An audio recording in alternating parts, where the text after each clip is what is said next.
Now I have audio. Hi, I'm Mr. Pink, otherwise known as Modern Synthesist, and I'm gonna build me a Zone Mortalis tile in 24 hours. Shout out HiveMarketMinis, I think. I've got the link in the description. Sorry for starting a little bit late, but I don't have a camera. I have about 4 or 5 cameras going on right now. You can see that pink box over there. That's the bits pile cam. This is the face cam, and then we got the normal workspace cam. But yeah, I'm almost ready to start. Can I show you on any of these? No, I think I'm just gonna break shit if I try and show you. But go on Instagram. Go on my Instagram. There's this whole fucking. I'm gonna do a thing right now. How do I do this? Yeah, so I'm gonna do a 24-hour tile build challenge thing. Fuck it, I'm gonna start the timer. I got a timer in the top right-hand corner. Let's do this. It has begun. All right. We'll do this. All right, we're doing it. We're doing it. Here's the whole janky ass setup that I have. We got some time lapse camera there. We got some workspace camera there.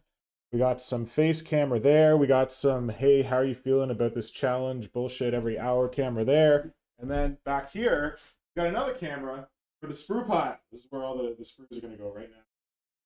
Boxes here. So come join us on YouTube. This is streaming live on YouTube right now.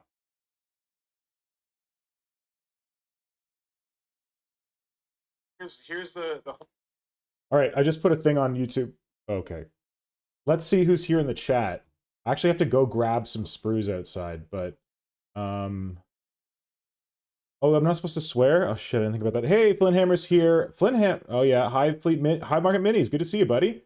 Dwarfinage is here. Will's here. Good to see you. Top chat. Let's see what live chat says. Where my dog's at. Yeah, so I'm posting a story over on Instagram. I'm about to do it. Hold on. And it will show you what this jank fest looks like. It's good times. Oh, fuck off. Does this asshole have his thing monetized? There we go. Get the hell out of here.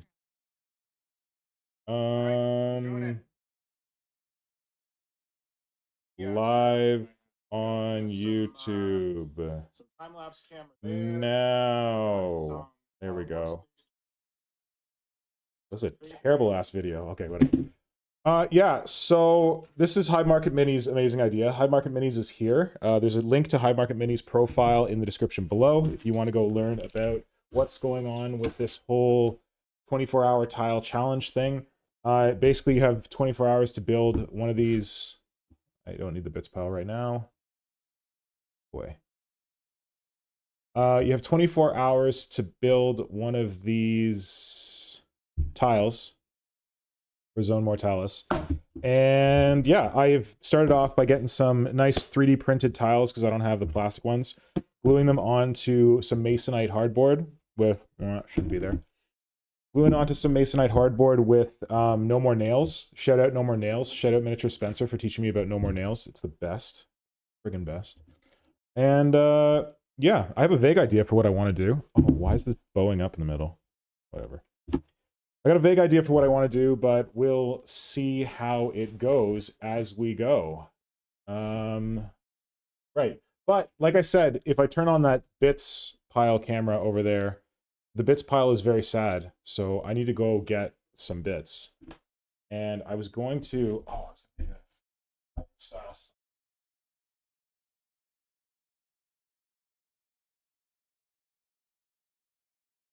look, let's see what I'm doing back here. Makeup case that I use as a hobby case. I literally found it. Oh, here you go. I see No More Nails.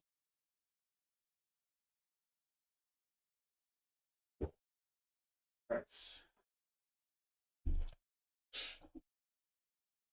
Now this is the standard one. Be right back. There we go. Oh, you can't even see that because the sprue cam is in the way. All right, I will be right back. Talk amongst yourselves. Much don't want to fuck with this. Here, let's just do it. We got the technology. My camera's back. Not right now. Hi. This is fucking ludicrous. All right, water. Probably deodorant soon too. This is sweaty. Woo! 5 minutes down. Haven't even done anything yet. Got my outdoor Crocs. Big box of fisher stuff. There'll be some dog cam later. We just gotta get rid. Right.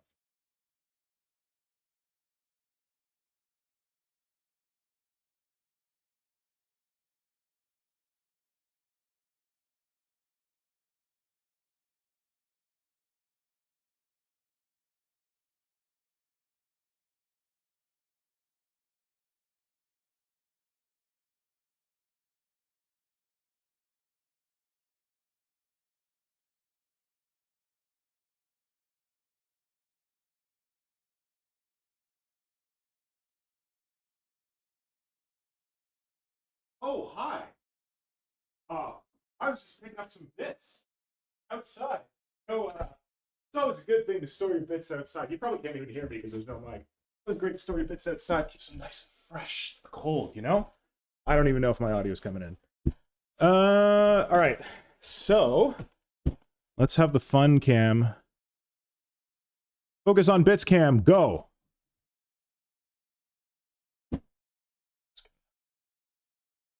Go all the way around. Why do I even need a bits cam? I have one camera here that can do everything. God, I'm done. Whatever. Move fast, break things. Okay, so we got dog out of here.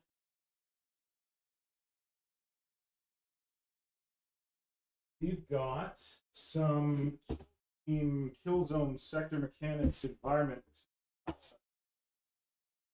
That is. That's some Gang Stronghold Zone Mortalis. This shit was so cheap. This is way. Compared the price to this to the price for those HAB modules. It was pretty much the same price. Bit. Got got some of these tasty numbers. Who remembers these? Get a classic Necromunda. Part of this build, I got to build a wall, and I think that these.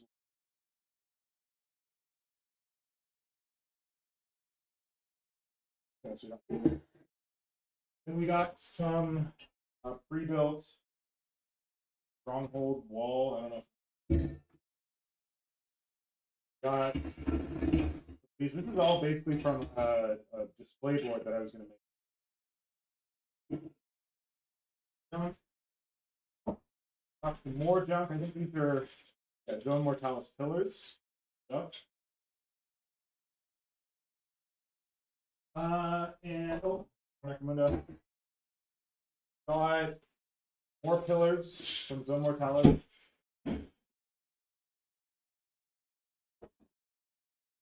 Recommend some useful saws, cutting shit. And what's this? This is rather interesting. Some random pieces of spray foam shaped onto plastic bottles. Gee, I wonder what that is. Long-time fans of the channel have a guess about what kind of cool shit could come out of these. First part of the shit. Now we go get the rest of the shit.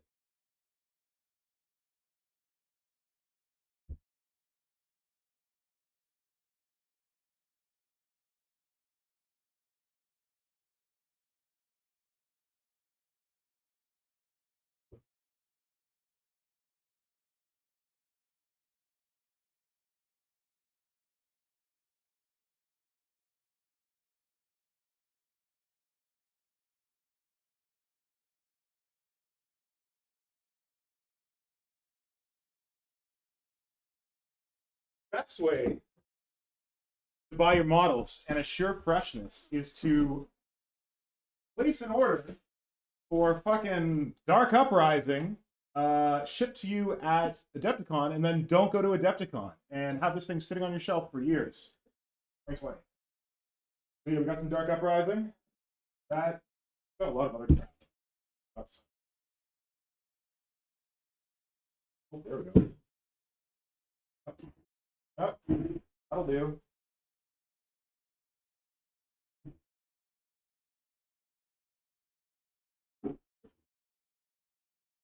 Rest is Skelly Boys and others.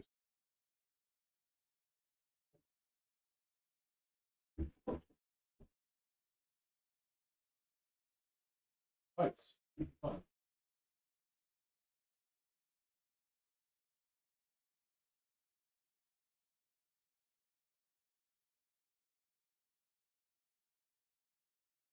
Then we got this, which was the Charadon Battle Sector, Battles on Mechanicus. I just bought this because I love these things, the silos. I always like this thing. I like these weird plasma duels. So this was, and these pipes. I loved all this shit. So I bit the bullet. But I think this is actually, yeah, this is leftovers from Shadow War Armageddon, otherwise known as Games Workshop, being like, oh shit, people want terrain? Okay, we'll make some terrain. Bullshit that came out. This is random stuff. Oh, I should have spray painted that. Yeah, this is random. I need to. I'll leave that off.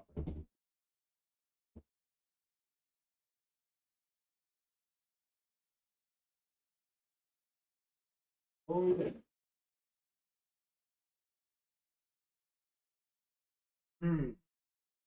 He says. Whoop. Hi. What the fuck am I gonna do? All right. I need a wall. Definitely need a wall, no question. So let's get this out of here. Oh, this video's so dark because the tile is so light. Oh, I don't have my glasses on even. Okay, who else is here? Wilmer. Hey, bud. Sweet. My cousin's here to look at my madness. Dorphinage, you gotta stop micromanaging, man. Those came out well. How's everyone today? Oh, Radon995. Good to see you, buddy. You asked a really good question on the stream last night. Thanks for coming back. You could hear me the whole time. Good. Glad to hear it. Camera shaking pretty hardcore. I don't know what the fuck that is, and I don't care.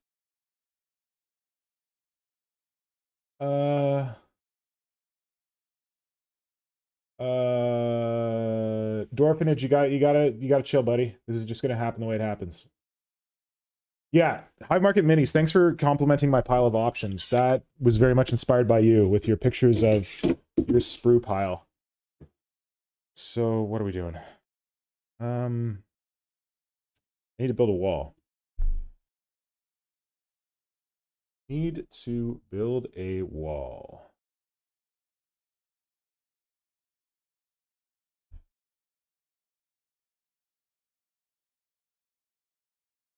So here.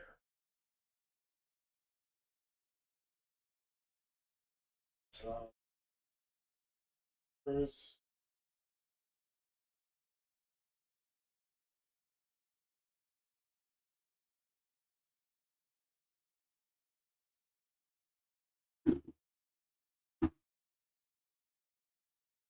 Because why not take soda, your best so that you can make super glue set really quick. No more nails? Sure, why not? I need it. Who knows?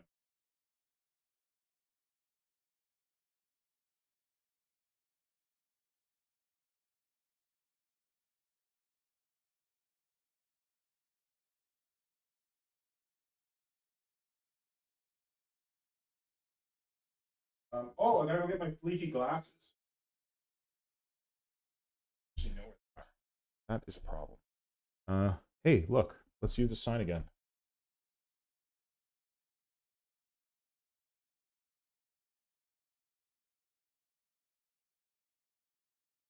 I'll be right back.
Synergist guy. Snacks. That's important. I need some snacks later. All right. Oh, and I should do a official video. I told myself that when I was doing this, I was going to do regular videos on the hour mark. I didn't. I did a weird one at the beginning. All right. And I will do this on Crapstagram.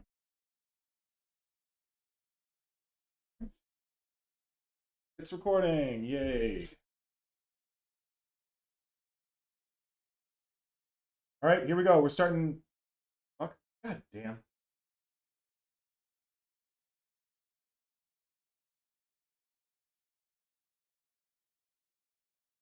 All right, here we go. Starting hour 1 of the 24-hour tile challenge by HiveMarketMinis. I'm streaming it live on my YouTube. Go check it out on my YouTube if you're over on Instagram. And got my setup set up. I got snacks. I think this is going to work. I think I have my bits pile all sorted out. I've actually been coordinating setting this up for about 17 minutes now. Yeah, look forward to going for as long as I can go. See you next time. Shut up. Shut up. All right. All of the Instagram promotion is happening right now. Watch me go. There we go. All right. Oh.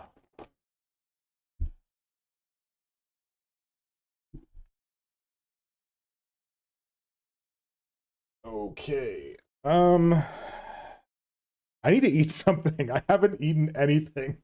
I need to fucking make a smoothie or something. I'm gonna go get a boiled egg.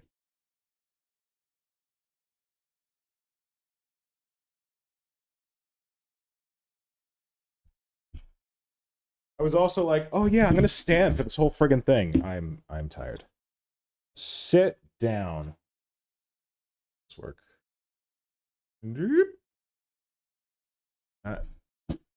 I'm probably gonna use that camera. Holy crap! Oh my god! People need to go check out Vox Morbis. Juniper just did a shit hot. Oh no, is that Abaddon? Oh, Amazing Emperor's Children. All right, back to it. Where can I actually see the chat? Okay, what's going on in the chat? Nothing's going on in the chat because I'm not doing anything yet. Purple skin. Should I full send the saturation of the purple skin on my Screamer Killer?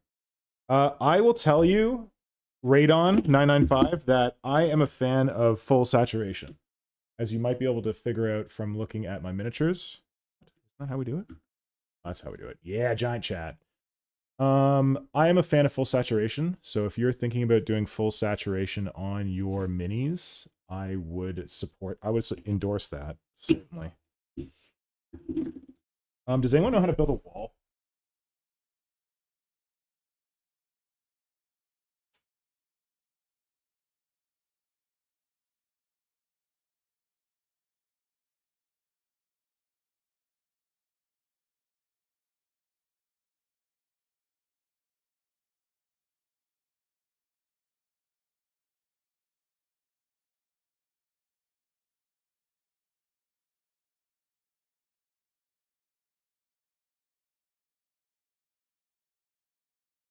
All right.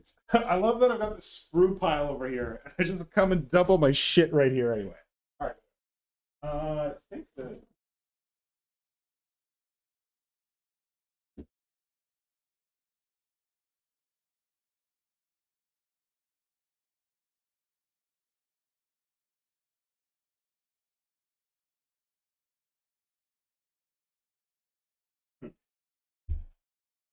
So, all sections from that commanda. Those are tops. I don't need those. Hey, Rip. How you doing, bud? Want to say hi? Oh, my goodness. Oh, here's a puppy cam. Here, let's get some maximum puppy cam in here because I don't know when he's going to come back. Ripley's not doing too well. Got a cyst on his back that popped open. He's got to wear this stupid donut. But it took you up for a good run, right? Chased a water bottle. You love water bottles. You found one and you crunched it. Taste it? Is that fun?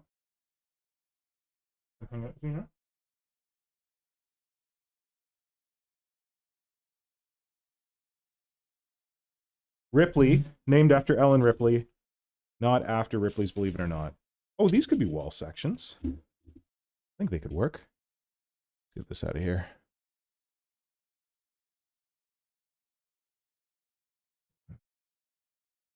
Oh, the bits pile isn't even on the bits.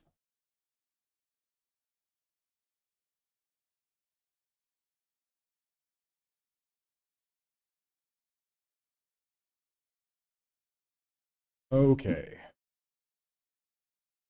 Yeah, I could rip off these tops as wall sections. Already in my head is like, be careful, you're going to do this, and then you're going to want to use those bits later. But I'm like, who cares? Oh, those are wall sections. Sweet. I guess even these could be. Shit, do I need another fucking... I was trying not to do this, but I do have another tile that I could do as like a vertical tile, like a piece of masonite hardboard. That might be the way to do it, if I put a wall behind it. But I haven't given any thought to how to secure one to the other. But I guess I could do that later. Yeah, okay, I can do it. Move fast, break things. I'm gonna go get my masonite hardboard thing from the car.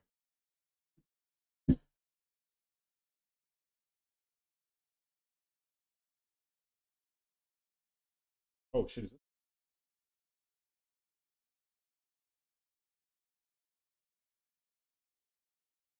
Go.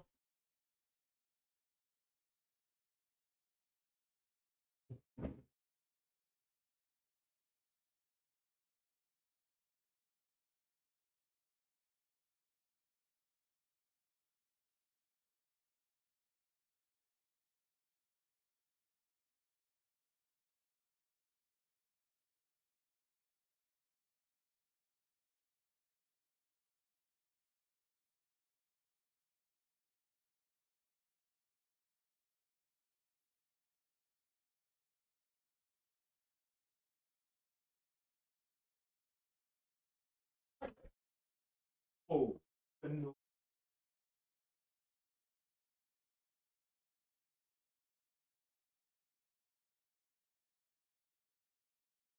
Right.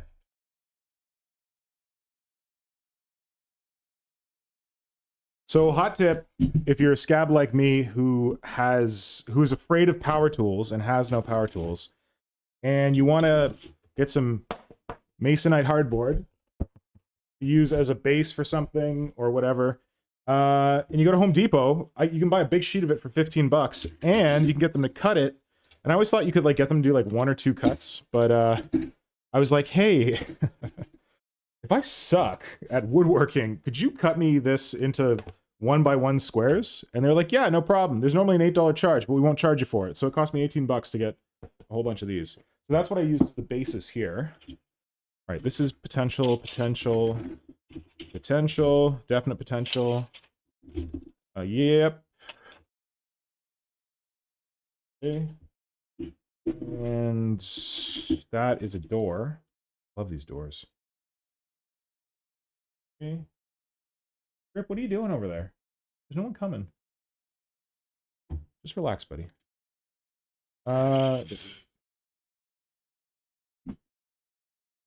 Maybe. What's that? Plastic. That's Daddy's plastic crack. Okay. So, or I need a wall. I don't know. It would be a very large wall if I go a full 12 inches. But I guess I could build it partially up and then I could cut it later. That's what I'll do. All right. Move this off for now. Challenge is how many of these pieces are flat. These ones certainly are not. I kind of want to use Necromunda just for like old school, like shits and giggles. Oh man, it's like just too small. Oh, like a pipe or something. Hmm.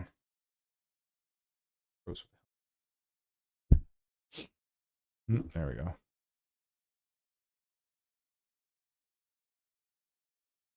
There we go. Where's that light? Okay. Got these. Oh, I'm just moving fast and breaking things. Too many arms. Okay, this.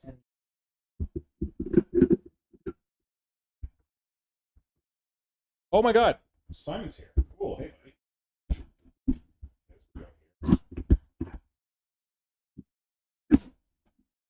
I thought about going into like the... Oh, sorry, that's probably really loud. Shout out to Between the Bolter and Me, who not only recommended... no, wait. Brother Pink got me my mic. Or recommended my mic. But Between the Bolter and Me recommended I get like a proper arm for my mic. So that it can get close to my face when I'm using it. And they found me a really cool arm.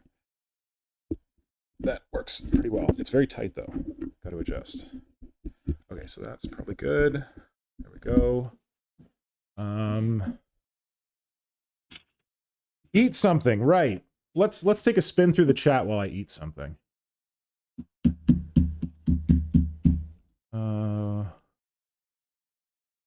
Should I send full saturation of purple skin on my Screamer Killer? Yeah, we went over that. I'm finishing off a post of tools and tips, and eating first is definitely on there. Oh shit. I should have read your posts about tips so that I knew to eat first and not just dive in like an animal.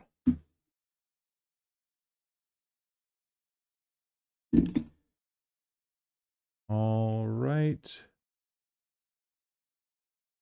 Oh my god. So HiveMarketMinis didn't eat for 10 hours when you're doing your test run. That is not great. I have part of a pizza in the fridge that I will be going back to during this challenge. I'm not guilty of I don't feel guilty to admit that. I also have lots of food in the fridge that I can go and heat up. Thanks for the well wishes, Hydra.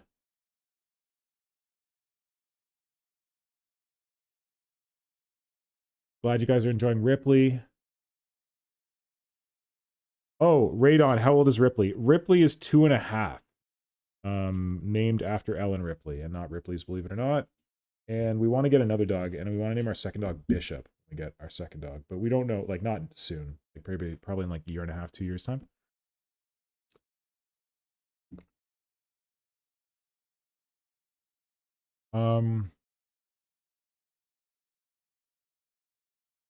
Oh yeah, I'm gonna make a whole table. Well, I got a whole bunch of these. I literally have a 4x8 sheet worth of these. So I can make a whole table.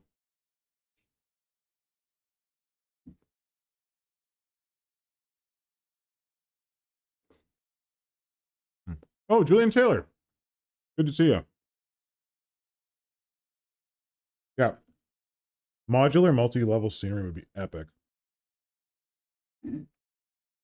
I'd say it's on my list, but I don't have anything quite as involved as a list.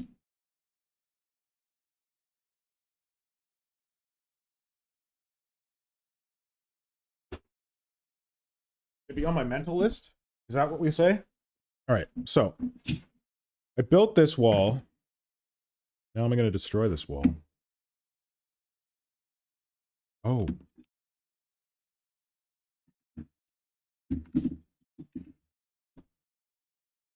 Because I was thinking about that whole like multi-level thing, but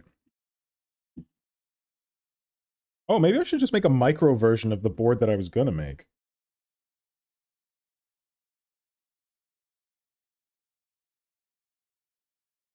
Because I was gonna do in the board that I was gonna make, I was gonna use this thing like against the wall. I guess I could just do that.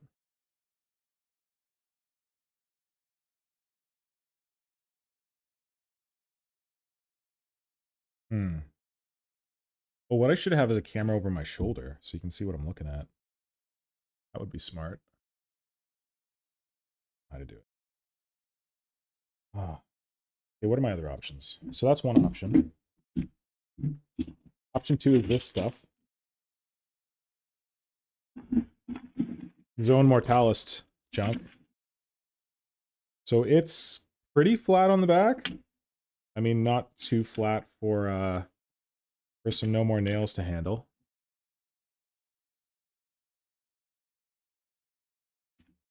And of course, it's not the right width, because why would it be? Doesn't know.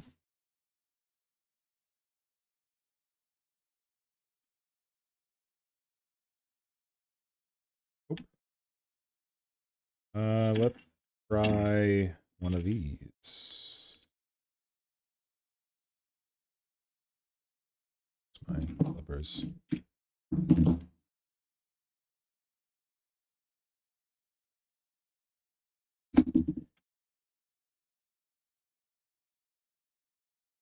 Okay. That's gonna be a half width, isn't it? Damn it! So close. Anyway, I could do that. Although I don't like how many lights there are. Since they all have lights. Okay, cool. So there's that. Oh, there's one of these. I mean, that could just cause problems later because it goes up 2 levels, but not even 2 levels. It goes up a partial level. Interesting. Fuck, not even on screen. Sorry. Sorry. Okay, I need to move this to like the edge of my workspace. See what the hell I'm doing. There we go. Let's bring this further across.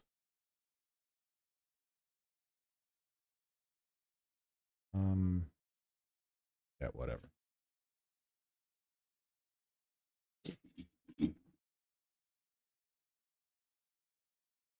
Right, so there's that.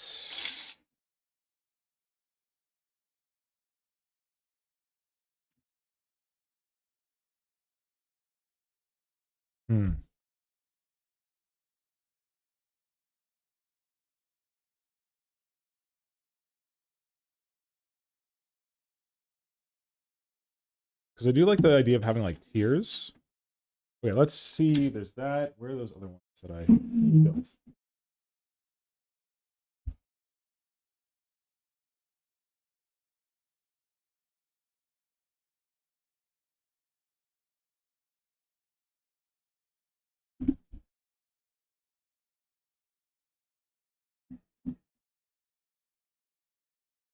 So in terms of width,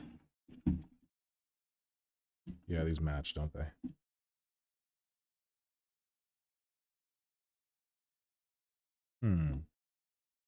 Height doesn't match.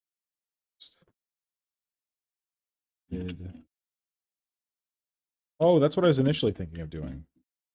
Duh.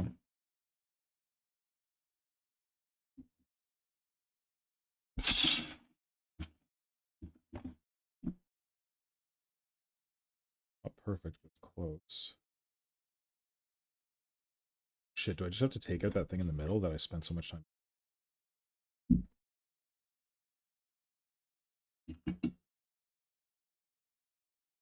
Do it! He who hesitates is lost. Get out of here. Let's do it! These...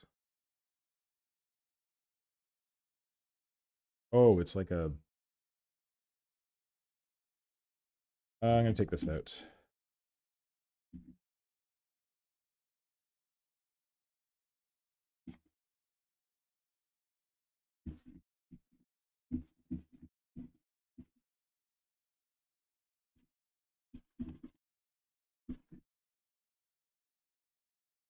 How thick are we talking?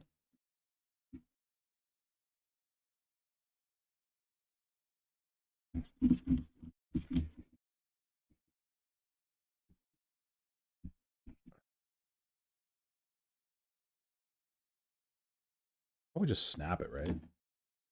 Oh, there we go. Can I just... No. Let's make it a little...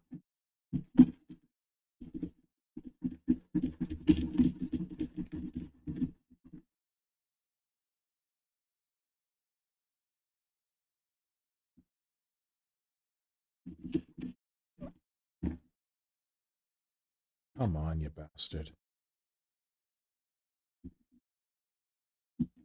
Oh, there we go. Success.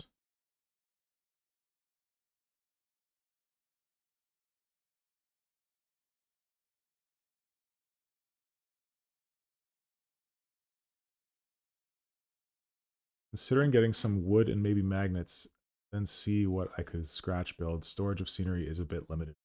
Yeah, that's a good point, Julian. When I made, I haven't made a lot of scenery, but when I made my Gene Stealer Cult display board thing, I made sure that I built it in a box with the idea of it like being able to store it, hold it in on itself.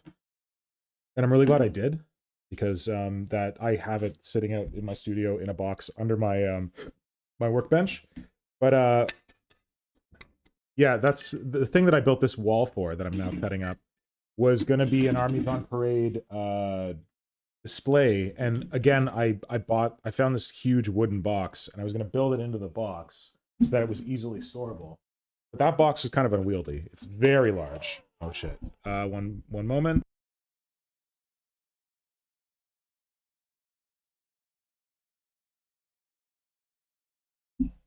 All right.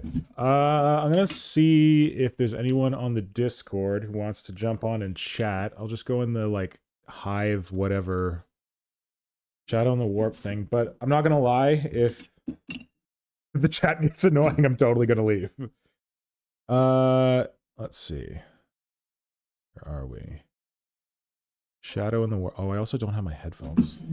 Shit. Let's see if Discord audio just works. If anyone wants to join the Shadow in the Warp general voice chat, I'm in there now.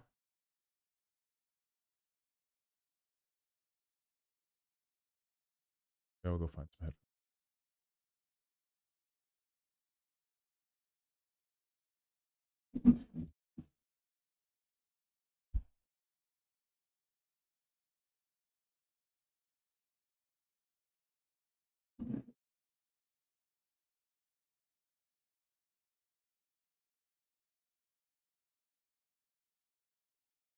Oh shit.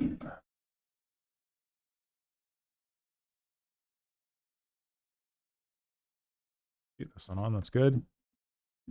Connected here. Video. Survey says...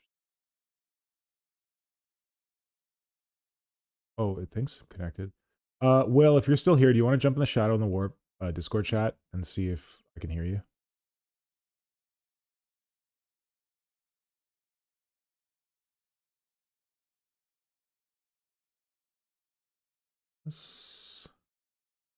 All right. See what happens. So I've cut these apart. Oh, and of course they stick out more. I meant to connect to the thing. Do I care enough? Sand them down. What's just that bit? Okay, good.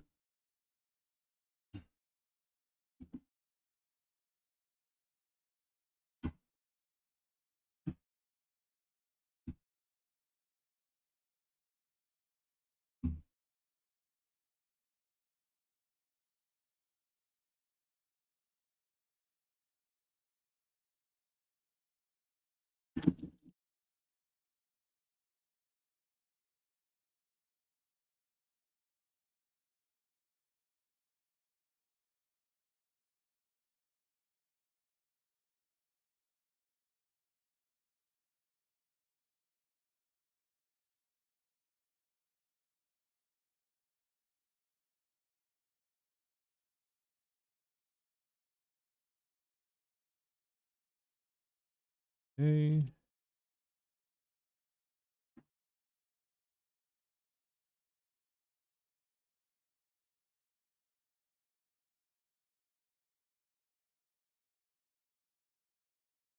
So yes, as Dwarfenage noted earlier when I was showing my sprue pile, there are some beginnings of Tyranid drop pods in there, which may be a big hint as to what I'm trying to do with this tile.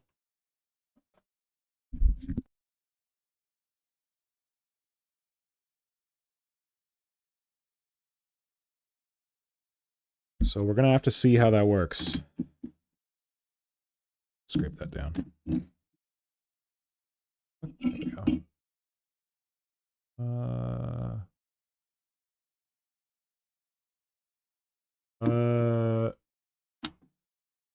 All right. Hello, Go For It Painting. Thank you for joining up. Good to see you.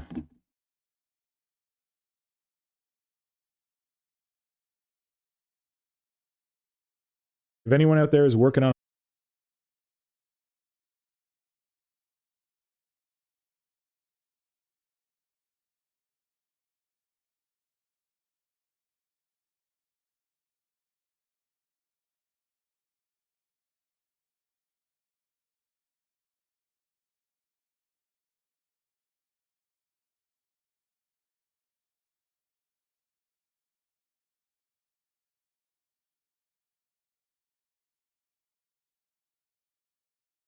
I got a little over ambitious and my mic was muted. Sorry about that. The stream hiccup there. I don't know what people are going to see. I guess if people see the VOD, they're just going to see a bloop. But I crashed my computer. Like it full on froze. I have not done that before. That was a little bit impressive.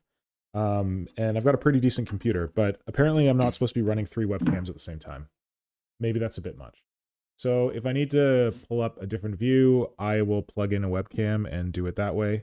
It was because I tried to get on the chat. I don't know what's going on. So I don't know if people even heard, but if you're in the Discord, I joined the Shadow and the Warp chat. If anyone is around from the Discord and wants to chat, you can jump in the Shadow and the Warp.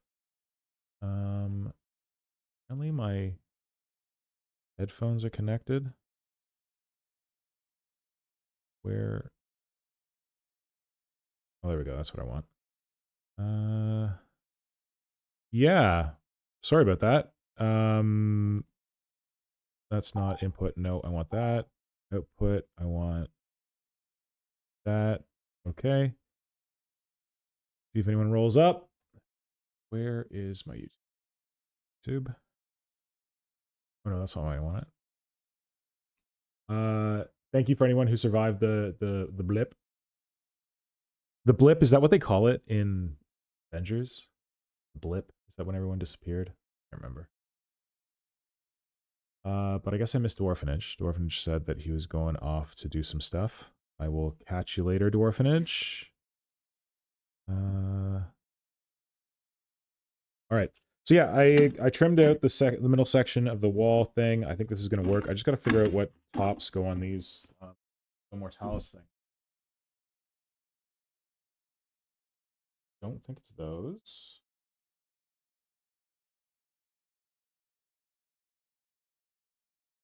Oh, right. They have those like patterned caps. When you're building them, these things go in, right? But well, this is useful. That's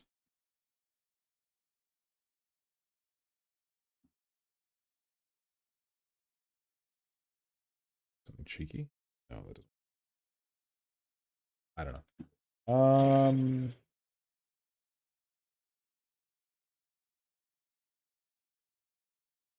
So I've been doing the thing with these Zone Mortalis things that I'm like, oh, these are so cool. I should like save these for like, God, I don't know what. But of course, it means that I don't build any cool Zone Mortalis terrain. So hopefully this will inspire me to build more cool Zone Mortalis terrain. That's just more. Oh, these are wall sections. Maybe I should get out some instructions. Ah, forget that. So I think this is Zone Mortalis stuff. Just trying to see what. Oh, if you want to put a thing on top, you don't build it with this? I don't know. I have no idea.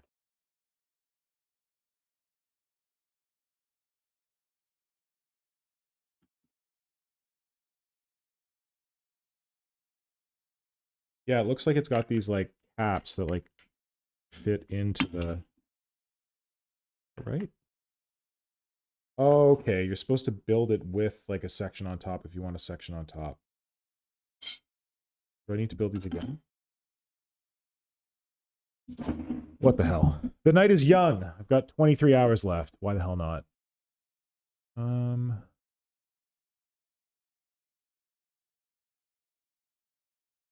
What's going on in the chat? All right, I'm a bounce, do stuff. Yo, HiveMarketMinis, are you going to be around for a bit? If you're still here? Can I cheekily add you to our Discord and then we can like chat? I don't know if you're down with that, just voice chat, but that'd be cool. As you're the originator of this, you could give us a little more some thoughts on it. I'm going to send you a thing on Instagram, and you're welcome to join if you want, or if you don't, that's fine too. If you don't have time right now, if you got to go out, don't have time to talk in voice, but yeah, if you have time later and you want to jump on, that'd be cool. Here's the thing. Blee. Well, what the heck? Why are people sending me attachments? I'm getting spammed.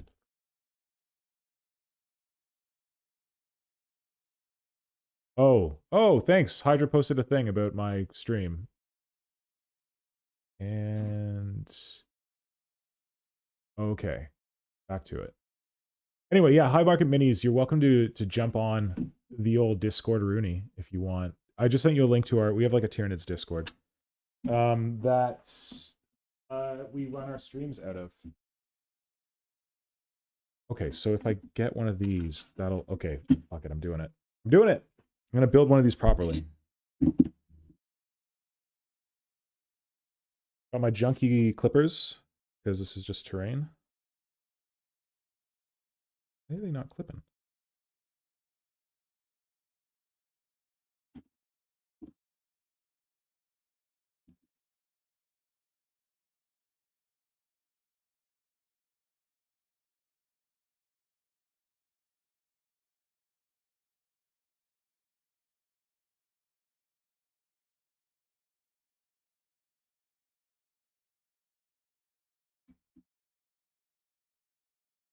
I guess I can build these other Zone Mortalis things properly and then have them be like scatter terrain on this tile if I really wanted to.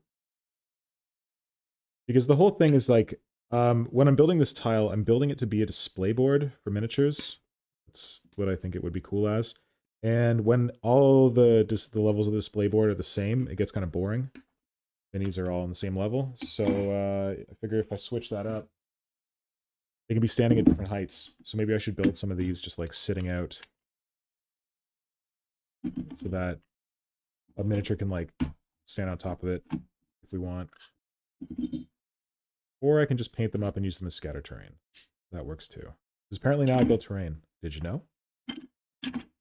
All this week, when I was supposed to be getting my stuff ready for this 24-hour challenge, I was instead not assembling, it was already assembled, but painting terrain to bring to Games Workshop on Sunday when I'm supposed to be playing in a Kill Team tournament there. I don't know if it's a tournament, Kill Team event. Because apparently I also play now. Terrible place for this.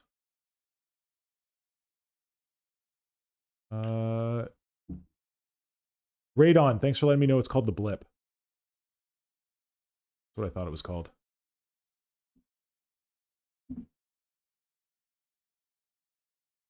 Let's get this out of here. Here we go.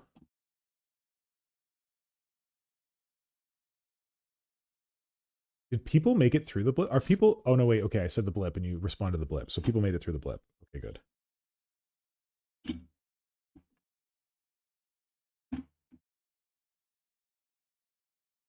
Yeah, so my goal here is to go for as long as I can. I don't think I'm going to go for 24 hours. I can't actually because I need to be at Games Workshop tomorrow at like 11:30. And I have a dog that I need to walk and stuff. But yeah, I'm going to go for as long as I can now. And then I'll pause the timer, and then I'll come back and I'll start the timer again when I can get back to this. I've doing this weekend because Nora is away. Nora would be fine with me, you know, doing miniatures anytime, but I took over our dining room table for this purpose. So I don't know if she'd be thrilled about that while she was around.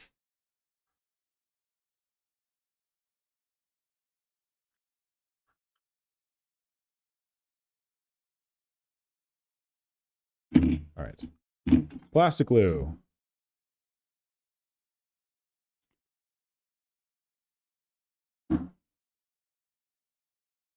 What the hell do these things go together again?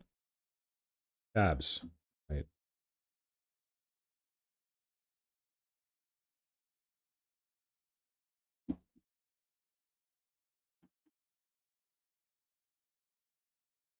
And this face. Yeah.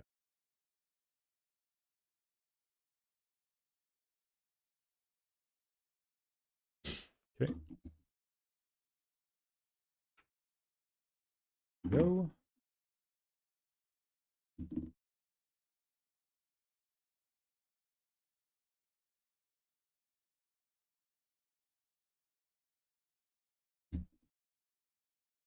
Yeah, Games Workshop has been coming out with a lot of cool terrain for years now, ever since Shadow War Armageddon. And I was so impressed by Shadow War Armageddon when I got it and used it to build my Gene Stealer Cult display board that I've just been kind of like low-key buying up Games Workshop terrain. Doing nothing with it. Except dreaming about making a display board out of it. So, oh, I should do that too. So, yeah, this is a good chance to actually use some of this crap that I've been accumulating in my pile of potential. We're bringing out that potential, baby. That's what we're doing here. I don't even know what the hell to do on the stream. It's a 24-hour stream. I can't talk to myself for 24 hours and make it interesting for people. Maybe people will have this on in the background. I don't know. Maybe no one's going to watch it. Maybe people are going to be like, what the hell, this nutcase? What is he doing? But I figured I'd try it. And you can dip in. You can dip in and dip out when you want. Like I said before, if you're on our Discord, join in the voice chat. If you're a friend of the stream and you want to get on the Discord, just let me know. It's not public, but it's just for friends of the stream. There we go. That's what it's for. It's not meant to be like a general giant Tyranid group on the internet. There's lots of those around. And I'm kind of medium on Discord at the best of times, just because I get overwhelmed by the format of it. But I like the idea of having a place where like-minded individuals can come together. So if you're like-minded on conversion, on Tyranids, that kind of thing, you're welcome to join. But you got to ask me for the link. Just send me an Instagram message. Keen. Being in Instagram messages.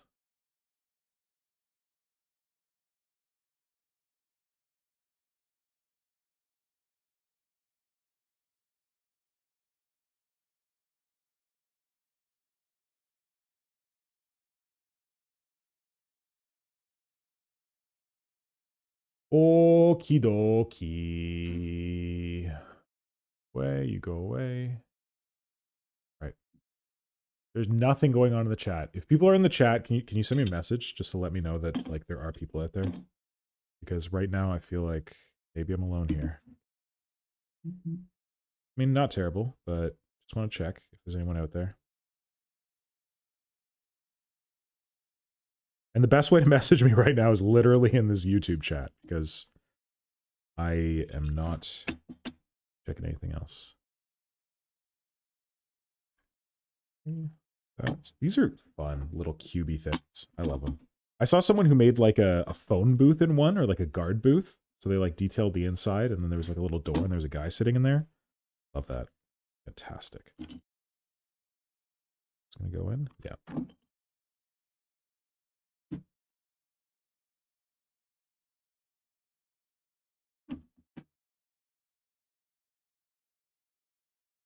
Probably open a window. All these paint fumes or blue fumes.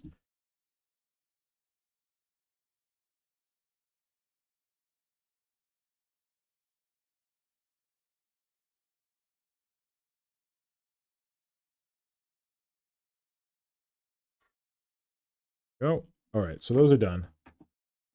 Now I need to build these next two properly. That's right.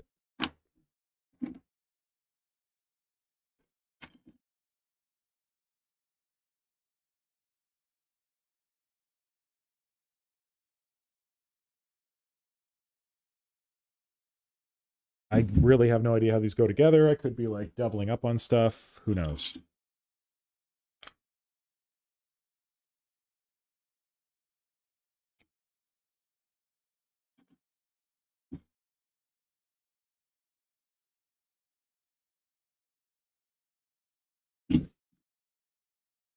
Do this.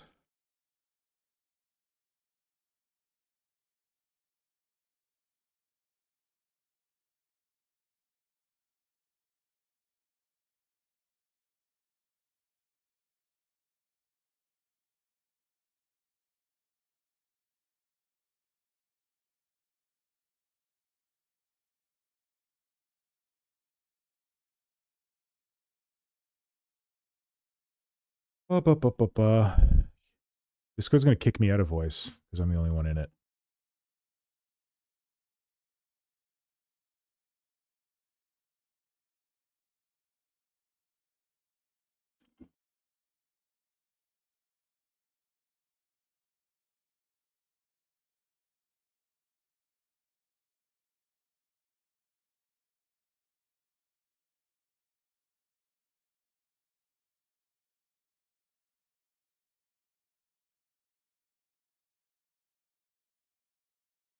I guess it's kind of amazing that Games Workshop took that Zone Mortalis terrain that was so popular with Forge World and actually made it with plastic.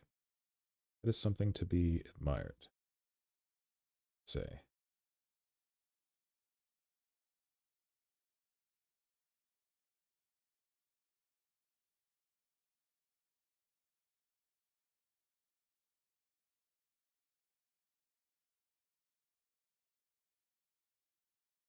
This one.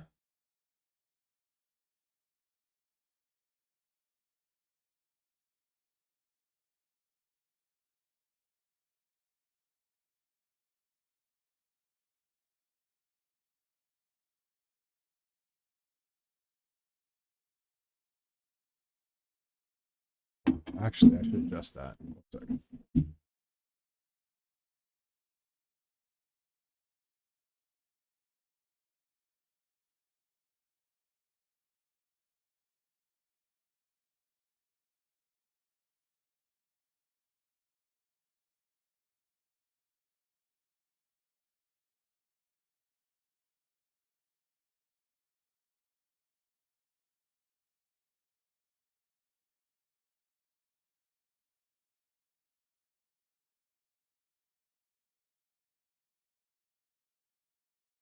While this is all going on, a SLR screen.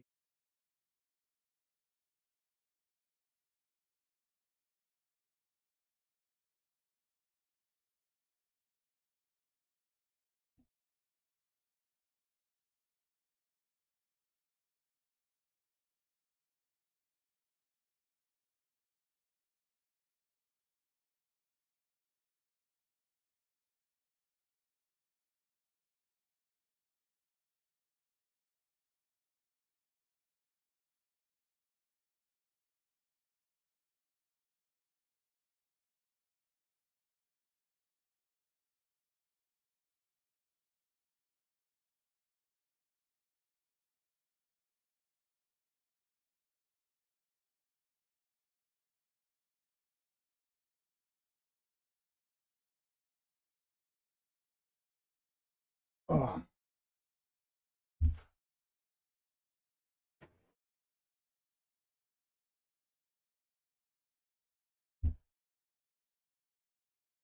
All right. Oh, it's starting. We got 1 hour in. Woo! 1 hour. Woo! All right.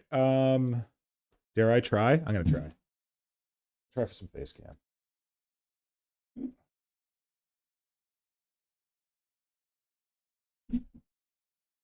Let's see what we can do. Face overhead. No, of course not, because you're terrible.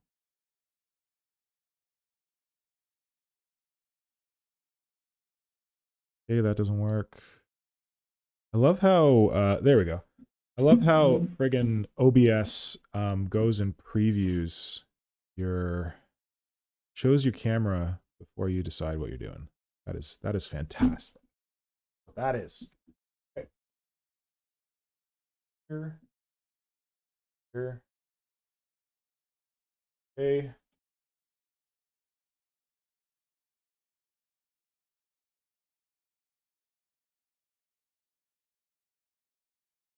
Good. Good. Pointing my hat. And my phone. Okay. So.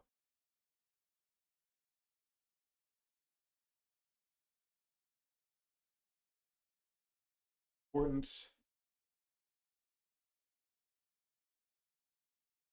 story.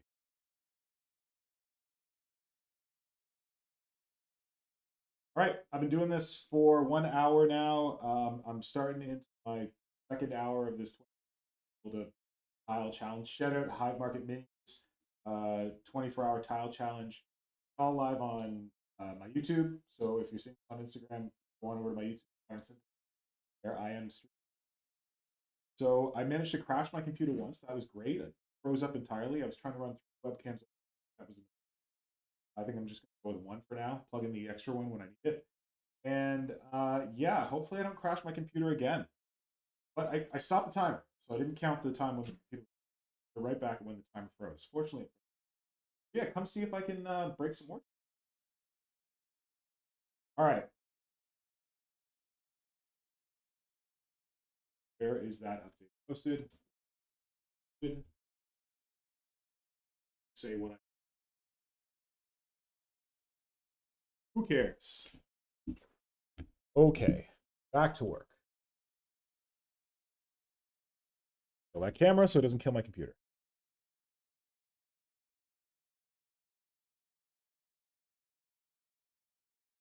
There we go. Okay. Oh, I should post this fucking thing.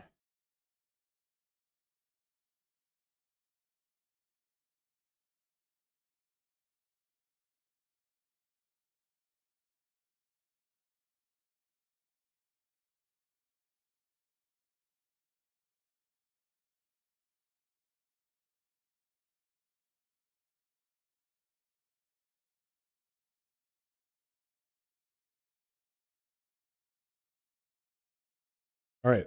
Okay. That is posted. I should tag at HiveMarketMinis. I should do the hashtag. That is 24-hour tile. Is that all it's called? 24-hour tile? I think that's it. Let's see. HiveMarket Miniatures says... Yeah, 24-hour tile. Okay, I got it right. And I should put that link.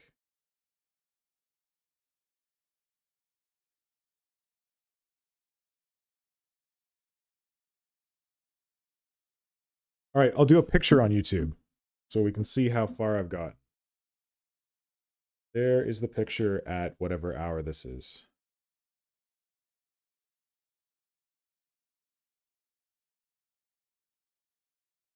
Oh.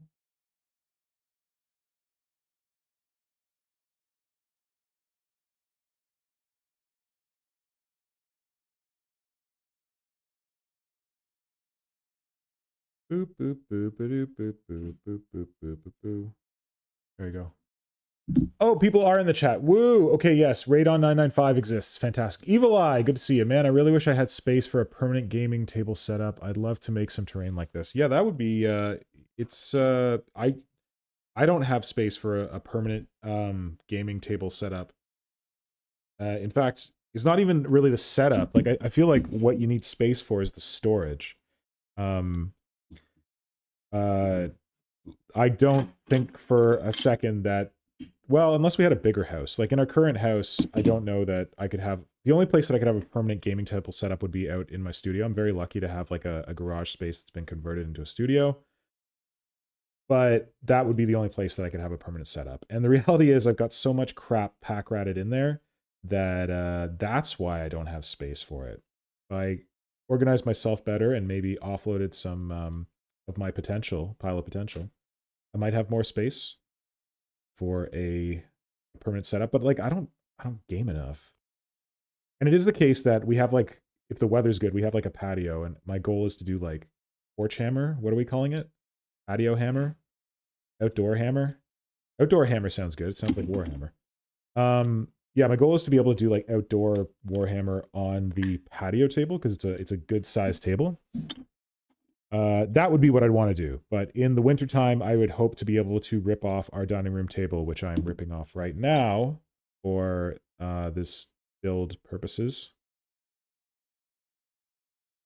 And yeah, that's my hope basically, that I can just rip off this table when I need to play a game, if I want to play a game. But first I have to become like a game player. I'm working on it.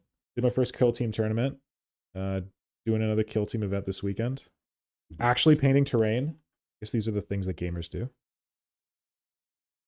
But what I would want, yeah, like I'd want one of those tables that they sell where they like, it's like got like drink holders in it, and it's got like a recessed top where you can like sink your stuff down into it, like that kind of stuff. That would be a really cool dedicated gaming space / table thing, because then you could use it for board games, you could use it for Warhammer, you could use it as like a work surface if you're doing like a big project like this. That would be cool. In one of those, but they cost like, I think they cost like 400. Well, I don't know if I'm gonna buy a dining. No, they probably cost like $1,000. I was gonna say if I was gonna buy a dining room table, I think this dining room table costs $500 at IKEA or something. But I think those ones are expensive, and I think you have to ship them internationally. I don't think there's any made in Canada, but maybe they'll become more popular as more hobby dorks, you know, drive the market. Let's do it, hobby dorks. Let's get IKEA selling us gaming tables. How cool would that be? Oh shit, am I doing this wrong? No, I don't know. I think fortunately Ray Dradenfield, when he designed these, designed them so that idiots like me can't screw them up. Thank you, Ray. All right, so that goes together like that. This would go onto the back wall. Try to be cheeky and not assemble the back portion. If I don't have to, because it's just gonna like glue onto the wall. But then there, actually no, it's good, because there will be a gap here, but that will be like on the outside edge of the display back. So I don't know that it really matters. Gap there. We'll fill it in with something else later. Oh, this might work. Okay, cool. All right, so that's the first one. Let's get this sucker together. that.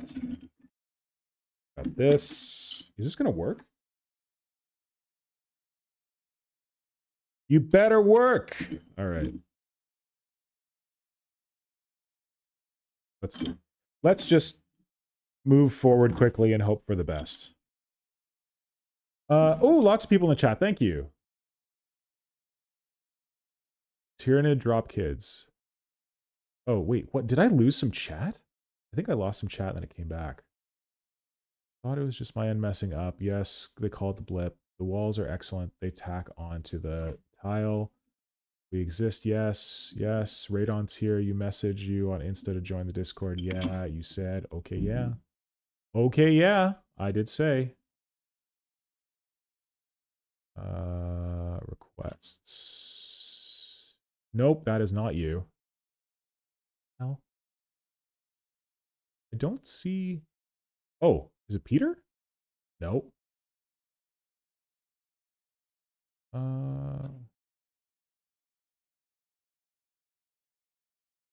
I don't see an Instagram message. Who did you message? Did you message Modern Synthesist? Because if so, it is not coming through. Oh, are you like hidden in the request somewhere? Oh no, these are the stupid people messaging me about.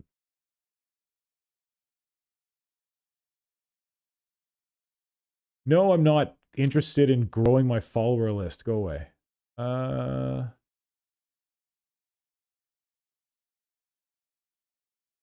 What the fuck? Someone blocked me and reported me because I thought that Palestinians were humans. Great. Not you. Oh, there's Radon. Okay, found you, Radon. Sorry, I'm trying to go through all my bullshit because it put you in the junk file. Radon. Accept. Accept. Here you go, buddy. Come on in. Come on in, Radon 995. And once you make it over, I am in, if you scroll down through all the channels and such, you get down to, there's a voice section, voice channels. There's one called Shadow in the Warp. Currently in Shadow in the Warp. Oh my God, is that you? Hey, yo, Radon, you there? Oh, man! Welcome. Sorry? I'm doing okay. I feel a little less crazy now that I have someone to talk to. I was like, oh, I don't know if I want to chat with people while I'm doing this because it might make me crazy, but I think it made me crazy to not. So thanks for joining the stream last night and asking that question. That was a really good question that you asked about what is the weirdest thing we've made a Tyrannid or a Gene Stealer out of?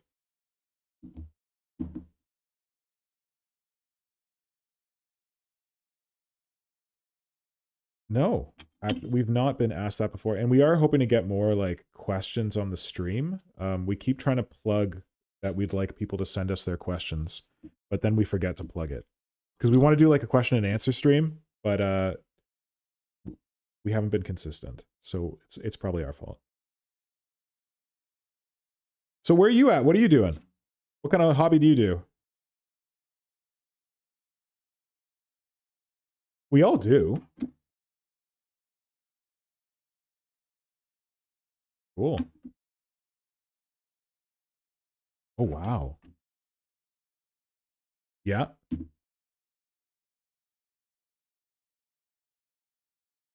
Man, oh wait, oh, damn it. I just realized your audio is not coming through to the stream. Okay. So I'm joined now by Radon995, folks in the stream. I've just been having a conversation with myself here for a while. Radon995 joined the stream yesterday and asked us a really good question about what's the weirdest thing we've ever made a Tyrannid or a Gene Stealer out of. And now I was just asking, oh wait, am I supposed to ask pronouns? He, him? Yeah. What are we going with? Yeah. All right, cool. He, him. So he is telling us about his art. So Radon, tell us again, what kind of art do you do? And like, what kind of hobby do you do? I got a lot. Oh, yep. Another person. Oh, that might be Peter. Is that Peter? No, it's me. Blitz. Oh, it's Blitz.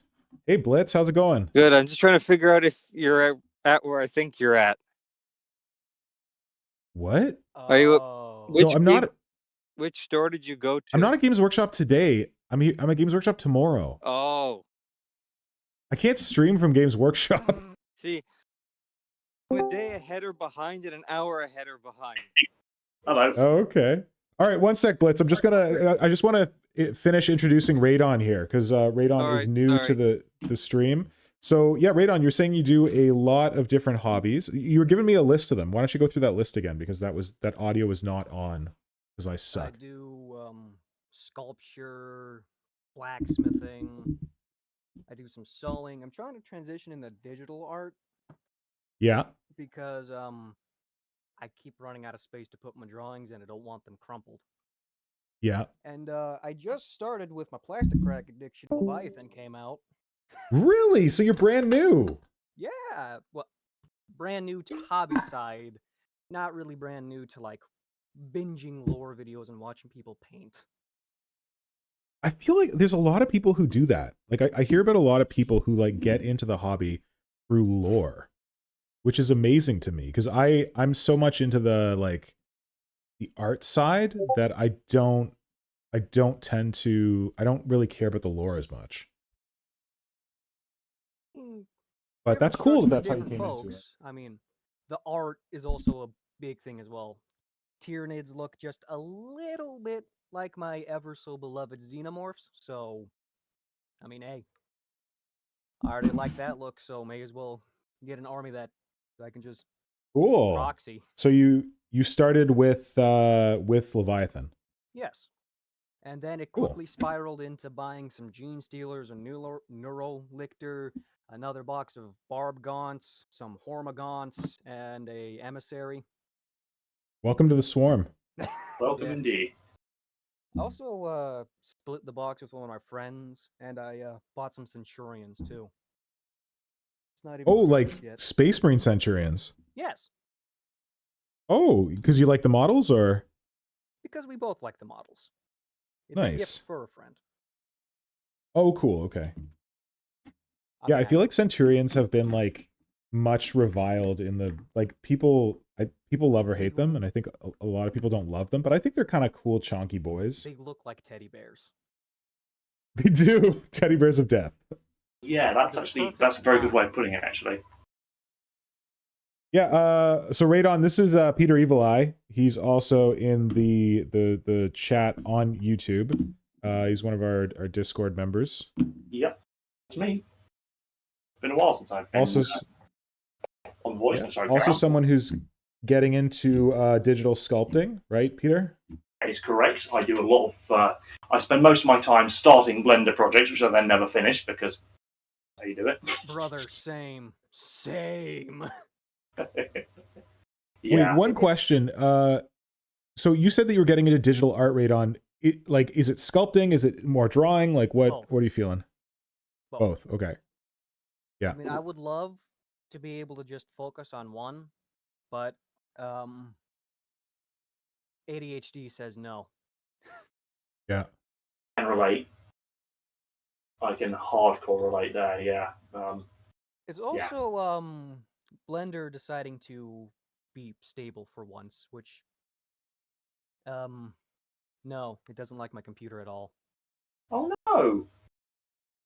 It's not good. I think I have a problem with my RAM because I have 32 gigs and it does just no. I keep running memory diagnostics and it keeps saying there's a hardware issue, so I need to replace my RAM.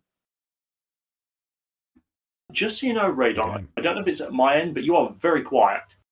I'm trying to crank. No, it's a consistent issue. I'm trying to crank your audio. You're at 200% already? Yeah. This is something you deal with on the regular?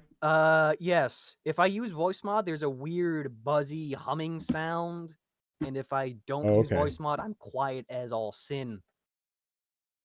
Well, I can hear you. I don't know. I could try joining through my phone, but at the same time, that's it's my fine. phone. It's not. It's not bothering me. Don't worry. I And like you're also coming wanna... through, your levels look okay on Discord Okay. or on Oh. OBS. I also want to get some work done on my hobby desk because Good plan. I don't use a wet palette. I probably should, but I don't. So I use little hard palettes I bought from like Michael's, and Yeah. there's so much paint on it. I'm letting it soak in isopropyl alcohol right now, and I need to give them a good scrubbing. Gotcha. Palette, very good. I will say that much. I've just got an army painter one, but it's very useful. Yeah, And why don't you choose to use wet palettes? I tried to make a homemade one, and it didn't really work. And Oh, also, really? I'm still trying to, well, the paper I used, I try to make homemade paper. That didn't work.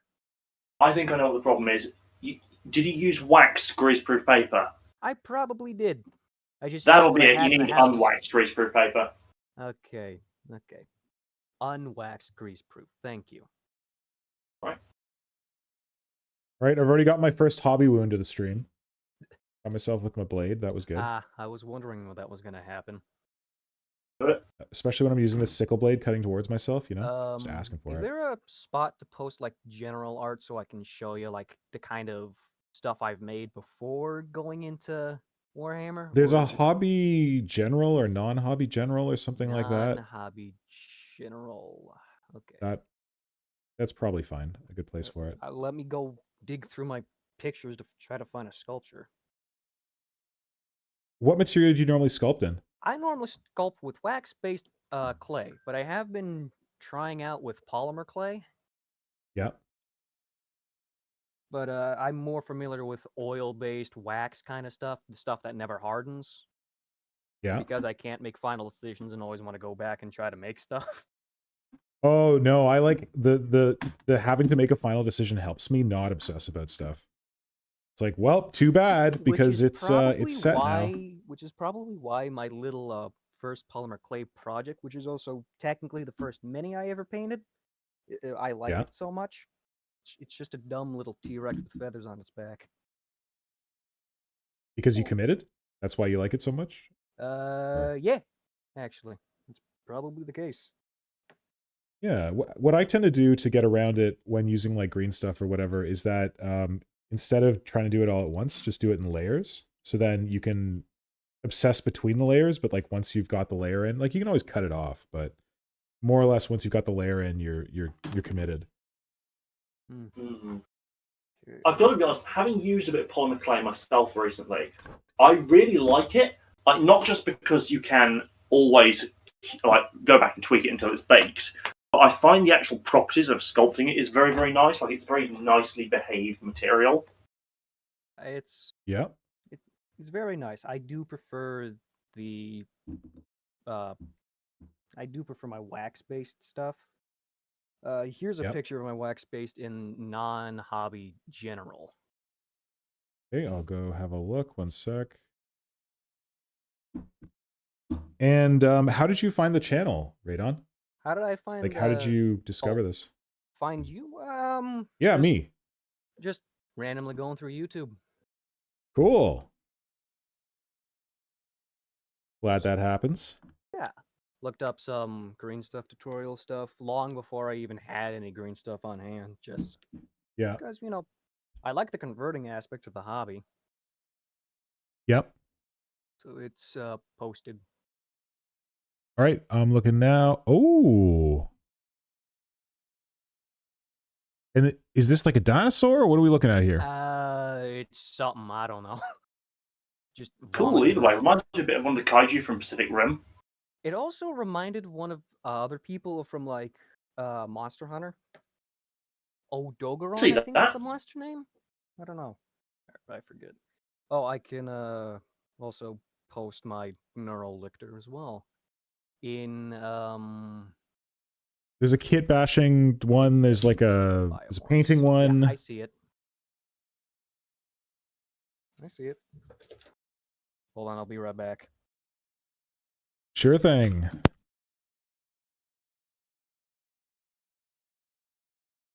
I see that I saw it because I briefly popped onto Instagram fairly recently. I see that was it Gyajiro Gunpla? I probably pronounced that wrong. Painted up your Swarm Sentinel. Yeah. So he reached out to me and he was saying like he's a Tyranid painter who I really like. Gajiro, I don't know how to pronounce it either. I think it's like Gojira and like Gundam, like Gunpla. So he's a painter who I really like his Tyranid work, and he reached out to say like, hey, I would love to paint one of your miniatures sometime. And I was like, oh, that'd be really cool because I really like his style. It's very vibrant, very colorful. And then I was thinking about it, and I was like, well, the Swarm Sentinel was one that I had like close to done. And like when I'm doing my Tyranid stuff, in the back of my head, like I have like Armies on Parade in mind or whatever, or like something like that. I have the Games Workshop approval soundtrack playing in the back of my mind. And as much as I hate it, I can't get rid of it. But when it came to the Swarm Sentinel, I was thinking of that as like, it's a non-Games Workshop model. It's like clearly a non-Games Workshop model. So if I ever wanted to enter it in a Games Workshop thing, I can't really. Exactly. So hasn't it? yeah, like it was a model that I liked and I thought was interesting, and that I thought that like I'd be happy to have him paint because I'm probably not going to enter it in anything. Yeah. So I was really thrilled with how he did it. I haven't actually gotten the model back yet because Canadian Customs is a dingus, but I need to basically drive to the airport and pay my taxes on it, and then I can have it back. The idea of having to pay your tax on something that you made, Jesus. It's dumb. Yeah, I called the Canadian Border Services and I tried to talk to them about it, and they were like, yeah, we get it, but I can actually like appeal the tax thing. But they're literally like, oh, even if he did it for you as a favor, which is what it was, like we didn't exchange any cash. It was just like, I'd like to do this. I'm like, okay, cool. They said that like there's still like value on the time that he put into it. I don't friggin' know. So I talked to a really nice guy at Canadian Border Services for a while, and he was like, yeah, you can try and appeal it, but I don't know if it's going to be successful. I'm like, okay, whatever. I will get to see it soon. Customs people are the absolute worst. Well, not him, obviously, but like just is in general, like customs are just awful. Yeah. Oh, I see it there, Radon. Nice. Oh, I like the purple. It's very small. Very nice. Why is the picture so small? Why is the picture so small? I took it with my phone. Also, I'm gonna have to leave. I'm gonna have to leave because I got to do some stuff underneath the house and like. Absolutely, I'm glad you dropped in. Thanks for dropping in, and thanks for like tuning into the stream. And I'm glad you found the channel. Yeah, it's a fun ride. And oh, without doxing yourself, whereabouts are you coming to us from? Detroit's like a few-hour drive away, so. Oh, Detroitish. So United States. Yeah. Hi from the Midwest. Hi, I'm based in Toronto, so hi from Toronto. Far is Toronto from me?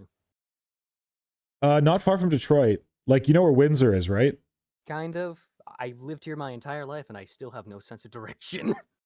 Oh, okay. So on the Canada side of Detroit is a big city called Windsor. And Toronto is a 3-hour drive from Windsor on the Canada side. Oh, okay. So, neat. Yeah. So I'm gonna. All right. Well, have a good day. Good chatting with you. Oh, also, don't forget to eat. Oh, thank you. I actually have to go make a smoothie at some point. I got myself some burgers and fries because I'm starting to shake because of how hungry I am. Oh no! Don't do that. All right. It's not the first time that happened. Don't. I'm gonna scarf this down before I have to get underneath the house. So, bye. All right. Good luck underneath the house. All right. Thank you. Bye. There he goes. That was cool. I do like that. Nero. Hold on. I just gotta do some vacuuming, so I can't have my mic on. You're all right. Take your time.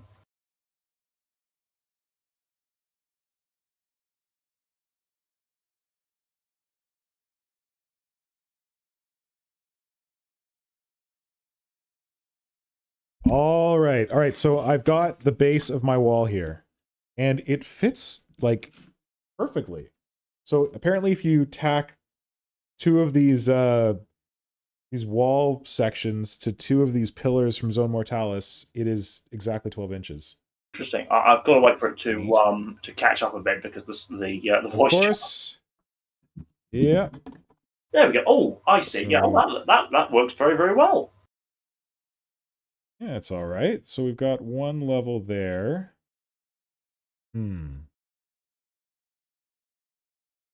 Do I just no more nails these on and hope for the best?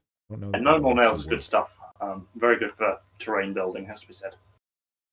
I'm worried I might want to actually pin them, but I don't know. Those, Oh, I guess I could. Oh, I could attach them to the base. Okay, here I'm thinking out loud while I'm doing this. So I was thinking of like attaching them to the wall at the back, but if I attach them to the base rather than attaching them to the wall, I can use them to hide any hardware that I want to hide behind to attach the wall section. clever. All right, that's what I'm gonna do. Yeah. Also, those floor tiles, are they just the Zone Mortalis ones sprayed white, or are they something else? Or No comment. oh, okay.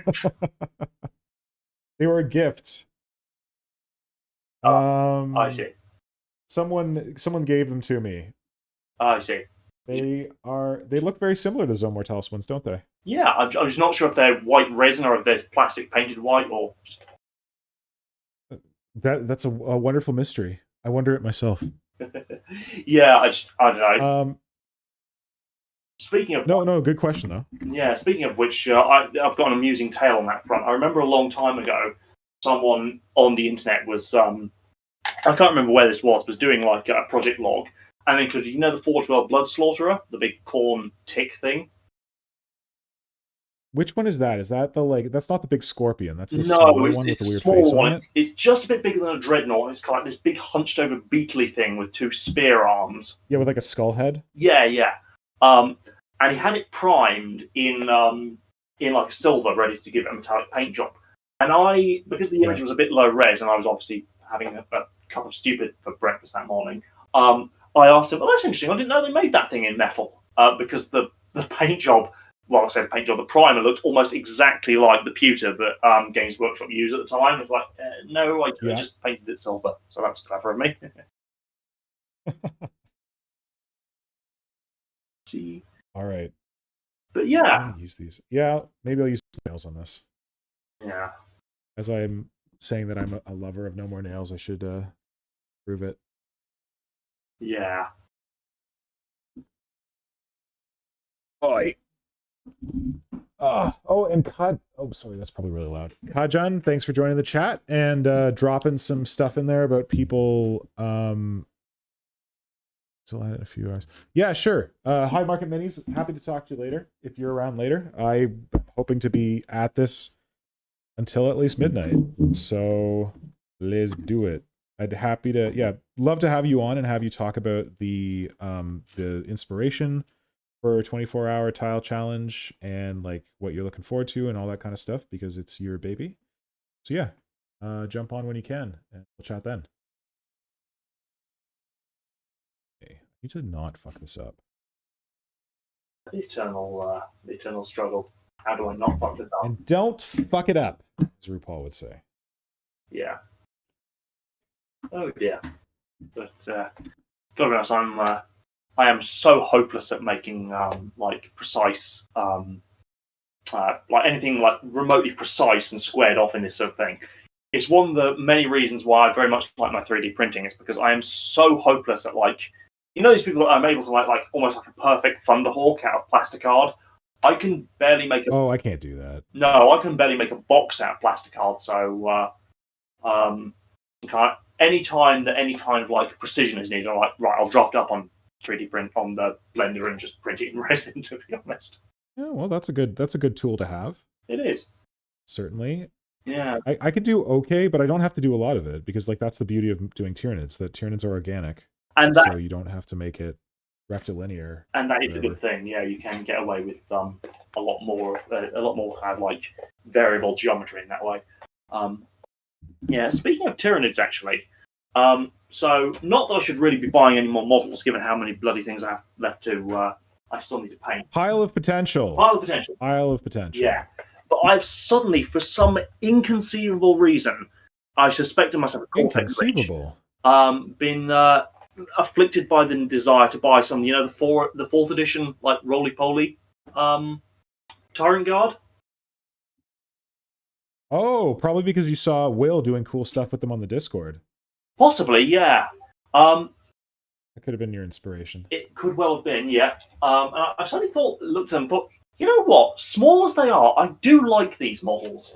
The question is, for the same price, which is, well, I won't give away the price because anyway, but for basically the same price, because I've seen 2 listings on eBay, do I A, go with 2 complete ones, or B, go with 3 that are almost complete but don't have the arms? Which arms? The big beefy arms? No, these are remember, these are the metal tyrant guard, so they don't have the front claws, the scything talons. They're just lacking scything talons, but they have. Wait, so I'm picturing the tyrant guard that like had these big fists that they were resting on. Those Is this what we're talking about? But so they've got the bodies are all one piece, and they've got their legs and their beefy arms, but they haven't got the front scything talons.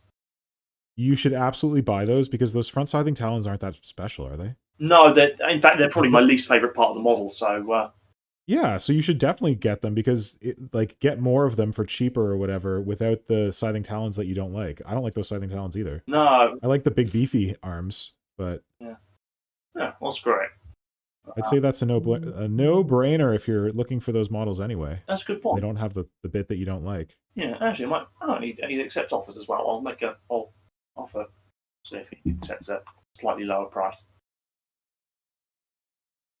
But yeah, oh yes, I remember now. For some reason he decided to non-destructively, I hasten to add, convert them into Hive Guard by, no offense to the guy, but not particularly well, gluing on the plastic Hive Guard arms. But he doesn't seem to have damaged the actual metal parts themselves, so I can just yoink those off. And yeah. Oh, cool. Okay. Yeah. No, I've got to be honest. Looking at those things, the more I look at them, the more I'm convinced that aside from the size, they are probably the best Tyrant Guard sculpts we've ever gotten.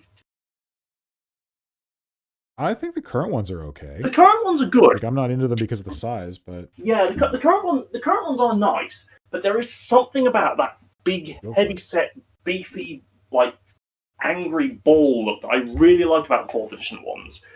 Though, to be fair, I may be biased because I spent a lot of time playing Dawn of War 2. And shit. They were... Damn it. Oh, you okay? Sorry, hold on. I was very precariously balancing the piece for my wall behind the pieces that I'm trying to glue on, and it flipped because I'm an idiot. Oh, that'll do it. I'm sorry. Not your fault. I'm just trying to position these properly, and having some issues lining them up. Oh dear. My bad. It's okay. Like you said, getting things right rectilinearly, and I'm just kind of like fudging this and hoping for the best. Yeah. I'm also not gluing them to the wall itself, so it's it's a bit of a crapshoot. Yeah, it is a bit of a Yeah. But yeah, I always remember in Dawn of War, actually, the Dawn of War 2, rather, the Tyrant Guard were scaled a lot more appropriately. Like they were a bit smaller in Carnifex, so they could feasibly block a shot taking. Oh really? Oh nice. Yeah. I didn't play that Dawn of War. Yeah, Dawn of War 2 is a good one actually. It's mainly because it's got Tyranids in it, but it's I think it's pretty cheap on Steam now, so it's well worth. Oh wait, no, you don't have you don't do PC gaming, do you? I do, but just not a lot. Oh, fair enough. Well, it should run on modern PCs fairly well because it's obviously a very old game now. So it's pretty cheap to pick up on Steam. So I oh, that's a good point. Yeah, it's worth it. And I did play the first Dawn of War, and I did enjoy it. That was the one where we were just Space Marines, right? Well, yeah, it's certainly in the campaign. Obviously, the expansions they brought in more races, but yeah, you could play. I know in the first Dawn of War you could play as I believe it was Space Marines, Eldar, Chaos, and I think Imperial Guard. And Orcs. That was it. Yeah, it was Chaos, Imperial Guard. Oh god, my brain. Sorry. It was Space Marines, Eldar, Orcs, and Chaos. Then Winter Assault they brought in Imperial Guard. Dark Crusade they brought in Tau and Necrons, and then Soulstorm they brought in Dark Eldar and Sisters of Battle. Okay. Yeah. So they added basically every race except Tyranids through the expansions. Jerks. I know. Well, in their defense, they did say one of the reasons they didn't add them was because with the graphics at the time, they didn't think they could do them justice. So Maybe. Yeah. So that's, of all reasons not to do them, I think that's an acceptable one, you know? Yeah. Like, not, oh, we didn't like Tyranids. It's like, we love them, but we didn't think we could do them well enough. Yeah. Yep. Yeah. Reminds me, actually, let me open the Blender file for that thing, because I still need to get some more work done on my, oh, where did it go? Oh, there it is. I still need to do more work on my Totally Not Tyrant Guard sculpt, which is getting very, which I've got most of the work done on, but not quite. But yeah, I've just realised, I think you've seen it before. It's the one with the absolutely enormous back crest. I think so. Yeah. Yeah. I just looked at the dimensions for the model, and it is the torso. I mean, obviously it's quite squat, but it's the torso is the biggest part. But the torso alone is 11 centimeters tall, so it can just sit in front of a tyrant rather than having to jump to catch shots. Right. Yeah, I have to pop up. Yeah. Dan Kaplinger. I see Dan Kaplinger is in the chat on YouTube. Yeah. Dan, do you have time to jump on voice chat and say hi? Let me know, because I can hook you up a link and we can get you on here to say hi. Yeah. Maria. This is finicky as all hell.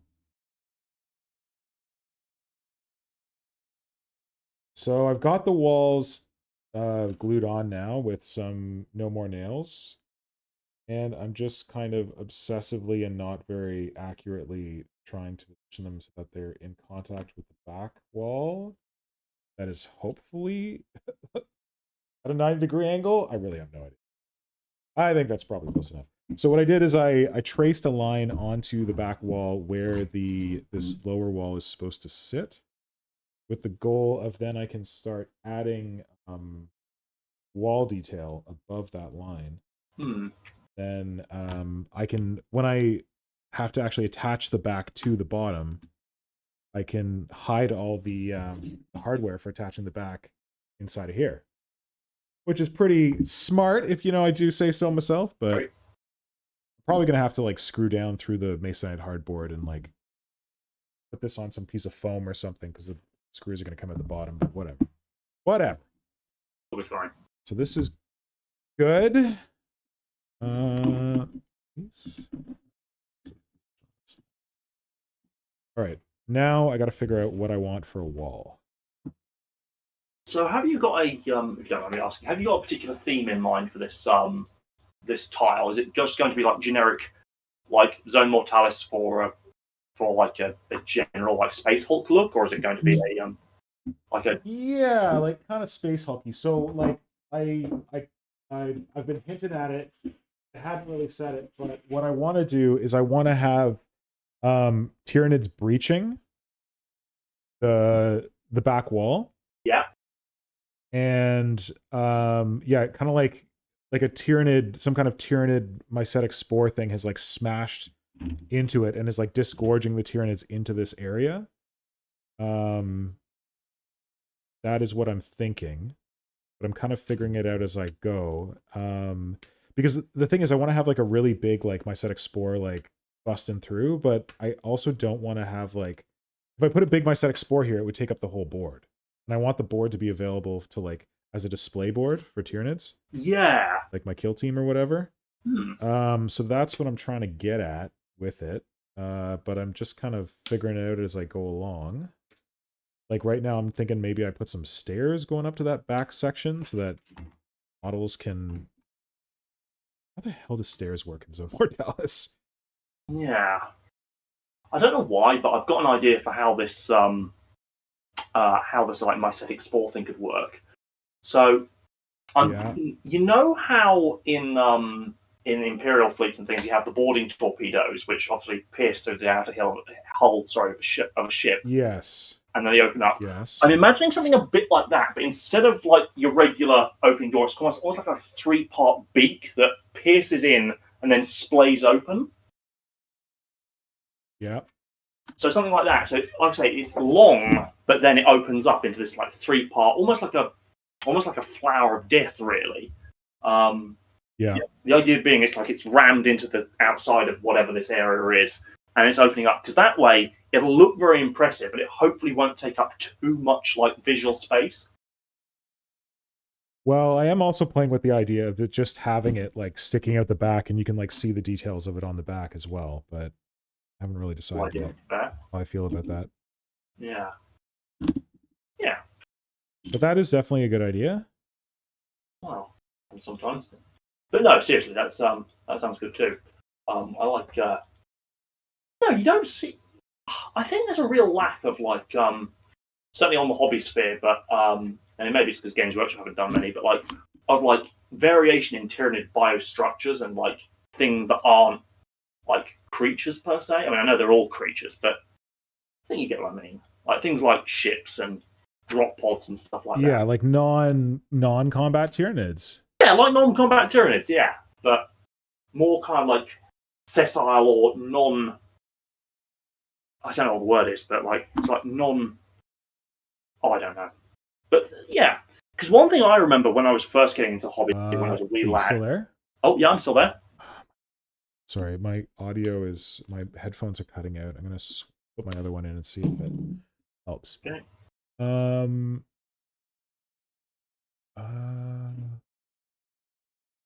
right. Do you want? Can you say something, Peter? I just want to check that my headphones are working. Testing, 1, 2, 3. Okay, good. So that one works. So I'm going to switch them out and leave the left one in and the right one out.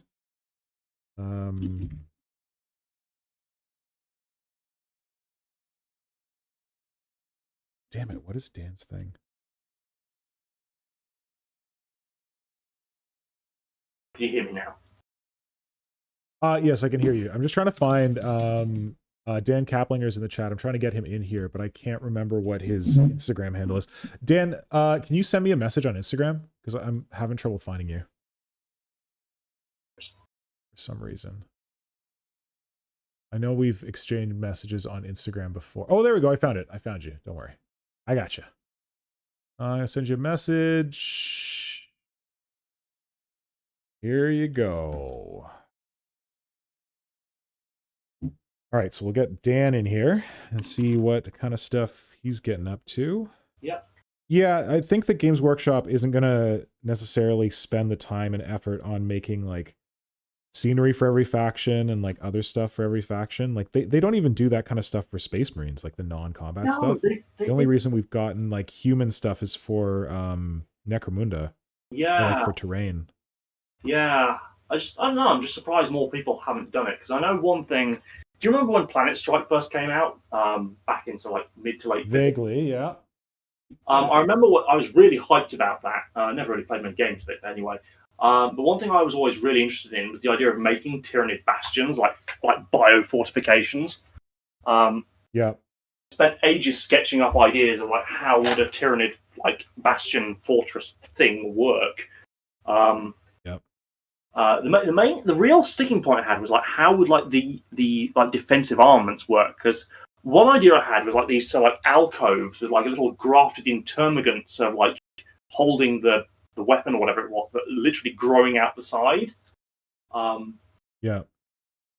Symbiotic turret beast almost. But yeah. Yeah, well, Hydra had some cool ideas for that. We were talking about it on stream yesterday, but he did some really cool Tyranid terrain for like City Fight or Armageddon when that came out. Yeah. That he shared on Warp Shadow way back in the day. Yeah, so he had some like cool ideas for how to make it work. I really need some instructions for how to build friggin' Zone Mortalis stairs. Oh dear. I don't know how these are supposed to go together.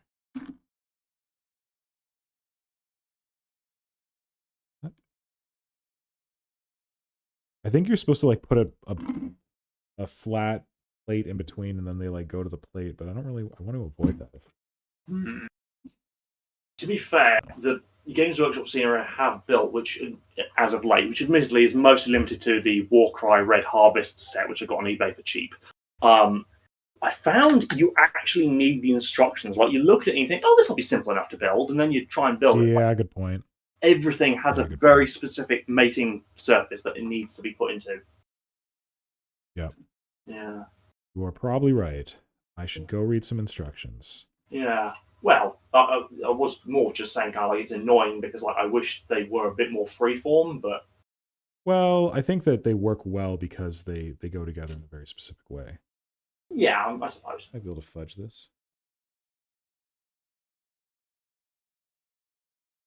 Where do I want the stairs to be? That is the question.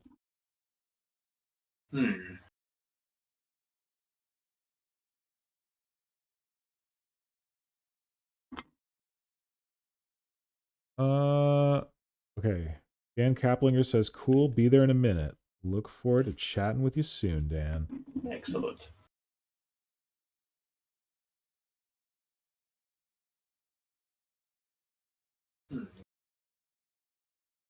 Saved. Any crashes wiping out my work. One too many times. All right, screw it. I'm going to live fast and break things. Oh, boy. I'm going to cut this off and hope that it works. It looks like it might.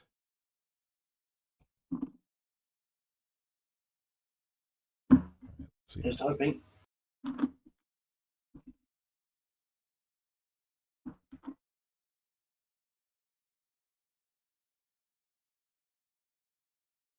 Oh, I didn't cut it exactly right, but it might work.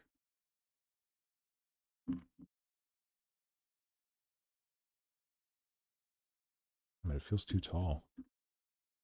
Not tall enough.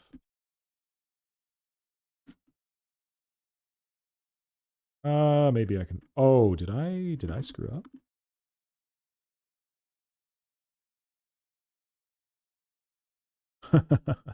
Oh, no. Oh, well. Oh, it was easy enough to rectify. It's open.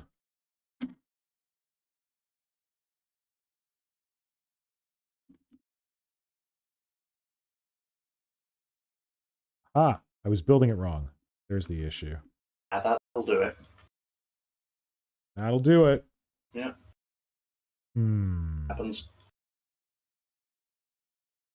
So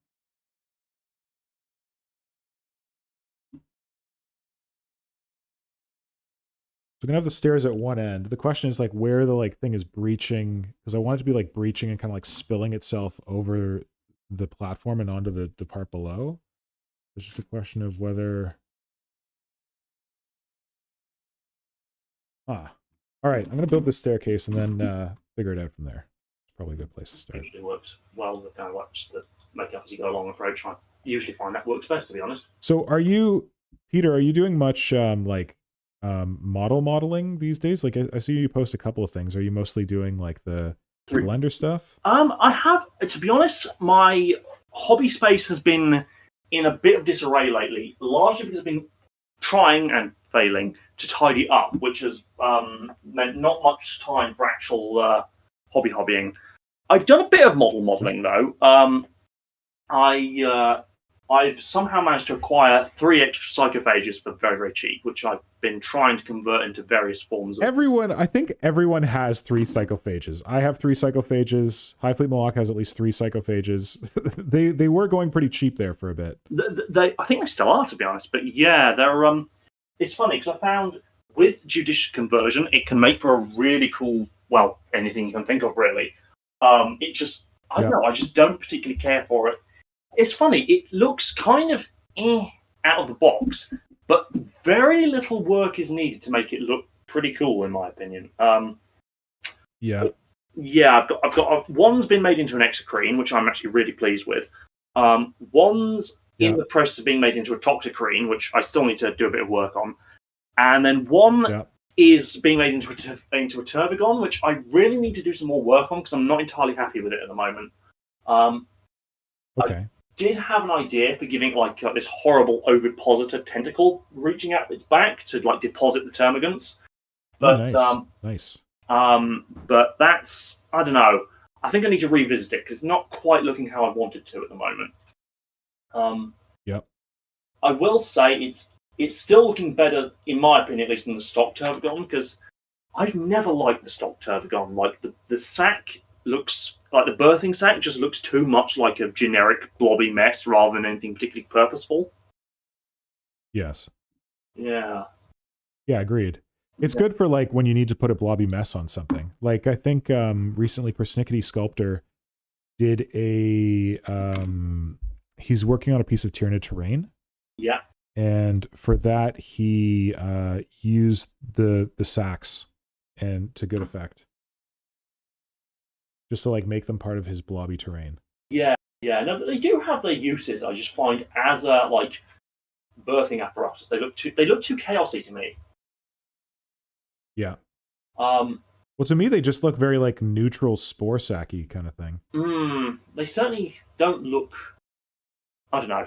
And it's funny because like even if you look at the closest comparison to like a Turbogon in real life I can think of is a Termite Queen, and even that, the birthing, like the big abdomen, still looks a lot more structured and neat than the blobby mess we got in Turbogon. Yeah. Yeah. I don't know. I am very particular about these sorts of things. So, yeah, I've been trying to get some more painting done as well. I'm trying to, not that I'm particularly enthused by how 10th edition is looking so far, but I'm trying to at least get the Combat Patrol painted up. Yep. Because that actually looks like it might be fun. But yeah, I've made some headway on that. Got a lot of termagants painted. Just need to get some of the other stuff painted, basically. Found the barb gaunts are coming together quite well, though. Yeah, I'm pretty pleased with the barb gaunts. Like the the details on them and everything. Painting them was a lot of fun. Yeah, they are a lot more fun to paint than I'd expected them to be honest. I was worried they were going to suffer too much from what I find is the case with a lot of Games Workshop models, where they've just got so much detail that you kind of like don't know where to start. But yeah, in all honesty, I've actually found them quite refreshing to paint. Yep. They are detailed, but they're not too detailed. Yeah. I suppose it helps, obviously, being as they are Tyranids, they haven't got any kind of like, they haven't really got bling per se. Like you don't have to worry about like, oh, they've got this like book or like reliquary or whatever around their waist because obviously they're Tyranids. Well, they kind of have like brain bling, like they have that like weird parasite thing on their back. They do, but what I mean is kind of like you can kind of limit your color palette because rather than oh crap, I've got to paint this a whole different color for it to look right. It's kind of like, oh, I could just paint this the same way as I've painted all the other fleshy bits on there if I want to. But yeah. What else has been happening? Still haven't finished that bloody Psychophage though, which is a shame because it's actually looking really good. But I'm nearly there. One thing I did find out was very neat. So now I appreciate this is purely me and my biases towards how like Tyranid should look, but so I've never liked that the Carnifex was switched from the 60mm round to a what's the word? To like the big oval. I've always found that a really weird choice. And it's annoyed me so much, in fact, that when I ever build a Carnifex, I always just put it on a 60mm round anyway, because I just think they look better on those. I've also discovered that the Screamer Killer, in my opinion, looks a lot better on a 60mm round. Like, it just fits. Is it on an oval? I can't remember. It's on isn't it on a round? It's on a round. It's on a big round. It's like a big 100mm or something round, or 80mm, I'm going to say. Yeah. Very large base, anyway. And I found on like traditional Carnifex 60mm round, it looks a lot better. At least I think. Anyway. Yeah. But no, I've been. I'm just wondering where. Hold on. I'm just wondering where Dan Kaplinger is. Dan, so if you've, I don't know if you joined the Discord. You said 1 minute. Oh no, I guess it would have warned us if you joined the Discord. But Dan, if you managed to get in the Discord, we're down in the voice channels. There's one called Shadow in the Warp, and that's where we're chatting. I actually, I'll need to take a break in a minute to do my next every hour on the hour update. Yeah. And I should probably make some food when I do that. Yeah. Because I am getting a little peckish. But this is pretty good. I got the back wall. I got a staircase in here. So I think what's going to happen is that the pod is going to be breaching like over here more, like in the back corner, and then kind of like spilling over onto the ground. So then I could have, if I want, some miniatures displayed on this catwalk at the back here, coming down the stairs. Because apparently these stairs are built so you can like slide a base into them or something. I don't know. Yeah. So far so good. Maybe it's time to start building some wall detail behind. Because I don't want to take up too much of like the floor space, because I want to be able to like display models on it, but also like to have room for whatever grossness is coming through from the breaching pod. Indeed. Because when I was first thinking about this, I was picturing the pod breaching like right in the middle of the wall. But I realize now that if it like breaches from like the side a bit more, then I don't have to like cut a hole in the middle of the wall. Yeah. I can just like cut a section out of the side and then have it like coming in kind of a little bit. And then I could have the rest of the detail of the pod extending up. So it's not like totally confined into the square of the floor space, but it kind of like extends up and out. That's a good idea. That could work. It'll It'll also be easier to cut this masonite hardboard just like in from the side instead of like having to drill a hole in the middle. Mm-hmm. No, not bad at all. All right, I'm gonna. There we go. 21:59. Look at that.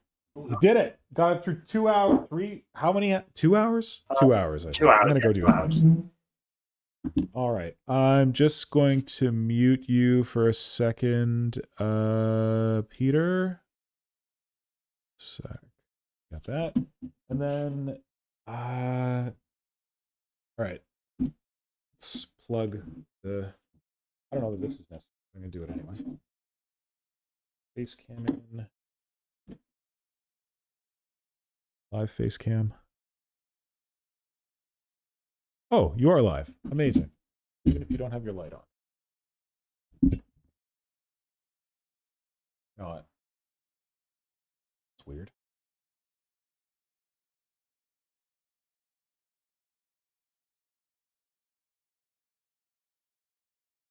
I don't know what's going on.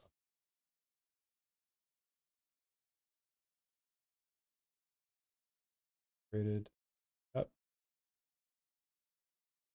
There we go. Bloop. Bloop.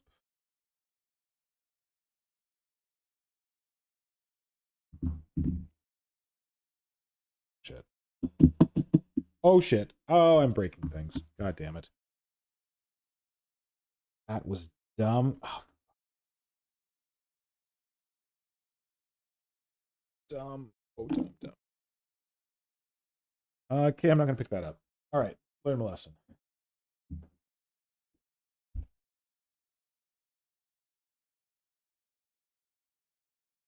I can hear you. What's going on?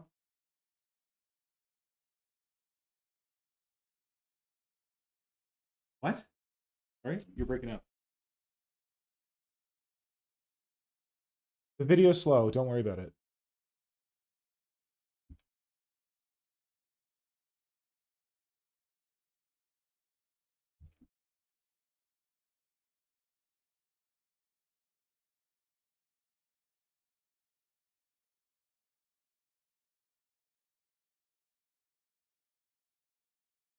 All right, we are.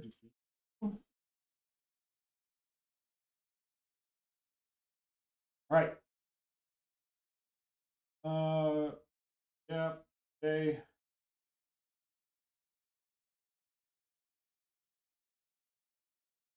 All right, we are 2 hours into this 24-hour tile build thing. Shout out HiveMarketMinis.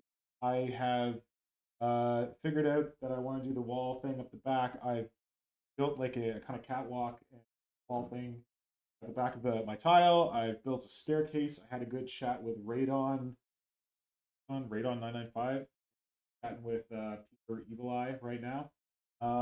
Yeah, 2 hours in, still feeling good, but I'm gonna go make some food. I have not eaten. When I market tip sheet, one of the first tips is you need to go. I'll be right back. But you should join us on YouTube. I'm gonna keep on streaming good bunch of hours yet. And if you're in our Discord, you join up, have chat too, voice chat if you want that. Yeah, see you on YouTube.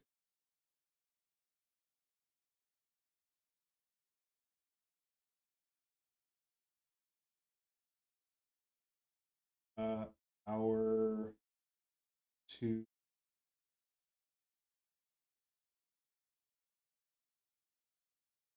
All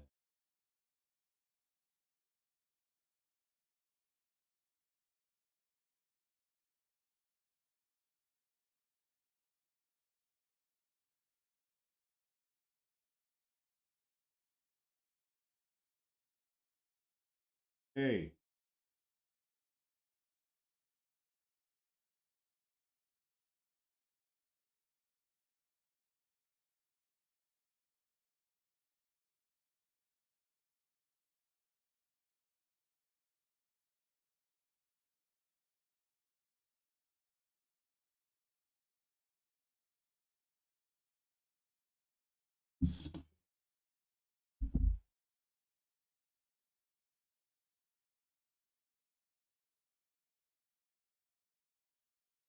Okay.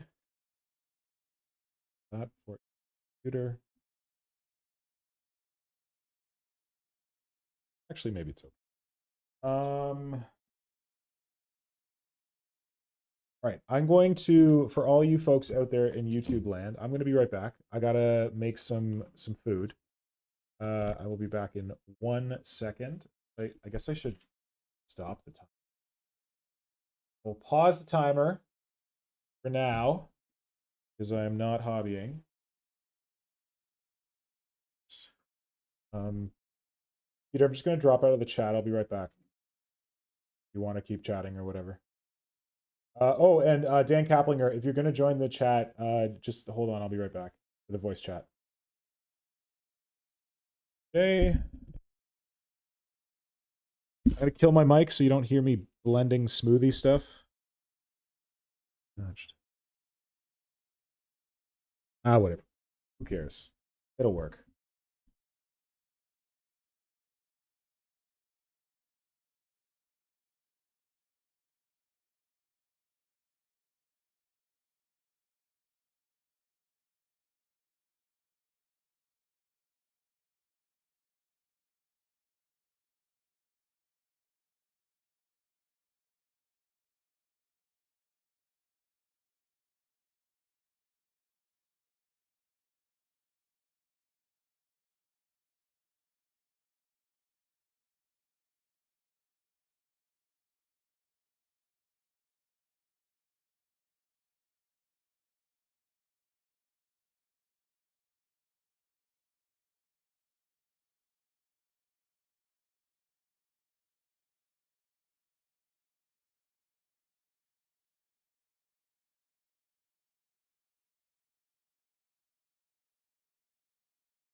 All right, back in the saddle.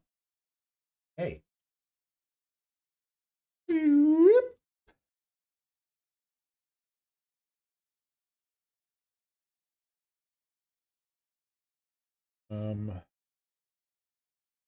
It's overhead. All right. Oh, start the timer. Hey, someone sent me a heart. Thanks. 21, 20, 54, 16. Hike. Oh.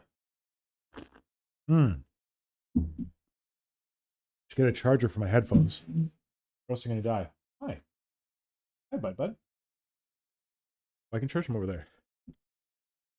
All right, let's see if this works. Kajan, not sure if microphone is supposed to be as far away as it is. Sounds only for us. Was that just when I was standing up and giving an update? Was that the thing, Kajan? Or do you mean it's like generally quiet? Because right now my levels look good in OBS. I think. Oh.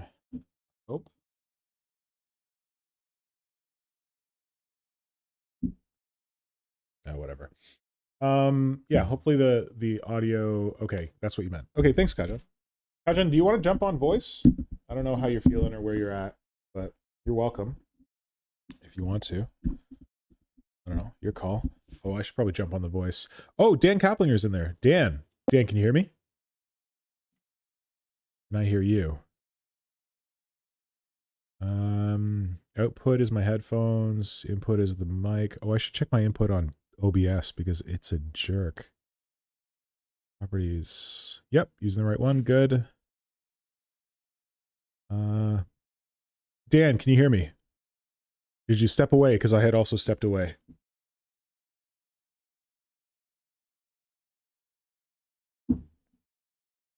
Well, if you come back, happy to chat.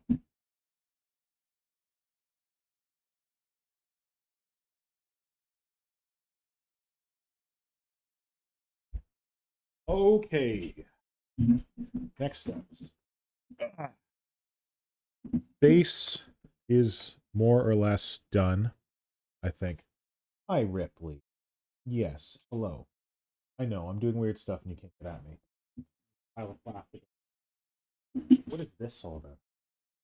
What is this all about? Blah, blah, blah, blah, blah. So. Got our wall. Maybe get this out of here so I don't break it again.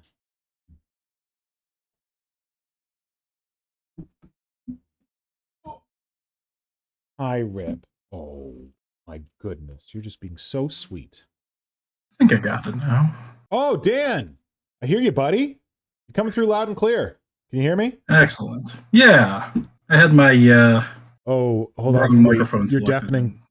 Okay, go ahead. Because your audio is really good, but I had the Discord audio very loud. So I think some people out there in internet land just may have been deafened because of my stupidity. You go ahead. You can go ahead now. Why don't you tell me what you had for breakfast or lunch? Microphone for the wrong chat. Oh, okay. I had a pulled pork sandwich for lunch. Nothing crazy. That sounds delicious. It was good.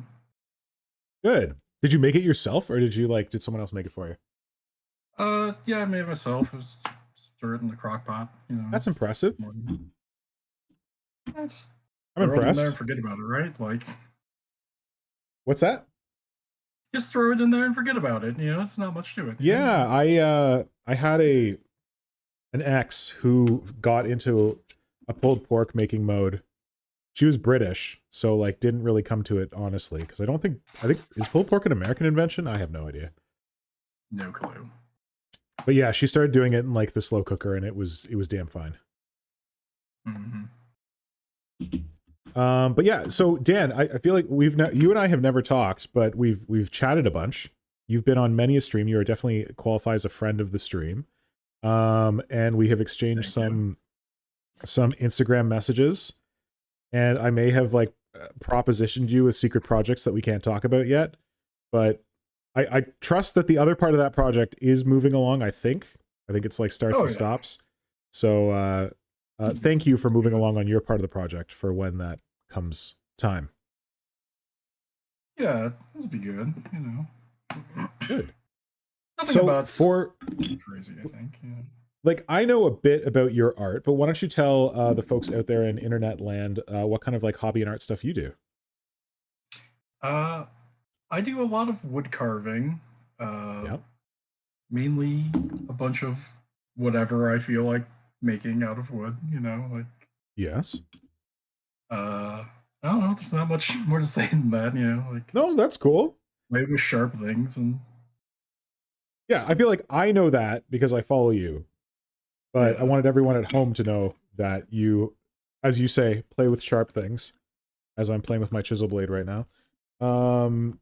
And that you do wood stuff. And hold on, I'm gonna put your. Can I put your Instagram in the? Or wait, you have a wood carving Instagram, right? Is that the Dan one, or is there a Yes, I different one? do. Yeah. That's my only one. Okay, I will put that in the chat for folks who would like to check out your wood carving, because I think it's pretty cool. Oh, Hydra may or may not be in the chat. Yeah. There we go. So Okay, yeah, so you do the wood stuff, the wood carving, and then do you also do like some Warhammer stuff? You do, right? Yeah, I have an old Tyranid army, and I got back into it playing with a buddy of mine in the past like 2 years. Yeah. So Nice. I have some new stuff now, but you know, mostly just old stuff. Like all of my Gene Stealers are the old, like what are these, second or third edition ones, like the where they were like blue the ones? blue plastic, right? Yeah, Yep. yeah. Yep. Those are the classics. Those are the Gene Stealers that I was introduced to Warhammer on. So I'm not going to judge you for that. Yeah, I have like 30 of them, so you know.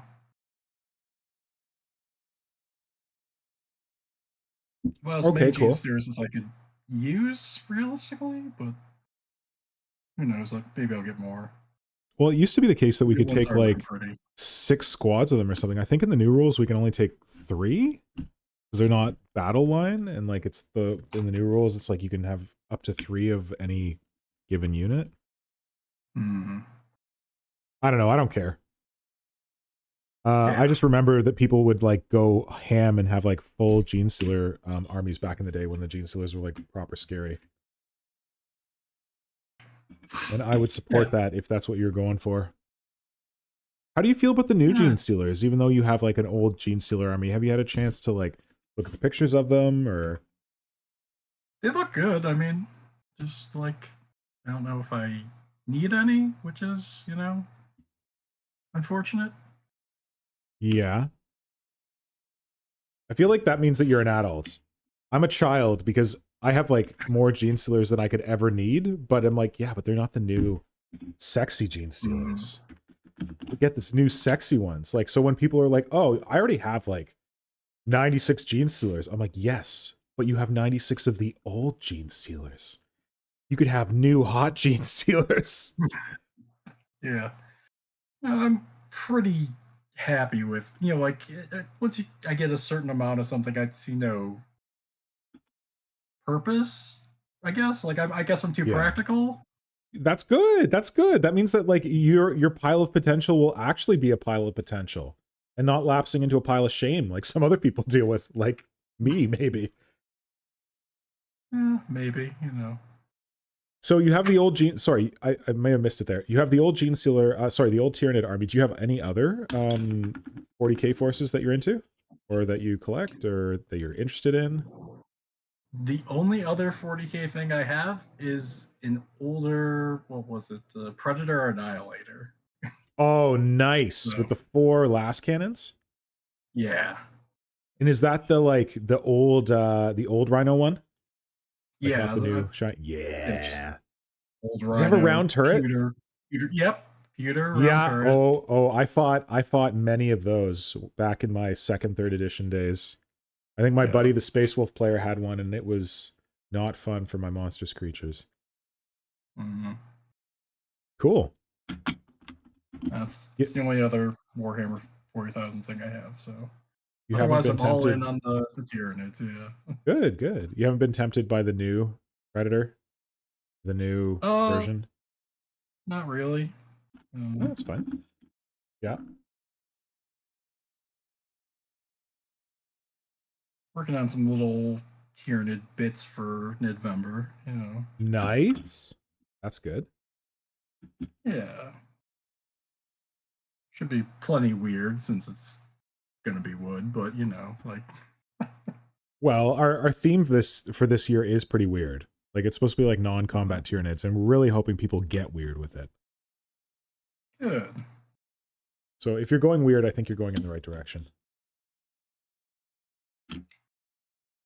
I just meant that, you know, everyone else is probably using like putty and stuff, and I'm just like, wood. Yeah, My no, medium. that's cool. That's cool. If it's your medium, that's great. Yeah. I guess I could carve plastic, honestly. Like PVC would probably carve pretty nice. Yeah, likely. I don't think how much like depth I want to give this thing. Like, I already have the catwalk, and then do I just make the wall flat above the catwalk, or do I have like levels? Let's see.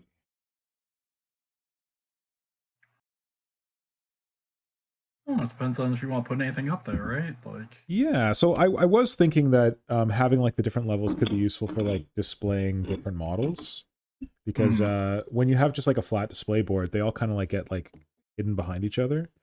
Oh, but if I do, no, I think if I have the wall stick out too much, it's gonna like cut halfway into the catwalk, which doesn't make a lot of sense. Hello. gotcha. Good.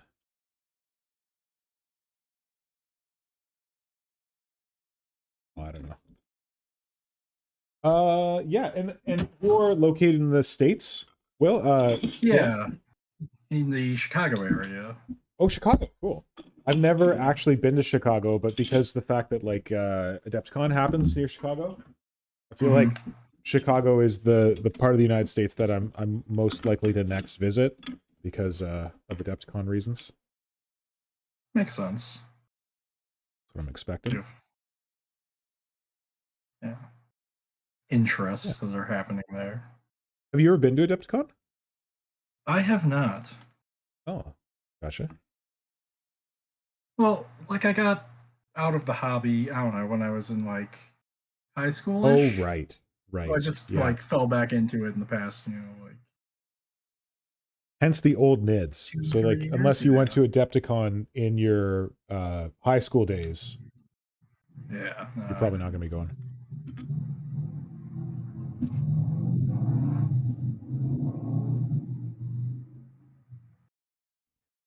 Have you thought, are there any of the new Tyranids that you think you might want to like dip into? The newest thing I have is I picked up the Parasite Mortalis just because, like, why not? He looks fun, you know. He's fine. Yep. He's goofy, and I have enough rippers to, you know, feed him. To feed him, nice. Well, I like it. You're limited by the amount of rippers that you can, you know, place with him. Then, you know. Yeah.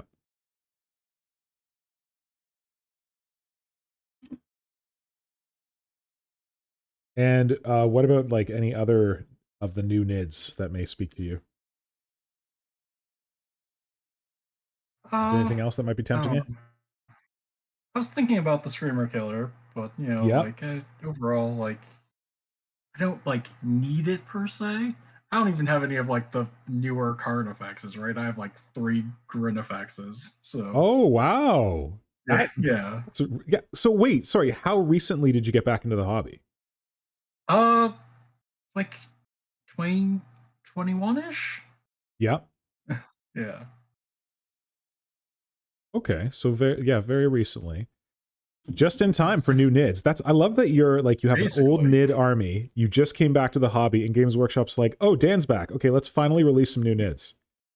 Yeah. Like he hasn't been here since the 3rd edition NIDs launched. I realize that's like a bit of a pathetic fallacy, but I'm gonna allow it. It's also my 40th year, so maybe they gave it to me for my 40th birthday, and I really appreciate that. That's fair. A little bit delayed, but you know. Yeah. That's more reasonable than for me, you know. Oh, sorry, Like, my dog's freaking. Ripley, you're fine. Hey, come here. Come here. There's a dog barking outside, and now he's losing his mind. mhm. Yeah. Oh man, I feel bad though because like you like the Screamer Killer, but the Screamer Killer is not currently very easy to lay hands on. Yeah, but they'll be fine. Like I'm pretty happy with most of the things I have, so it's like Right. whenever I get it, I'll get it. You know, right? Like if they Yeah. make it You're a separate a screen, well, reasonable, patient human being, unlike some of us. yeah, fair, fair.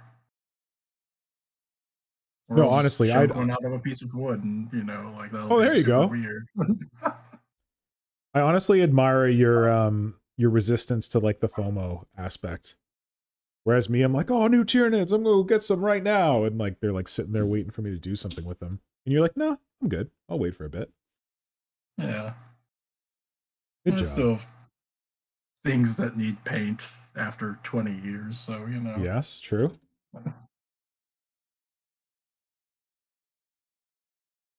Hmm.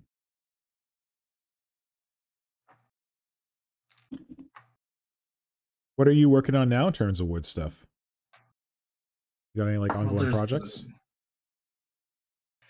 well, just a secret project. Yeah. There's what I'm carving on right now for November. I can probably grab some pictures of that and throw it in the Discord somewhere. Yeah. They're just 4 little sections of carapace, basically. Mm-hmm. Yeah, so it's nothing too crazy. Cool. No, but I'm excited to see it carved. That's pretty awesome.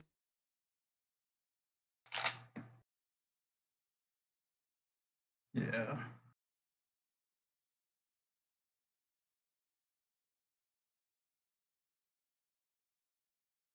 So I really want to try hard to get some like Necromunda tiles in this build Mhm. because they make me happy bringing back Necromunda, but I don't know that it's going to be easy necessarily.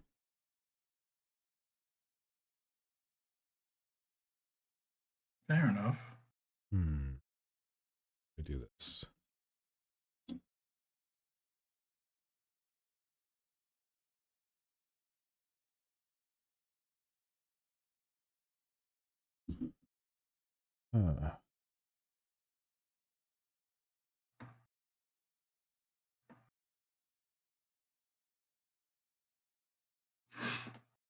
There's my decision made for me.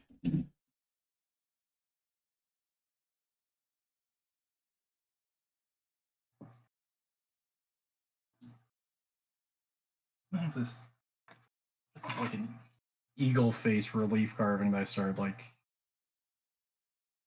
I don't know, like a year ago that I it's in something a little harder than Yeah. half the things I work with. So it's taken a while, but Is that for like a commission or is that for like yourself or? most of what I do is just for myself. Yeah. You know, like commissions won't be bad, but like at the same time, it's just like at least I'm like into what I'm doing for myself usually. You know, Good call. Yeah. That's a smart way to go. like I usually don't have to force myself to do anything if I'm like excited to do it, right? Like, Yeah, right. That is a very good call. mm-hmm.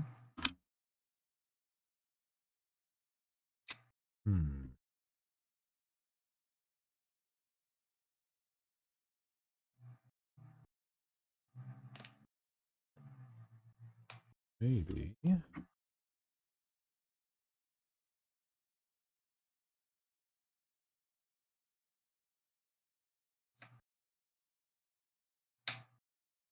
So the visual story I'm trying to tell here with the wall is that we've got like this section of, I don't know, pipes, conduit, whatever going up.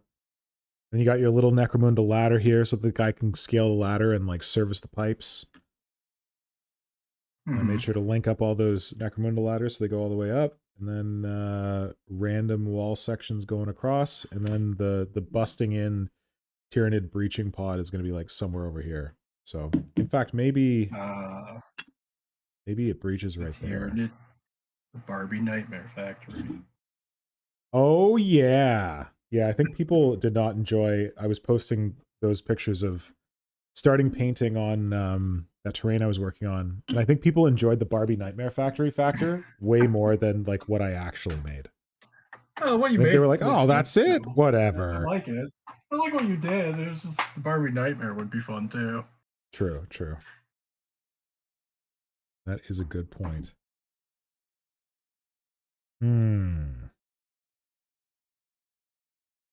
Okay, well, I've got one side figured out. That's good. Kajan is active in the chat. He said that he used to whittle wood, but haven't done it in like 10 or 15 years. Yeah. And said, I mean, I saved a lot of the tree stumps I had to clear this summer due to the storm damage and cut some branches into discs so I can carve some bottle tops from them. Said, I absolutely admire people doing proper wood carving. There you go, buddy. Admires you. Bottle tops are cool. How did you get into wood carving? My mom found a carving book at a thrift store. Yeah. And like we had some of the stuff already, and I was like, that seems cool. Might as well do that. Just picked it up in high school. Yeah. Yeah. Just a second. I just gotta check something. I think for some reason my time lapse camera. I don't.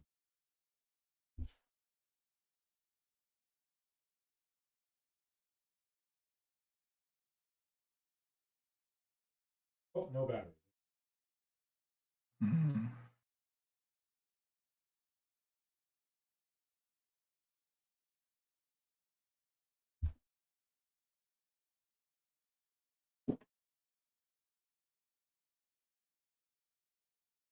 I don't know if you've seen on Instagram, got like a whole bunch of different Yeah, I think I saw a couple when you went to go make lunch. You know, you moved some stuff and.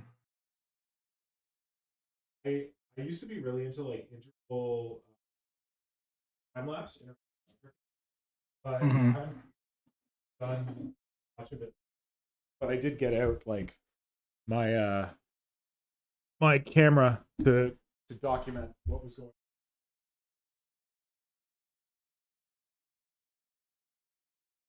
on. Yeah. Hopefully. I think the closest I've done to that is the carving for that wood carving magazine. Oh yeah. And that was kind of a little too much photography for me. I like the carving aspect more than I like the pictures aspect. Yeah. I feel like. Yeah. Sitting around making a mess, basically. Yep. So now I'm getting a bit sneaky with the Necromunda plates. I'm like, maybe I should have like a doorway and there's like a gene sealer poking through it at the top or something.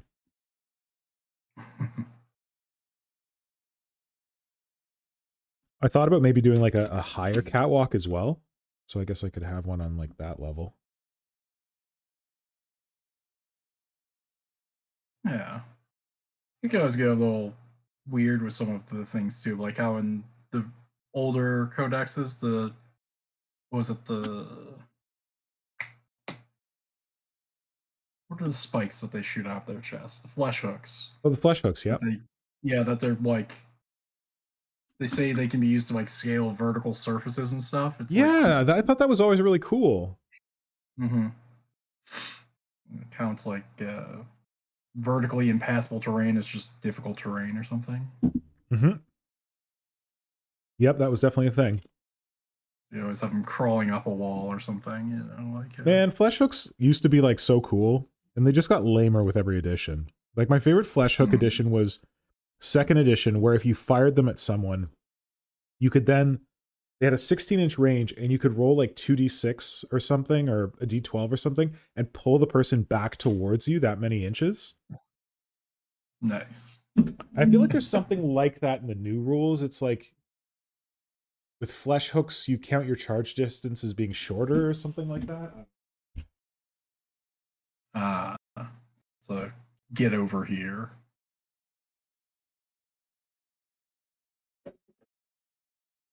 Just grapples them and drags them in. Yeah, like cool grappling hooks. I always I loved running like a whole bunch of lictors in second edition.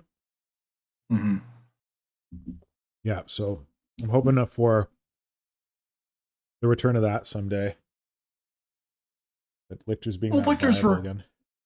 good back then, right? Because they always went first in close combat, right? Like, yeah, they were proper scary. Yeah. Hmm. Like, I've tied you up and I go first. You know, like, Good luck. yeah. All right, now the challenge is I gotta. Charged me. That doesn't matter. Still go first. Like, get the positioning right on these wall sections before I start gluing them on.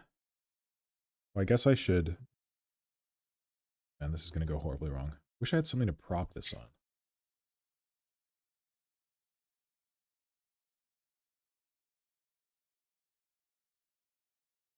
So, got one of these, one of these. Shit.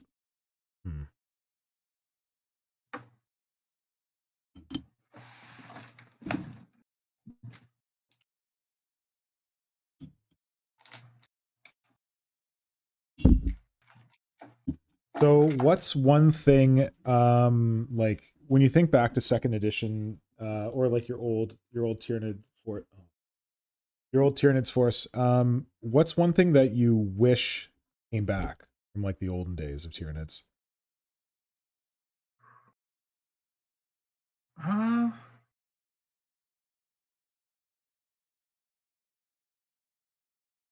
don't quite know. Maybe Carnifexes. Are Carnifexes with guns still good? I don't know. Like, Oh, I don't know if they're good, but they exist. Like, yeah, it's meant like it seems like the Tyrannifex kind and other things kind of replace just slapping big guns on a Carnifex, right? Like, yeah, I like big guns on a Carnifex too. I'm a big proponent of that, so I can understand wanting big guns on a Carnifex. yeah, I think you can like yeah. you can do it now, but it like the golden age was when you could like give your Carnifex like 2 different guns. You could give them like a venom cannon and a barb strangler, or a venom cannon and a devourer. Those days are long gone, unfortunately. I think now you can only give a Carnifex 1 gun, which kind of sucks. I guess it kind of makes sense, but like, since they've filled the role out with other, creatures. Yeah, like now we have like a Tyrannifex and stuff like that, but still. The Exocrine and things like that. Yeah. Still, it would still be fun if those days were still around. Yeah. I think my line is correct.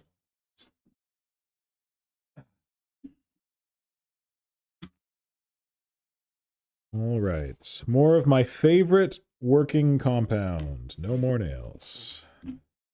Do you use much what do you like when you're doing your carving? What do you use for adhesive? Like, do you have to do much like gluing of wood together, or do you just carve it all from one big piece? If I can help it, I try to make one big piece. Yes. Otherwise, it depends. Sometimes it depends on what you're going to finish with, because some glues show up a lot better than others. Right. Okay. The wood soaks it in and gets saturated.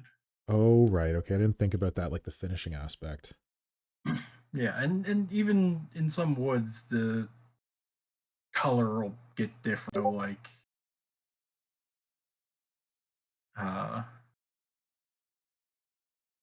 so like wood glue's pretty just fine for like all yellow around stuff. Yeah. Even like you could even use like school glue. It's not so different. Oh, okay. All right. It's not so different. It's not like that much weaker, honestly. Like it's gonna be like 50 pounds weaker, maybe. So maybe it's only like 150 pounds per square inch versus like 210 or something. Like, but it's like Yeah. whatever. Oh, And okay. it's like, Interesting. oh, what's the wood carving? You're like, the point of this isn't to hold weight, right? Like, you know, Yeah, like, so yeah. You're not building a bookshelf. exactly. And I figure out where I should put this Tyranid wood I'm working on. I'm thinking like terrain terraforming is probably the right place to drop that. Yeah, that's good. Especially if it's November focus, because that's what we're going to be doing a lot of in November. Yeah. Yeah, I did not think about gluing these Necromunda tiles on. There's not much in terms of contact surfaces, but I'm just going to put a whack of No More Nails on it and hope for the best. Yeah. Super glue works. I use a Right. bit of epoxy. It doesn't have as much Oh, time to epoxy soak would in, be so good. epoxies Yeah. work pretty good. I'm just impatient, and I feel like this stuff gets tacky faster than epoxy does. Yeah, depends. Some of it, the epoxies like that, like 2-minute stuff, and it's like that. Yes, that could be useful for if you want it quick. Yeah, but it's also kind of excessive because it's like hard to gauge how much you need sometimes. So you're Yep. like too fast curing, and then you're like scrambling. Right. You know, Right. like versus even like super glue, you can kind of like put some on and like you have some time for it to sit before it's curing Rock instead hard. of just yeah. Yeah. Instead of just like time to panic. Yeah.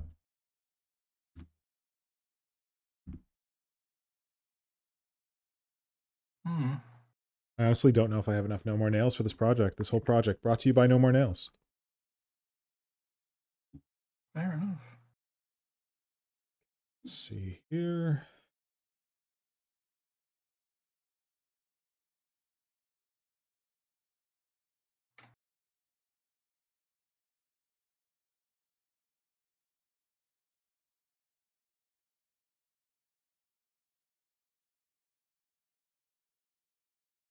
So did you play much back in the day when you had your Tyranid army? Or were you... Well, I guess if you had a Tyranid army, you probably played a bit. I played a bit, but not like a ton. I've probably played more in the past, couple years after getting back in than I did Yeah. back then. Yeah. Okay.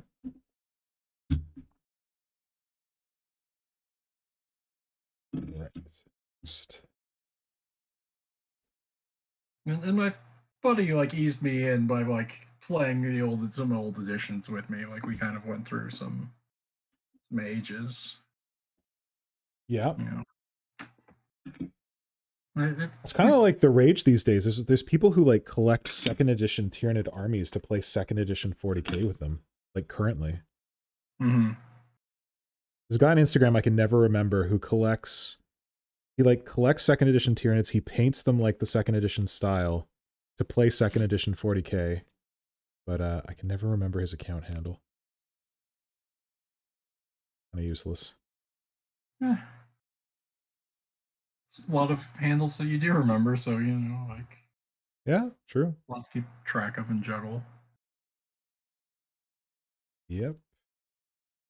What I tend to do is I'll do the on Instagram you can make like a list of like posts. You basically save posts that you like. And I use those to like save profiles that like I have a list called Bug Boys, and it's just people who I know do like Tyranid conversions. Thing in there. Yeah. And like I forget which hobbyists are like in Toronto in my city. So I like make a list of like Torontonians, and then I save like one of their posts. That's a smart way to do it. Like mine are just a mess, like with like random woodworking stuff and things. How is Instagram for woodworking stuff? That's pretty cool. I don't know. plenty of people that do things. I don't know. Yeah. And people are pretty friendly. Like, Good. yeah. Nice. Yeah, so if you ever need any carving or whittling tips, I mean, like, just find some Nice. people and message them, you know, like. You say that, but one of my like all-time favorite Tyranid hobbyists, Bits of Box, like he's doing some Tyranids these days, he's doing some other stuff. He is very good at sculpting green stuff, but he hates it. Like he would much rather whittle down something or carve something out than have to sculpt it. And I always thought he was mad for doing that, because I'm like, dude, like you're such a good sculptor, you don't have to carve it. He's like, no, I can't be bothered, I just want to whittle it down. I'm like, why? What? Huh? But yeah, so that's a thing. What's that? That'd be my style too. I picked up some of the what's the milliput, and yeah, I tried doing some sculpting stuff, and it was like that. Mine's kind of a mess, but I was like, I can just let this harden and like. Yeah, and whittle it. Like, yeah. I hate milliput. Some people love it. Some people swear by it. People have made beautiful art with it for years. It doesn't work for me. I don't know why. I'm just like not into it. Yeah. No, I mean, for me, it was just like, it was around and it was like cheap. Right? Like, yep. And it's like, bigger stuff will probably just be wood anyways. So like, yeah, I don't need to worry too much. Have you ever seen the pictures of the guy? Did I send it to you or tell you about it? The guy who made a Tyranid Hierophant? Yeah. The Hierophant out of wood? Oh, yeah. Oh, yeah, Dominatrix. Yeah, right. Yeah. The Dominatrix out of wood and the Hierophant out of wood. The blocky one? Yeah. So you have seen those? Yeah, you sent it to me. Good. When we first got talking, you're like, should you carve? And I was like, yeah, that Tyranid stuff. And it was like, you know. Yeah, it's cool. It matches the style back then. Yeah, like it definitely lacks some of the detail. Yeah, but overall it's good, and you know, like you never know how deep into an alternate hobby like wood carving they were. You know, so like yeah, like it's a big undertaking for, you know, if it's just like you're a side hobby. Yeah. But like you said, if you're like comfortable with it and you want to make something big and you're like, well, I could make that out of wood pretty easily versus like trying to make it out of like the kind of materials that people usually use, like the milliput or whatever. Mm-hmm.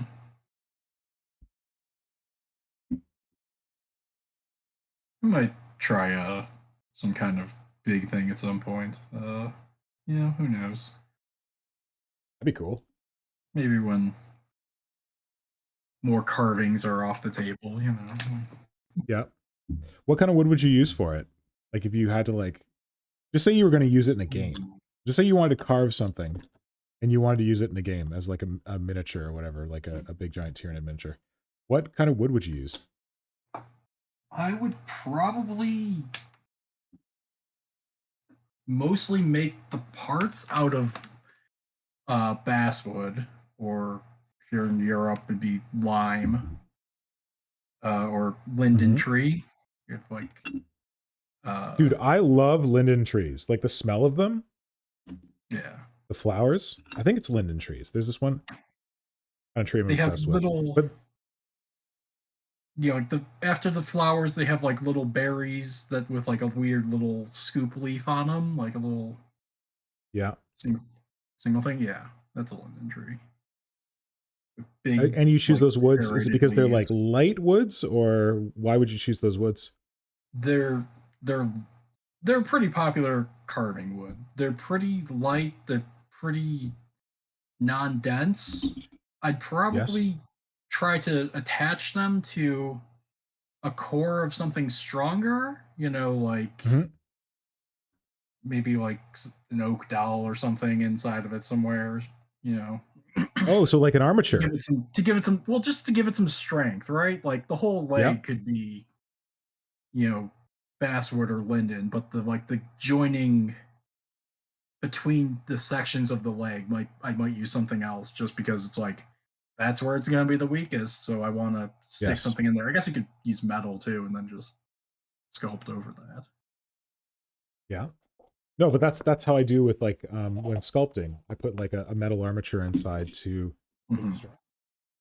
It's cool to think of using different kinds of wood as like armatures, or like strengthening the other ones. Yeah, but I guess you could just stick a piece of like maybe probably stronger, Sorry, stick a piece of what? like a metal rod or something. You know, like Yeah. coat hanger piece or something. I don't know. Yep.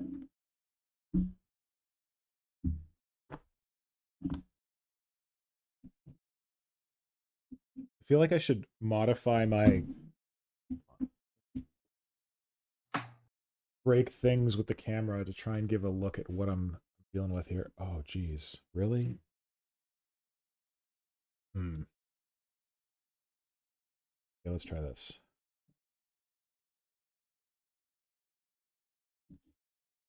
Oh, what? Okay. So I've got this section here. Oh, wait, it's upside down. 1 sec. Transform. Flip vertical. Oh, whoops. Okay, that's the wrong thing. Transform. Flip vertical. Okay, here we go. Yeah, So we Meandering got Shade our says, "Evening, hope you're Meandering well Shade. rested. Hello. How's the build going so far? What's the idea?" Oh, shit. Well, good timing, Meandering Shade, because I'm about to show you how the build's going. I succeed not breaking my... And Tom Wilson says I should mix Milliput with green stuff because that's what he likes it. Yeah, Milliput and green stuff is a good mix, certainly.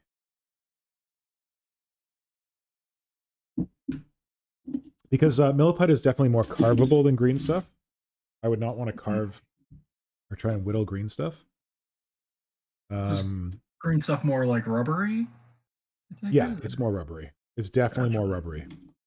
So that's why, like, when I combine green stuff with epoxy sculpt is less rubbery. So it makes the whole thing less, more like machinable. Is that a word? Like you can like carve it, you can grind it. All right, here is my best attempt at showing where we're at so far.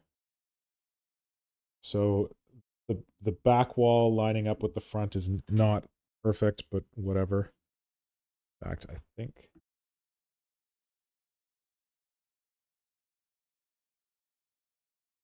Yeah, you got the ladder up the wall, yeah.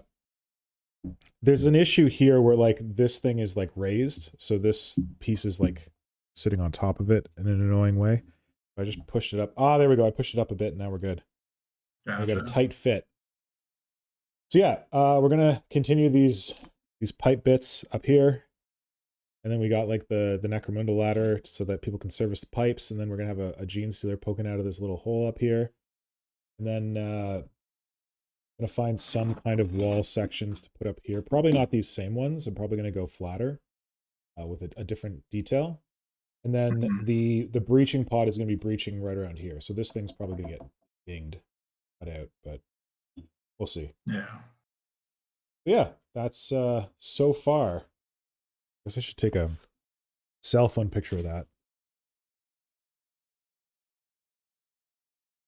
Yeah. Oh, I never posted my... Oh, shit. I made the update for Instagram, and I was like, oh, I'm going to post this when I come back from break making my food, and then I never did. Okay, well, now I posted it.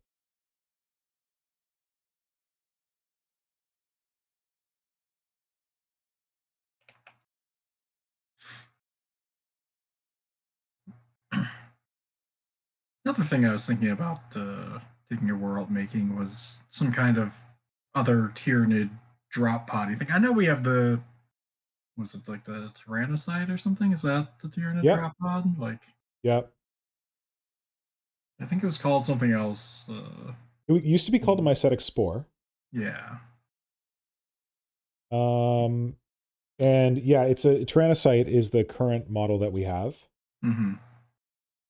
And you were thinking doing a different one? Yeah, like something bigger, like it hit the ground like sideways, like dug in a little bit, and kind of hollow in the middle, so you can have like things like coming out of it, you know. Yep. Probably put it on, cut out a piece of wood for the base that's like maybe Tyrannosaurus size. I don't know. Yep. Maybe bigger. I don't quite see why I would limit anything. Especially if it's just for me, it's not like ooh, need to make it work with. I'd like to see that. Army. I'd like to see that. I'm not thrilled with the Tyrannocyte design. So yeah, I would really like to see some alternate versions of it. I have my own alternate version that I did years ago, which I'm gonna roll out for this as well. Yeah.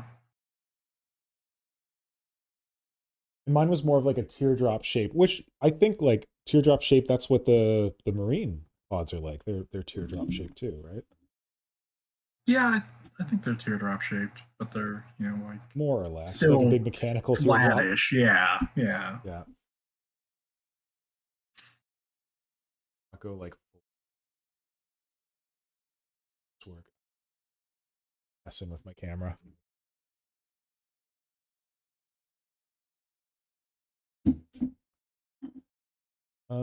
I'm gonna have to. I just realized that I keep failing to get to the library to pick up a book that I reserved, and the library closes at 5. So I should probably. Get a bit of a break. I've got 7 minutes until the next like hour mark. Yeah. Maybe that's enough time. Yeah, maybe take a break at the next hour. You know. Yeah. Oh, I should put down more nails because it's. Oh yeah, let's set up and you know. Just looking because there's like these cool tiles that are supposed to be at like on top. They're floor sections, but I think they could be like good wall sections as well. Yeah. Just to change it up. Interesting. Got. Tom Wilson says, "Do you think there's any Tyranid organisms that don't have some combat abilities?" Yeah, certainly. Tom, I don't know if you've seen this, but that is literally what our theme is for June Stealer. November. Sorry, thank you. Oh Jesus, thank you. Yes, I'm glad you're here for Nidvember. That is literally what our theme is for Nidvember this year. That non-combat Tyranids. So yeah, I think that there are some Tyranids who don't have combat abilities, and I think that we're going to explore those in November. So definitely tune in for that, and think about how you could convert some non-combat Tyranids. It was it's a challenge that we did on the old Warp Shadow forum 1,000 years ago, where we had like a painting challenge where the prompt was like make a non-combat Tyranid. People came up with some really cool stuff. Like they say how like rippers and like Heraspexes are supposed to do like the digesting work on the planet, but they're still have like a combat ability. But like, just think of moving that digestion part out and into things that are just focused on digestion. Like if a Space Marine blundered in front of them, like they wouldn't be very good at fighting the Space Marine. They could like just roll over him, I guess, but I think there should be non-combat Tyranids, certainly.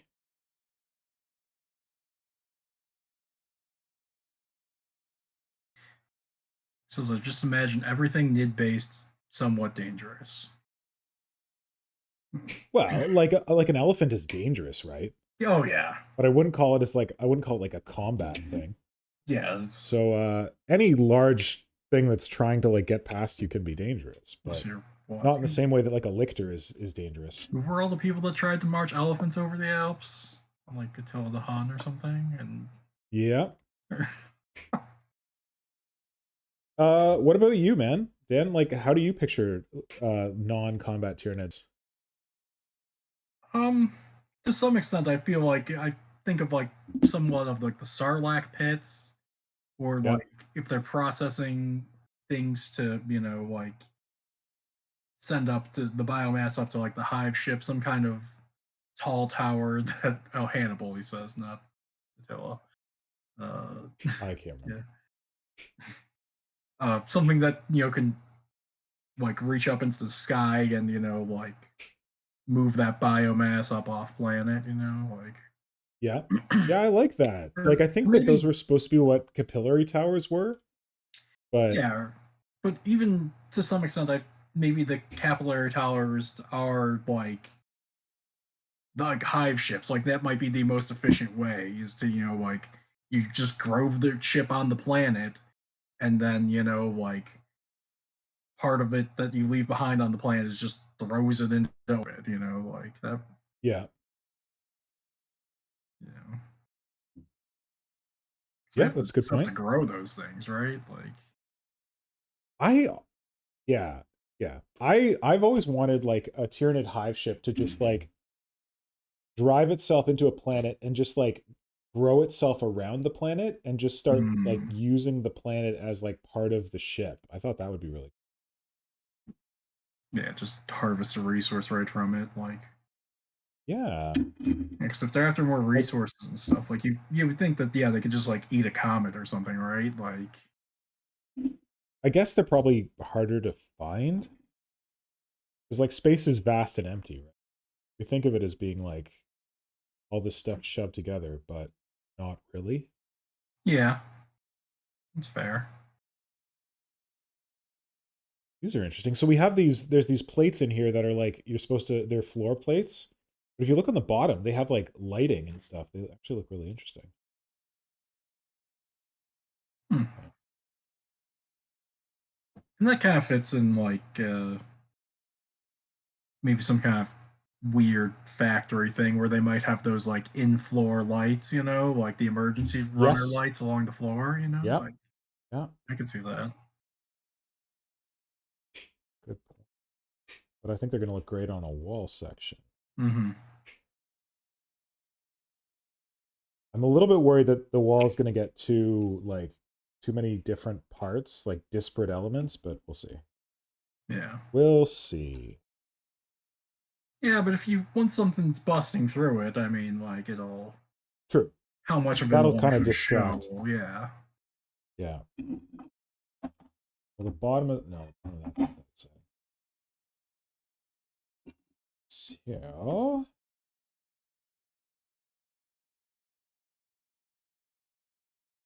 Hmm.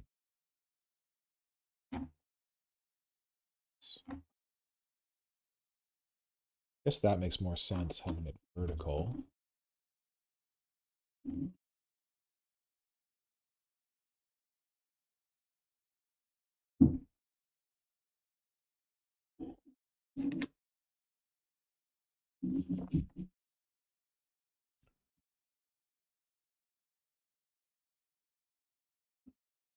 All right.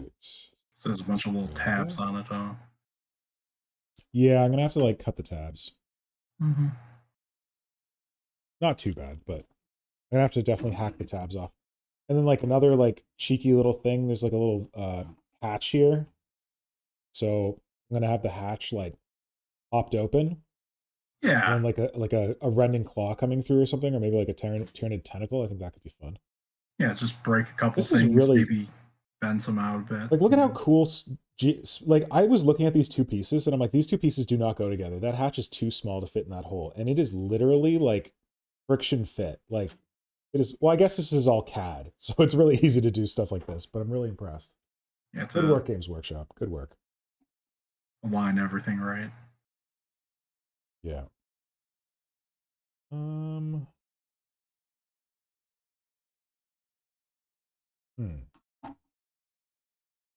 We got here.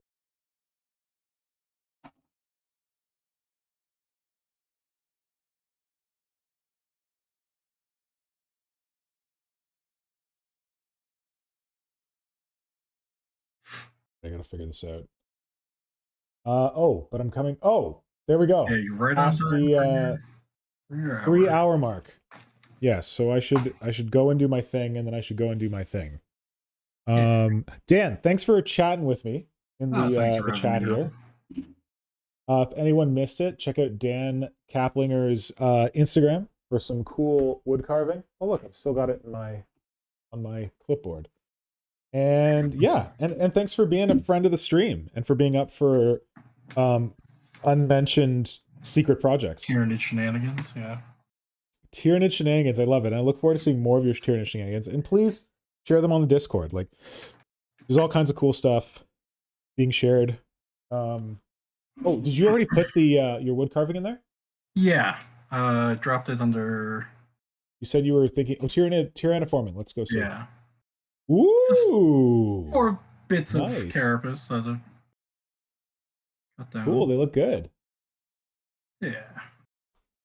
They're getting there. Don't know what I'm gonna stick them on yet, but you know, you just got to start making some stuff and go with it, right? Like. Mm-hmm. Definitely.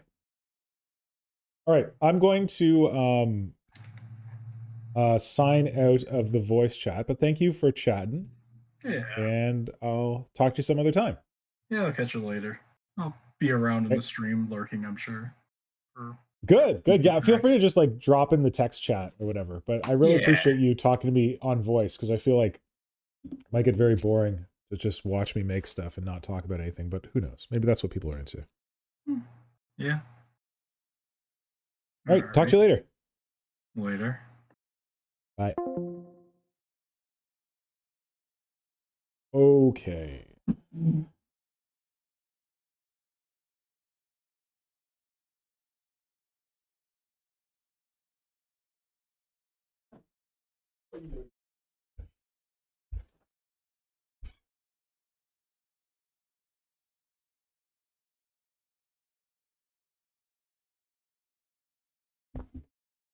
All right, friends. Oh, return nothing. Peace. Yep. I gotta go.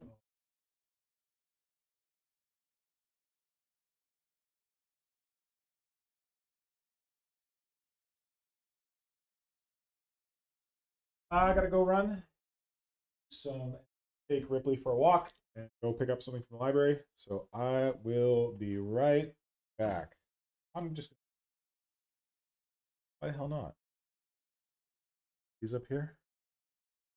There we go. Like a thing to prop it on. Pretty happy with that. It's going so. That's it. So when I come back, I'll do it.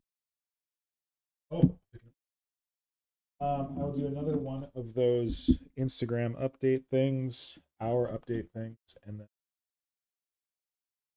yeah, flips.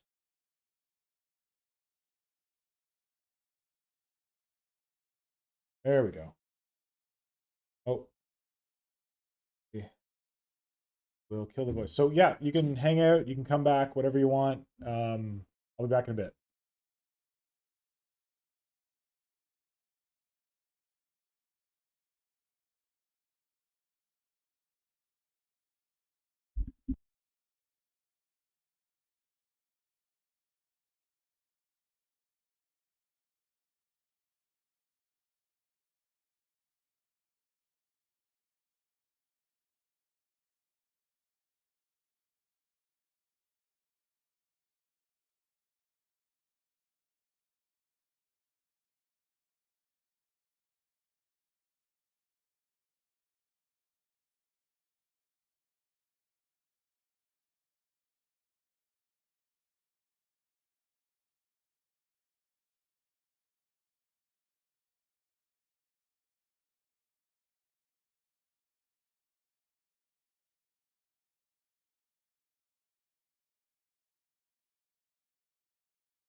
Hello, friends. Sorry, I had to take the dog out for a walk and go pick something up.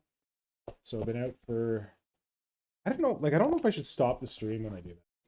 Or just leave it. I don't freaking know. Because there's like a half an hour of dead air there.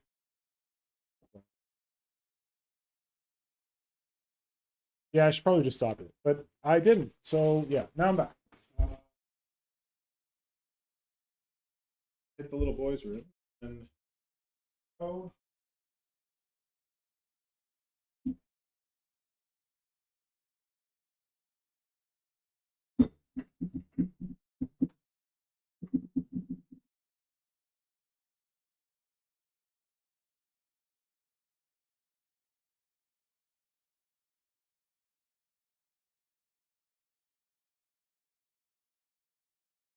Oh my God, what am I...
Oi, oi, oi, oi.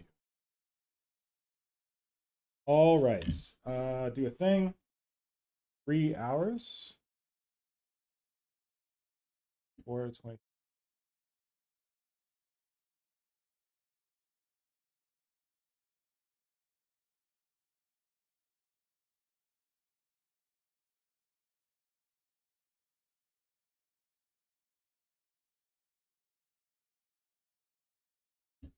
Face cam. Here we go. I'm back. Hi.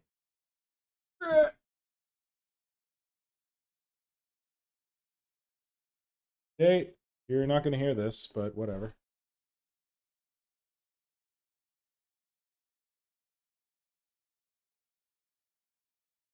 Oh, it's not. That's recording. And okay, this is my, I think, third 3-hour update. I don't know if I missed, but yeah. Oh, here you go. Here's where we're at. We're at 20:55. We're about to start at 20th hour. Yeah, I've done 3 hours. I've got the base. There's like a walkway on the base. I've got started the wall. Start building up the wall. There's a staircase that I put in. Now I gotta figure out the wall, and I gotta figure out the really fun part, the pyramid part. So I'm live streaming this whole friggin' tube. Finally back. But yeah, we're about to start hour 4. So come join us on YouTube.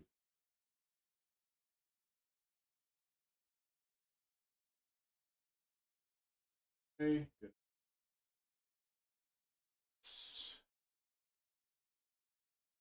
Here. And we will start the clock. Start the clock. Bam! There we go. Clock started. And I am, oh, I gotta post this. I am returned. Okay. Where's the, hello, hello, hello, people. I see, oh, Moose Heist is here. Wicked. Eric Christensen may or may not be here. Radon 995 may be back. Will, the clock stopped because I was away. Hour, this way I'll remember, maybe. Update.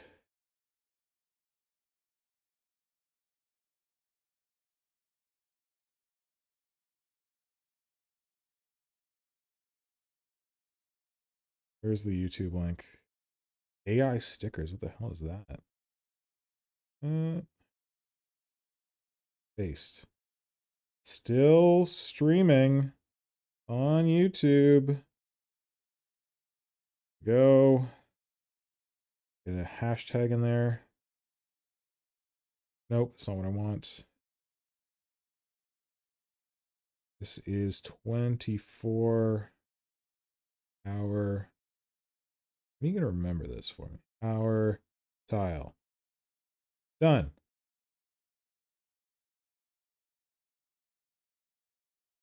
Man, Roxville does such good shit. Oh, Ripley, are you sleeping on my footsie? Oh, I should take a picture, right? I should do a picture.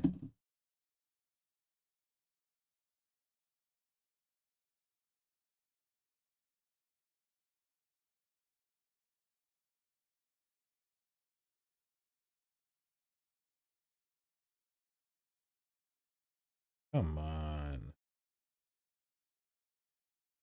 At hour 3. Boom. This is hashtag hour tile. Oh my god, why is my brain... How? Okay, if I'm having trouble now, I'm in trouble. If I'm having trouble now, I'm in some big, big trouble. In Little Chinatown. Oh, I need to have headphones.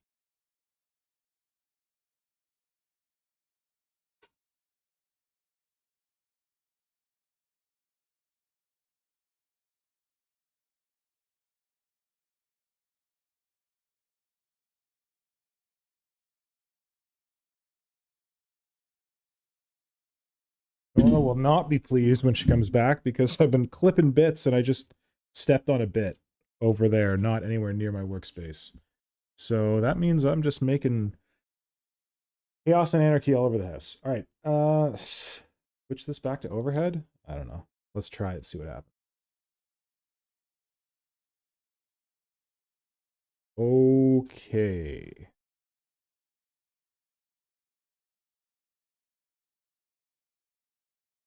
Closer. Oh, shit.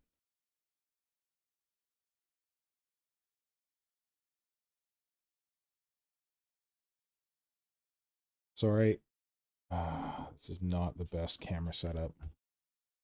Oh, it's upside down. There's your problem. Transform. Flip vertical. Bingo. There we go. Okay. Who's that? Oh, Blitz is there. Hi, Blitz. Radon 95, 995 is back. Eric. Thank you all for joining. Got to build a wall. And if I'm going to build a wall, I need to take some of the junk off the back of these things because they are way too big. Just clip it. I feel like sawing that is going to be overkill. Maybe I should saw it? Oh, fuck. Sorry. Get you out of here. Not glued yet. Oh, partial glue. Good. Maybe I should just glue those in.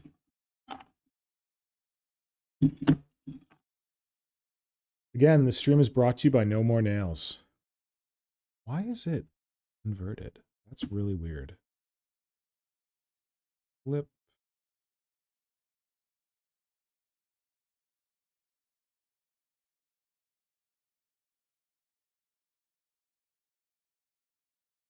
Horizontal. Okay, there we go. No more nails. Stream sponsor. Not really, but just the shit that I love using for all of this. Sticking stuff to other stuff. And then it's going to go on like this. Oh, that's my finger. It's going to go up to there.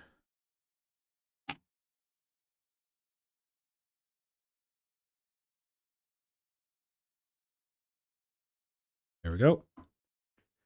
Thereabouts. Am I even connected?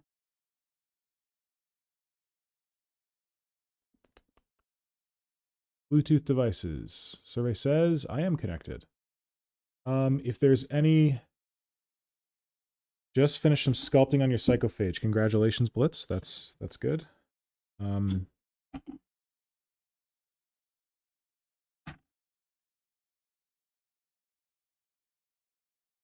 No more nails.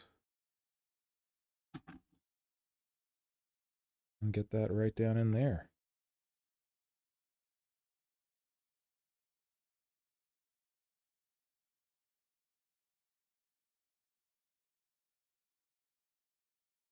Yes, Ripley, I'm boring. Sure, why not?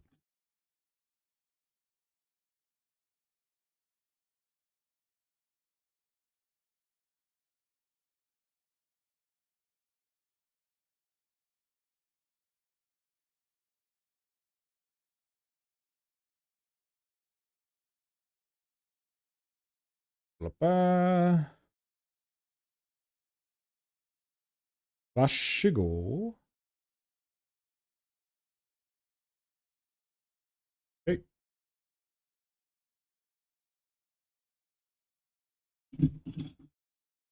So that's glued on. So I think I might try and cut the wall here at the top of this Necromunda piece, but we'll see. Next, time to make a mess.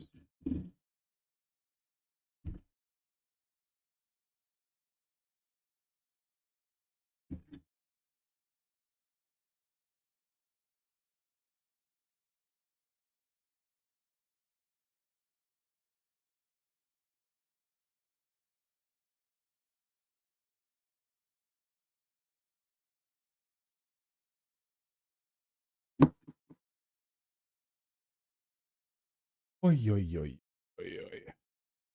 Is anybody out there in the chat? If you're in the chat, send me a message. In the chat, let me know that you're out there, you're watching. I don't know if people realize I'm back online yet, because I just kind of let it sit. I don't know if you guys were here before and now you're back. I think maybe Blitz is out there. I don't know.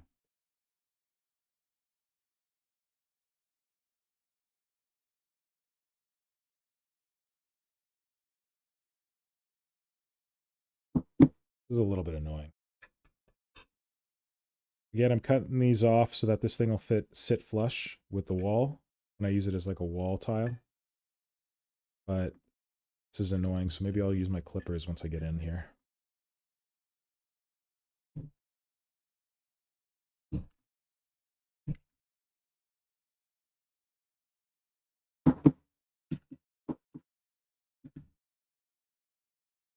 Oh, I'm not even in the voice chat, so if people wanted to be in the voice chat with me, I couldn't. Someone mentioned me. Why? Oh, Dan Kaplinger's here. Woot!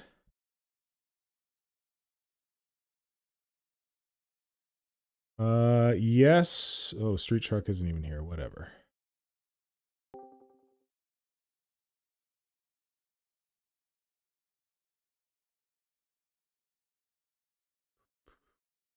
Yep. Yep, that's all set up nice. Okay. All right. Okay, so Blitz is in the chat. Nice. Dan Kaplinger's in the chat. Nice. Yeah, I don't know what... I don't think No More Nails is Mod Podge. I think it's something else. Peekaboo, guess who's back? I think Dan's classification of it as construction adhesive probably makes sense. Oh! Howdy, Radon. What I miss? I did some stuff. Hmm. I also left the stream on for like half an hour while I was out walking my dog and picking up library books. I don't know that that was a smart move, but I did it. I don't know. Yeah, that's fine. How was poking around under the house? Insulation was fun. Oh, you're insulating. Yeah, the 2 additions to the house. Oh, gotcha. Yeah.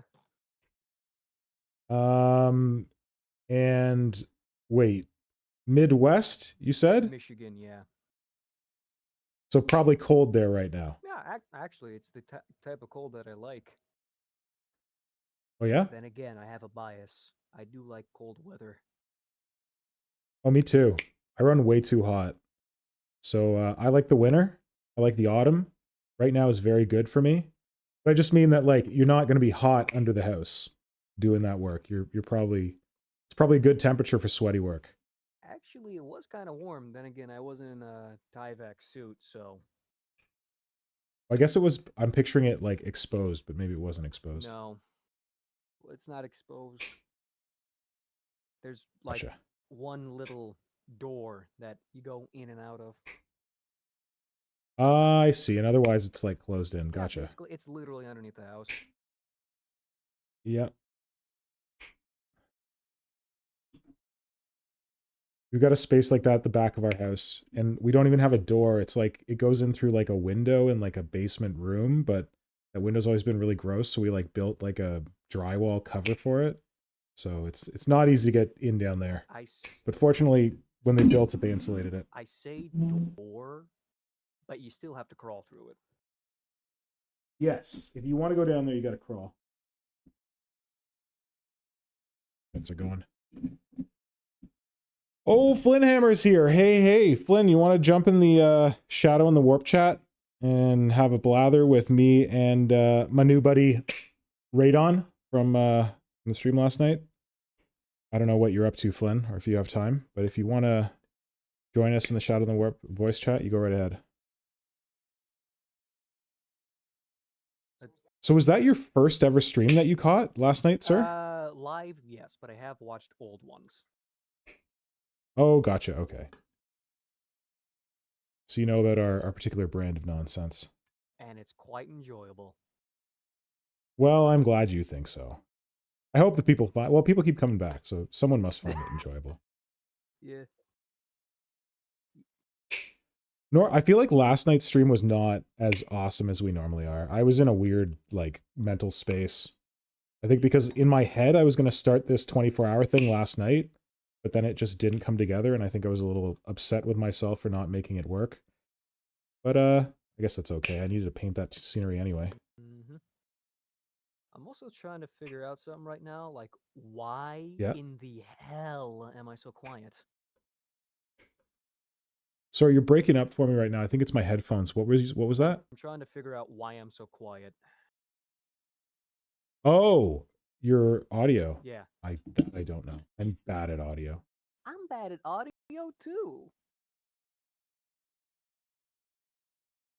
In fact, audio used to be our biggest problem with the stream. Mm. But then, I don't know, I got a new computer and it got a little better.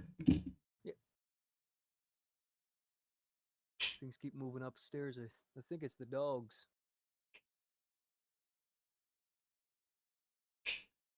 I hope it's the dogs. Hope you don't have a poltergeist. I do have my grandmother's urn somewhere down here, so maybe. Uh-oh. Is it paying you a little visit? Hope she approves of what I do.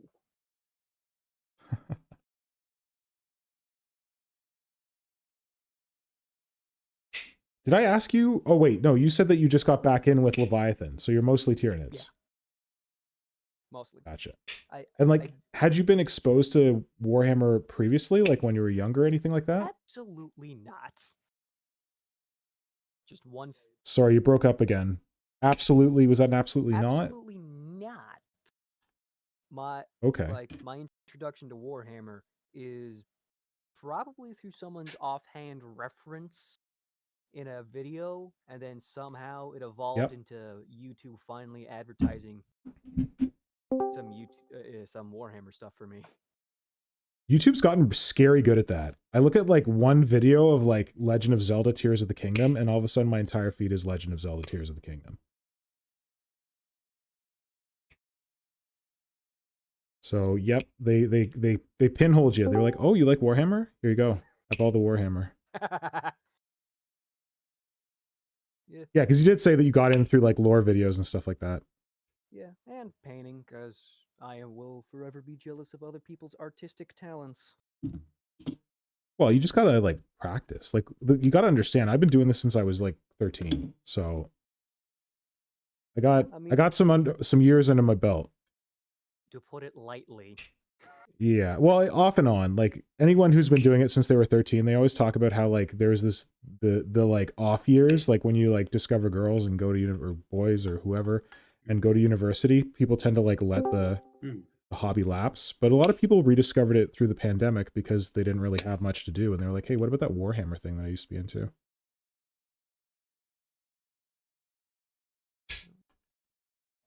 Okay. Up. Hello? Hey, it's Flynn. Hey, Flynn. Oh, Bargeist is here too. Oh my god, it was Blit. Well, it was a party. I'm here for technical support to help out Radon. Technical support, eh? I'm getting weird Bluetooth shit. Bargeist, good to see you, buddy. It's been a while. How are you doing? I don't know. Can you hear me? I can hear you. Now. Oh, excellent. Then better than I was. So, Radon, Bargeist is, I like to affectionately refer to him as the Tyranid David Attenborough. He is a font of knowledge about all things Tyranid, like fluff and lore. And actually, there you go. If you like lore, he's the one I go to whenever I have a lore question. Or like old like fluff or whatever for Tyranid creatures. So yeah. And then we got Flynnhammer, who's the co-host of the Creature Conference, and then we got Blitz Mechanica, who's another friend of the stream. Hey. And Blitz is someone who I actually know in person in Toronto, who often helps me with cool 3D printing / machine random metal stuff. Nice. Yeah. So, Radon, to adjust your output for volume, tap your user picture, and there'll be a slider that pops up. And I have been. Wait, hold on. Just the user picture, like in yeah, the voice I put call. it in the chat for voice chat. Oh. No. Hold on. Thanks for the tech support there, Blitz. Yeah, I'll be popping back into the YouTube land. Okay. I confess I couldn't make YouTube audio play very well, so I just thought I'd click on the voice channel to hear everything. And oh, you couldn't make it play. Is it like quiet on YouTube? Wait, let me see what's going on with the. I think I don't know. Nick, you're fine, but Radon is a bit quiet. Yeah, that's this is a problem we have with Radon. We've well, I was gonna say he's This is a quiet here, persistent issue. but on YouTube you're at a decent level. Oh, he is? Yeah. Oh, cool. That's good. Oh, good. That's Well, I cranked him in my Discord on my OBS, so hopefully that's enough. My input volume is set to maximum. I think it's literally just the type of microphone I have. Yeah. Well, we've all been there with rubbish microphones. It's a rite of passage for being on a modern synthesis stream. My headset is like a few years old. But at least you're not coming through delayed. I've had that so many times. That is true. That is very good.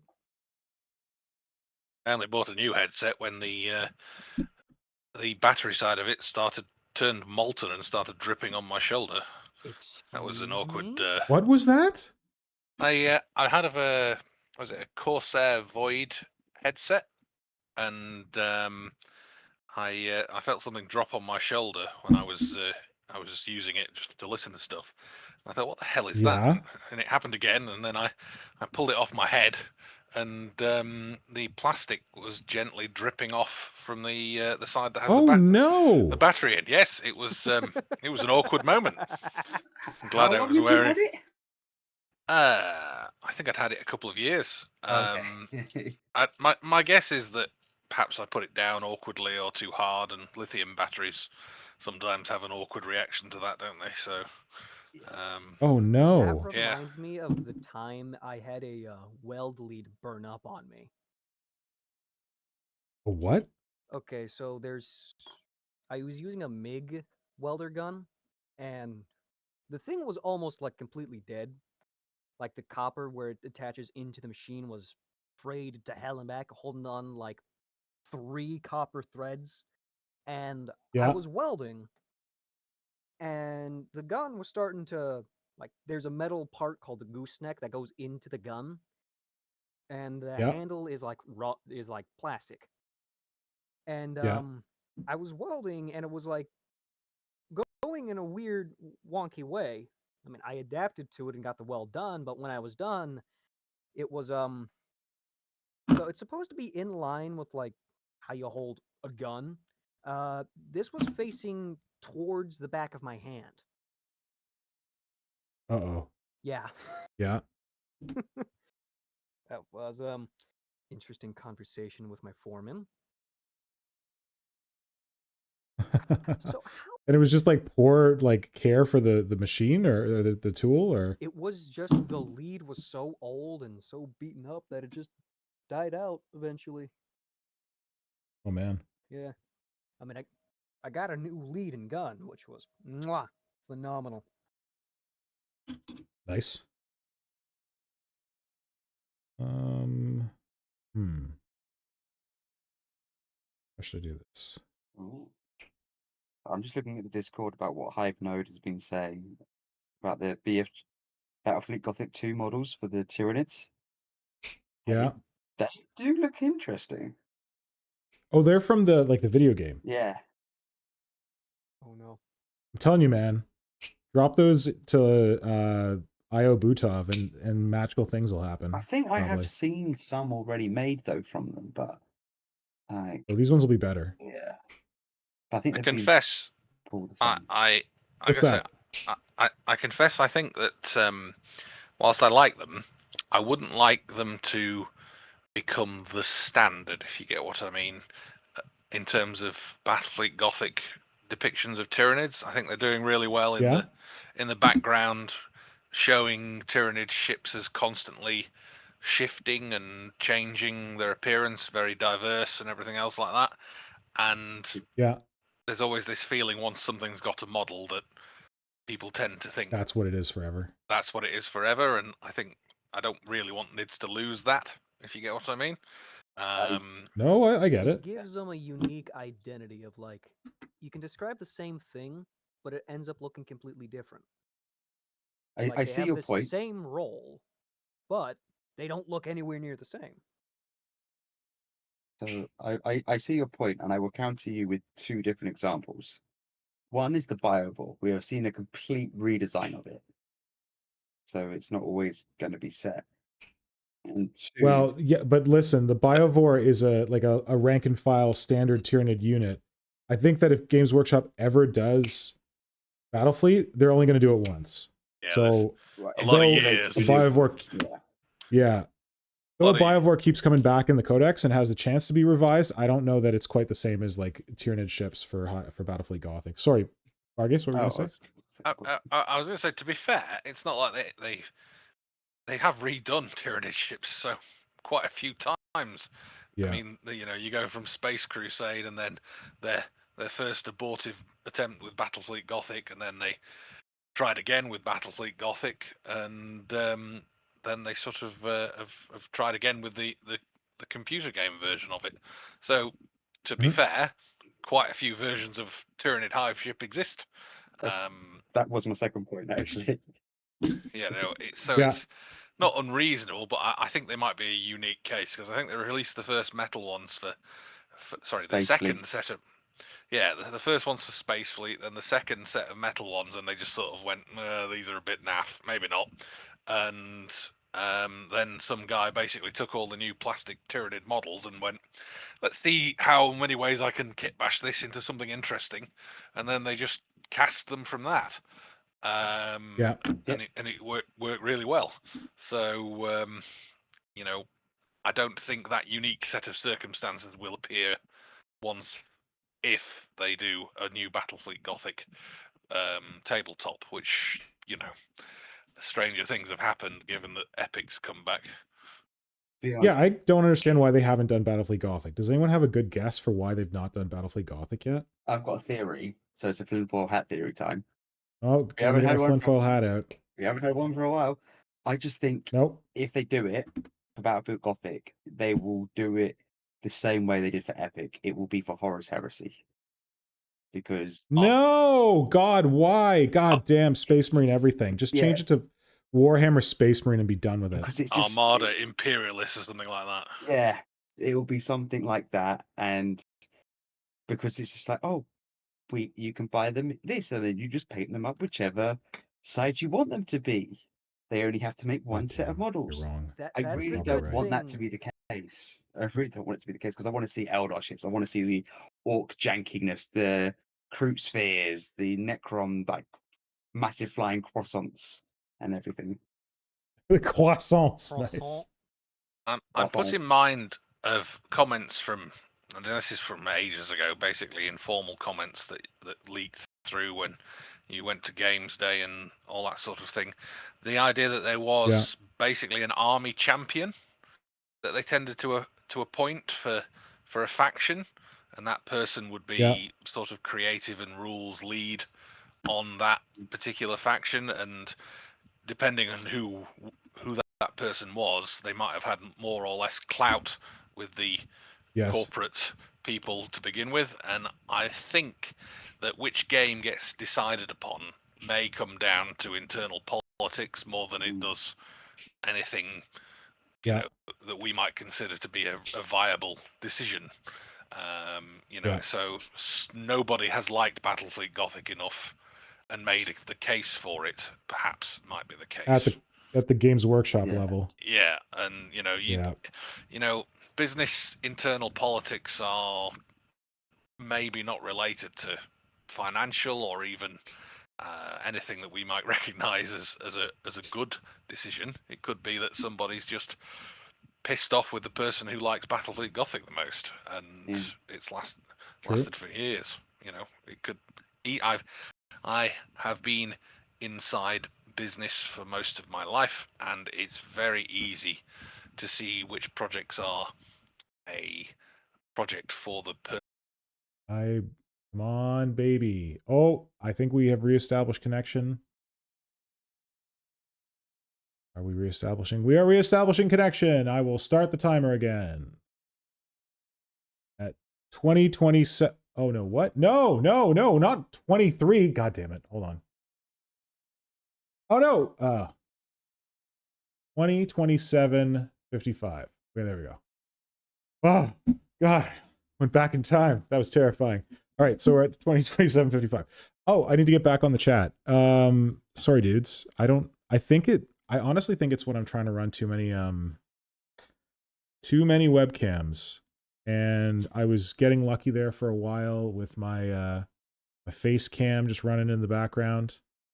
But well, that's cute. Discord has like a spooky Halloween thing. Shadow in the Warp. percentage of Hello? Hey, you're back. Sorry, I exploded my computer again. Fifth member problems. I'm really no problem. We were just we were just thinking maybe I was the fifth member. I seem to remember last time. No. Maybe I am my own fifth member with this stream because like I plugged 3 different webcams into my computer to try and be fancy, and my computer's like, no. So I had 2 webcams plugged in my computer. I'm like, this is going to be okay. And apparently my computer just said, no. So maybe my computer just can't stream for that long. I don't know what the hell's going on. USB but I'm bus glad I'm back overload. now. I'm glad you guys stuck around. How's Ripley? USB bus overload? It could be. How's Ripley doing today? How's Ripley? Yeah. Ripley! Come here. Doodle. Hold on, let's see if we can get a dog view. Go cat. Ripley, come here. Come. Oh, he's so keen. Oh, what the hell is my camera? Come here. Come. Up. Oh, geez. Clicky face. Don't injure yourself, Pooch. All right, here's Ripley. Ripley's doing okay, but he doesn't understand why I'm in here but not paying attention to him. He's like, what is this stinky plastic crap you're messing around with? What is the deal? So he's got a cyst on his back that opened up. So he's got a cone on right now. Oh, he's got the cone today. Which he is thrilled by. What? Oh, he's got his donut today. Oh, he's got a donut. He's got his donut. Because if he has a cone on, he chews the cone. Because he's a little dingus, aren't you? Oh, he is a spaniel. Yeah. He is a spaniel. They're good dogs, but they are a little crazy. Yes, he's definitely a little crazy. All right, Ripley, you got to get down now. Got to get back to work and stop being upside down. Want to say bye to people? You're in here. Go say hi. Go say bye. Okay. But I just took him for a walk, so he should be happy. Yeah. Isn't that right? We just went out, didn't we? Mine sits behind me Sorry? and sort of whitters at me and tries to catch my eye out of my peripheral vision if I'm not paying enough attention. Oh, yeah. And yeah, it's like, I'm over here. Yeah. I'm over here. Hey, remember me. Remember me. Depending on the size of the spaniel, of course. Some of the others will just sort of thump me on the back, basically, from the bed behind me when I'm sitting at my desk. Some will, some will effectively land on my shoulder, the crazier one, when they come over for a visit, and others will attempt to. I was going to say, how many spaniels do you have? Well, to be fair, they're not all mine. The extended family have spaniels, so there's at last count 1, 2, 3, 4.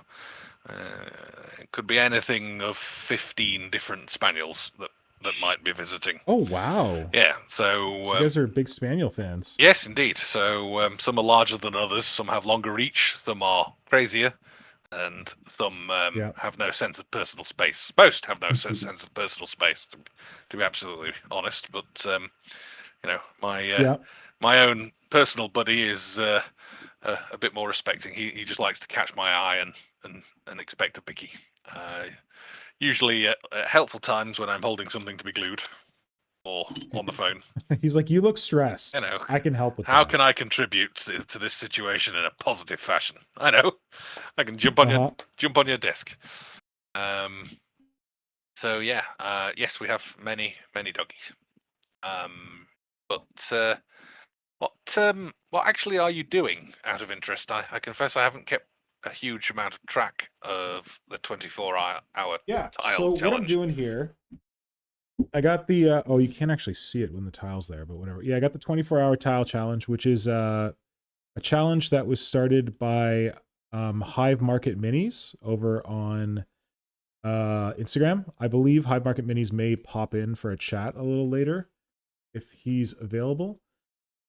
And what it is you're supposed to build a Zone Mortalis tile in 24 hours, and see what you can accomplish. Yep. So that's what I'm trying. I initially was like, I'm going to do it in 24 hours straight. And that, to be clear, the challenge is not to do it in 24 hours straight. It's just to like dedicate 24 hours to it over like subsequent builds. But I'm going to see how far I can get today. It may be insane to try doing it in 24 hours straight. I'll have to tell you, I don't think I'd make that. I'd not make half of that. If people just keep fueling me with super chats, maybe I'll make it. Who knows? When I'm like passing out, be like, okay, give me a super chat. I'll keep working. That sounds like a very, healthy way to approach it, right? It's like you might need an internet administered amphetamine more than super chats. Yeah. Isn't that what super chats are? Well, I don't have amphetamines, but I have Canadian jazz cigarettes and whatnot, so who knows? I suppose we'd really be in a cyberpunk future if people could administer drugs over the internet. I feel like that almost happened in Snow Crash. I can't remember. Maybe it didn't. But I was like, they transferred like a psychological virus through computers in Snow Crash. but I don't know. Yeah, what some the- sort of neural interface type thing. I think Yeah. there's quite a lot of that in various stuff. The 40k version might be scrap code, I suppose. Yeah. Some sort of neural contagion. Plenty of things like that. Yep. Okay. So yeah, what I'm doing is I am making a Zone Mortalis tile. What you're seeing here is actually the wall. The actual tile is here, and I've built like a wall at the back and like a catwalk at the back, and then like a staircase. And then this thing is going to be standing behind the catwalk as like the wall behind. And I'm aiming to breach that wall. Actually, Bargus, I'm glad you're here for many reasons. But one of the reasons that I'm glad you're here is I want to do like a Tyranid breaching pod, smashing through this wall and like disgorging Tyranids into this mechanical, whatever, industrial setting. And I'm just making one, actually. yeah. And yeah, you got any tips, any advice, any thoughts on what would make a good Tyranid breaching pod? Well, I took inspiration from the covert Lictor pod in the Devastation of Baal novel. Yeah. Tell me more. Which is used to basically sneak a Lictor on board an Imperial ship. But I took a polystyrene egg that was left over from Easter and gave it a combination of crushing claws as the sort of initial jaw concept for biting through something, and then various Tyranid gun nozzles to serve as the sort of equivalent of an Imperial breaching pod, which is likely to have, I don't know, some sort of well, on the front they tend to have either jaws or teeth or sort of chain blade type things, and multi-melters, magna melters and multi-melters as the sort of thing to loosen up the material whilst the mechanical removal of hull material takes place. So I thought the Tyranid equivalent would be some sort of pyro acid spray and big jaws. Yeah, I can support that. And then it sort of bursts in and almost disgorges its internal organs, a bit like a starfish. Yeah. So it disgorges its internals along with all of the Tyranids inside it that have been protected by this sort of gel of its internal organs, and so everything's just looks like it's been vomited all over, but it's actually a sort of big peristaltic sack with the Tyranids pushing their way out of it. I like it. So that was kind of where I was going for it. I actually did it as a bit of a terrain. It's half finished in a drawer somewhere. Did you post it?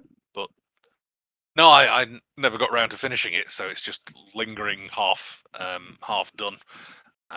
The idea was that it was going to represent this crashed Lictor infiltration pod. And so was there a description of the Lictor pod in Devastation of Baal? Yeah, I'll post a link on the lore section.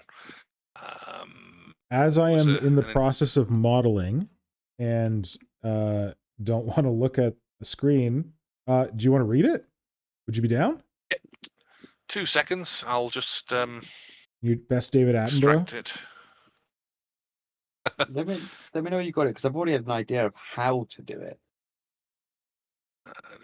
It would involve like either crushing claws, like for the bigger part of either like the Turbogon or the Turbine Effect or whatever it is, or the Carnifex crushing claw, like the actual top bit with the armor plate on it, as in on the inside getting pushed out, so it actually like cuts through the metal, whatever it's going into, or the smaller scything talons, because they look like they'd be able to actually hold. They're pretty good. Yeah, they're like a bit beefier. Yeah. a sort of triangular shovel section. For, Yeah. I think the idea was that they could remove more material that way. Although, to be fair, there's a lot to question in terms of Tyranid digging design, but True. some of it's better than others. I'll dig this out. So give me a minute. Thank you. Well, So getting I'm more Hydra's here. like, oh, Hydra's in the chat? Hydra is in the chat. Hydra was in the text chat. Is he in the voice chat? No, he's in the YouTube chat. He says, "Assume our genius our genius here plans it not to be playable, but more of a photo backdrop." Oh, for the breaching pod? He's absolutely right. And he says, "How are the bets placed if he makes the 24-hour or not?" Ah, well, no, I've like I can't make the 24-hour because I started at like 1 p.m. or after 1 p.m. and I gotta be at Games Workshop for an event tomorrow, so I don't have 24 hours to do it in.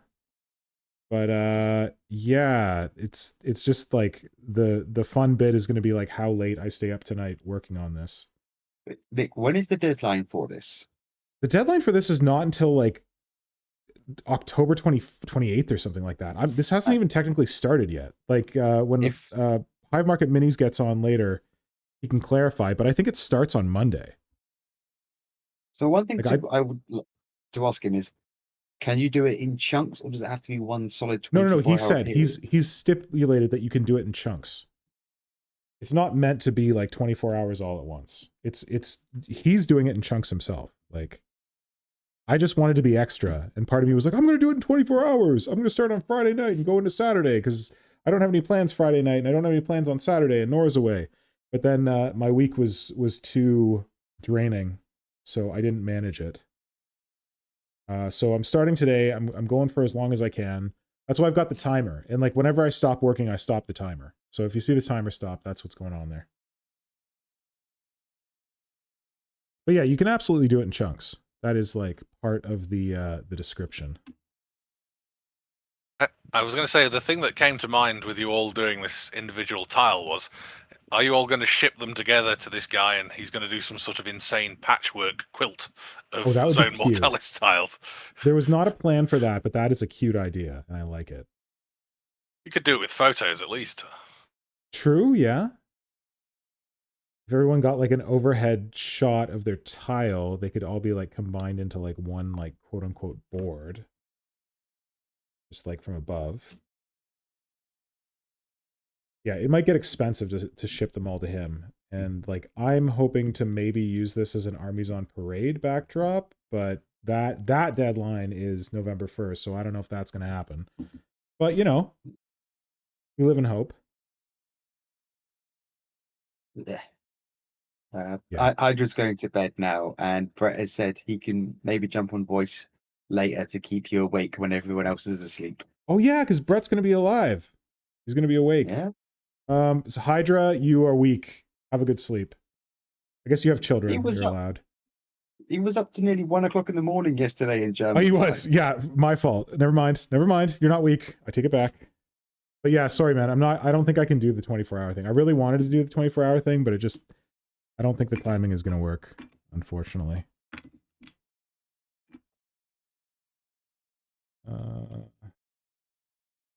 They all have real life. Yeah, real life challenges, that kind of stuff.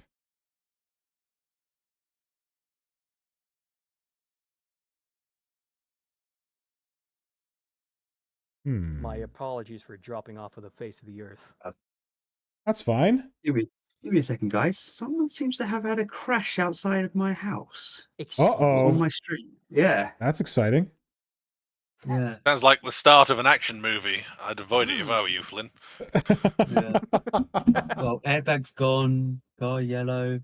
Oh, it's all crazy. It's all kicking off. I'm gonna have a fun watch. I'll be back in a bit. Interesting. Like nothing ever happens here. Flynn's gone to Rubberneck. Huh? I say Flynn's gone to Rubberneck. Yeah, Flynn's rubbernecking out his window. I did not know eBay auto relisted your stuff. That's cool. What's that? I'm trying to sell some surplus stuff I have on eBay. I did not know they auto relisted your stuff. That's nice. Oh, cool. I didn't know that either. See it? Yeah. Oh, I heard it. Oh, massive crash. Did Dad hear it? Was that your mom, Flynn?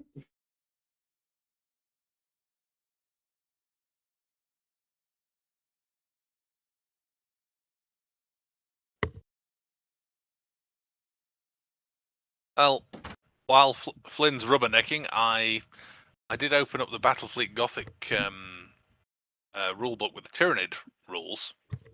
Yeah. With regards their ordnance rules, so they can only launch boarding torpedoes, fighters, and assault boats.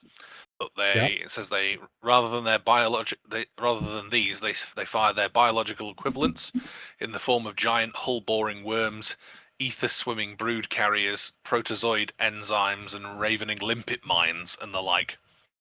I like it. So that's sort of how they board ships. Although technically, I think they could do a hit and run attack, and I always imagined that they were using the old teleport worm for that. There was a teleport rather worm? than yeah, Hydra probably. Was it Hydra or Moloch who like to talk about the sphincter? That would be Moloch. He is 100% Yes. into Tyranid sphincters. Yeah, so the old board game that let you board a Tyranid ship, Advanced Space Crusade or Tyranid Attack, whichever name you want to use for it. Yeah, that's where the sphincter came from. It was the teleporting worm? Well, no. No, it came from the game. You mean? It came from the game. One of the things was a sphincter that could only be opened by Tyranids on the ship, because they would sort of touch this fleshy polyp and it would acknowledge that they were Tyranids and would open up and let them through. Yeah. And one of the other Tyranid critters was what was called teleport worm, and this was basically a creature that existed in the warp, except for the front end and the back end. And you could pass. That's so cool. Yeah. So you could pass through through this basically as a sort of teleport pod to move along through the ship. Well, it's like a wormhole, right? Yeah, so it It's has a literally hive a network. Wormhole. Yeah, exactly. So it had a hive network, and Tyranid ships had many teleport assists that allowed the Nids to move around. And slave races don't secrete the correct enzymes, so it only worked on Tyranids and the bioconstructs. So mind slaves couldn't use them because they didn't secrete the correct enzymes and aren't recognized by the teleporter, which just sucks them into its digestive tracts and consumes them at its leisure. Amazing. So yeah, there was all sorts of funny little bits as board sections, and so the Tyranids do not use a mechanical teleport system like the Imperium, but travel by means of the teleporter worm, a bioconstruct that has the main part of its body in the warp and only the ends of its many hollow feelers in real space. These feelers attach themselves to different parts of the hive ship and assist grows where they burst through. Yeah, if you're not a Tyranid, you get sucked into a digestive sac, and this was the hook for having there be strange alien artifacts and creatures long dead enclosed in armor of unknown materials found near teleport assists, because its digestive juices weren't good enough to down heavy armor, so it just created a sort of assist where they were closed off and contained and slowly died. And you can later on open up. I'll be right back. We have a fern out front that desperately needs to come inside because the wind keeps blowing it over. Oh, shit.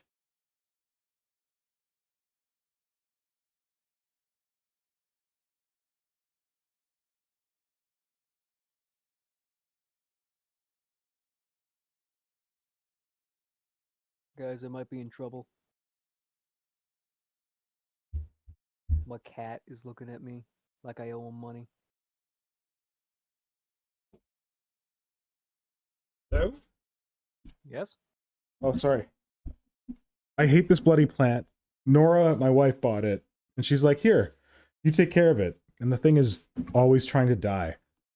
So I put it outside for the summer. I'm like, yeah, it likes humidity. It can be outside.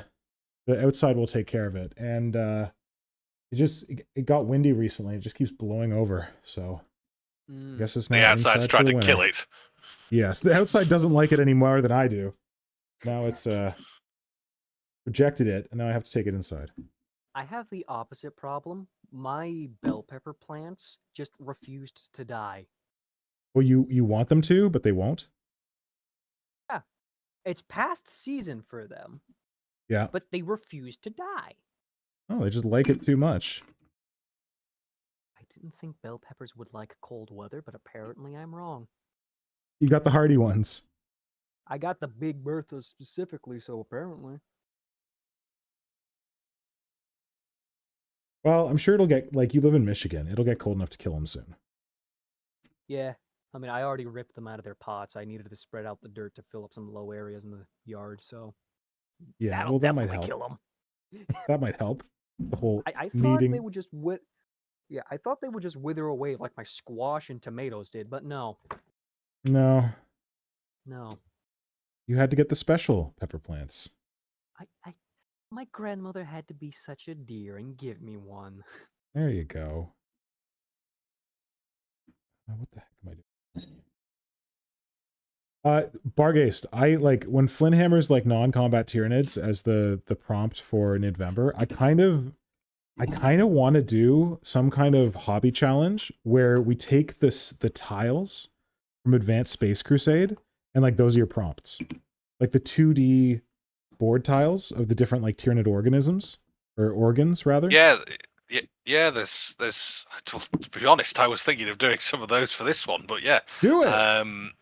Yeah. There's. I mean, I rather like them because they have their analogs in the existing terrain, so of other races. So there's no reason that if you've got a ground-based power generator for the Imperium that you can't sub that out for the energy cortex. Yes. This is how I felt with City Fight, because did they do that in City Fight, or they encouraged you to do it yourself, where they were like, here's all the weird like structures that you can have that give you benefits, like strategic benefits in City Fight. Oh yeah, just convert one for like your own faction or something like that.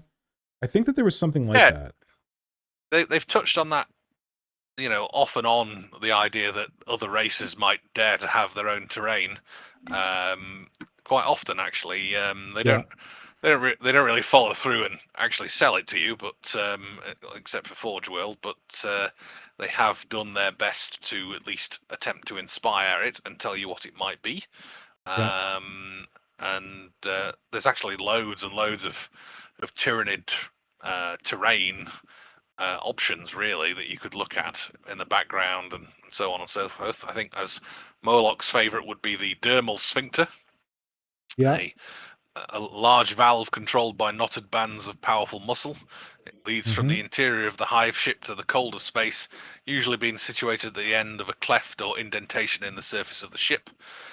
Wait. Did you just say usually at the end of a cleft or indentation in the ship? Is that Games Workshop literally saying you find it in a thing that looks like a butt?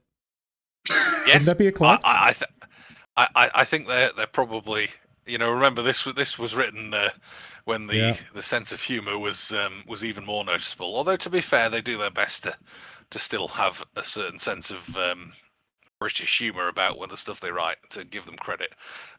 It's so if you sort of walk on it, you can use it to bring reinforcements in, but also it I believe it can have a negative aspect to it, and you can get sucked out, I think. There's actually a book called I think it's Valador, based on a war zone they did, where they had Kraken and Leviathan attacking a world, and the Eldar were trying to burn them out. You might have remember it being referenced in the Codex background, where they talk about the Eldar using ancient weapons to burn entire worlds to stop the Tyranids. No, I don't think I heard that, And but that's cool. one of the scenes is Admiral Iriel, or however you pronounce his Ventress or bloody Eldar whatever? name. Oh, no. Okay. No, the Pirate King or Eldar. whatever?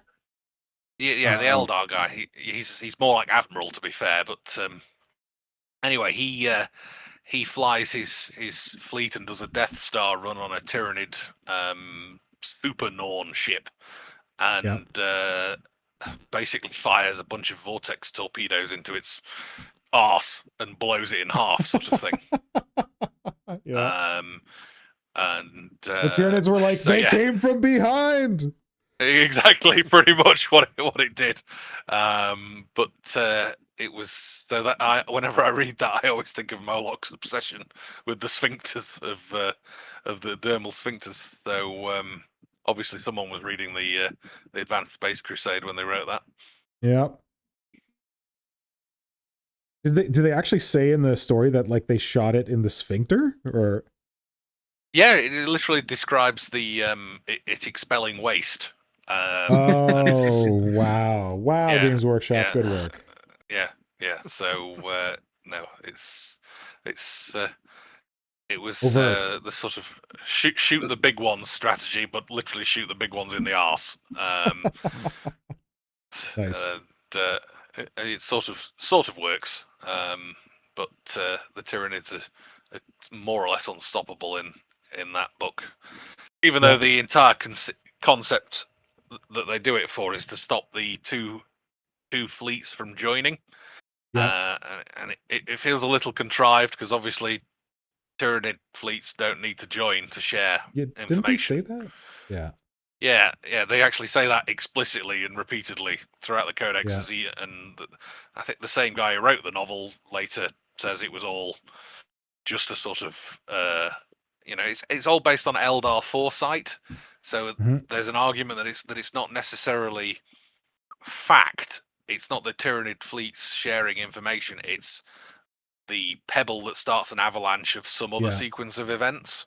And I think that's kind of how they've rationalized it.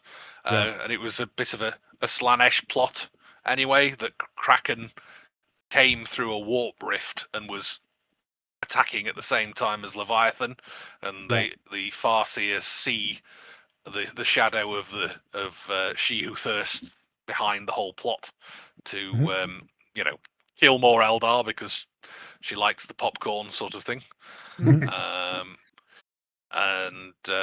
So yeah, it was just a sort of pedantry that made me dislike that particular plot point. But they've obviously pulled it back and given us a rationalization for it later on, which is fair enough.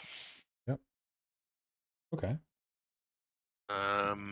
There's plenty of other little bits. Did you find the description for the Lictor pod that you were speaking of? I did. It's quite extensive, so I'll try not to monopolize the chat in terms of specific detail. Guys, you've got 24 hours. There's plenty of time. No, fair enough. Thanks, Flynn. So, Flynn, is everyone okay from the crash? Well, I don't have a clue. I've just been watching it out the window. I think we heard your mum there for a sec. Yeah, I was wanting to know. So, like, even the police are here now. That's fun.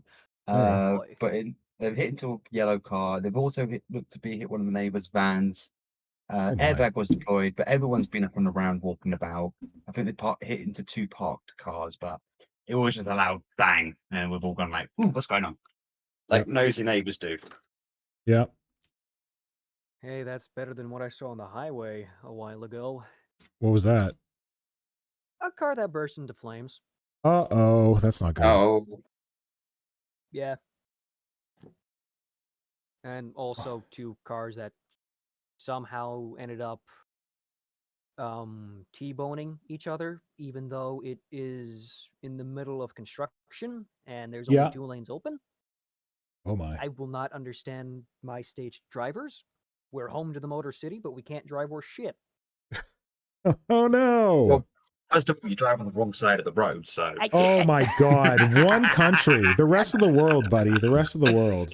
Catch up. Japan drives on the same side as us. Japan. And they are Japan. very good at things. You're gonna use You do Japan to understand justify that you? What? You know how they much weird use more shit they public do? transport than everywhere else, right? Like public Japan? transport's bigger there, so it's less of an issue. Quite a lot Yes. of Far East Asia drives on the left-hand side of the road, or let's call it the right side. Who? What? Where? A lot of Far East Asia.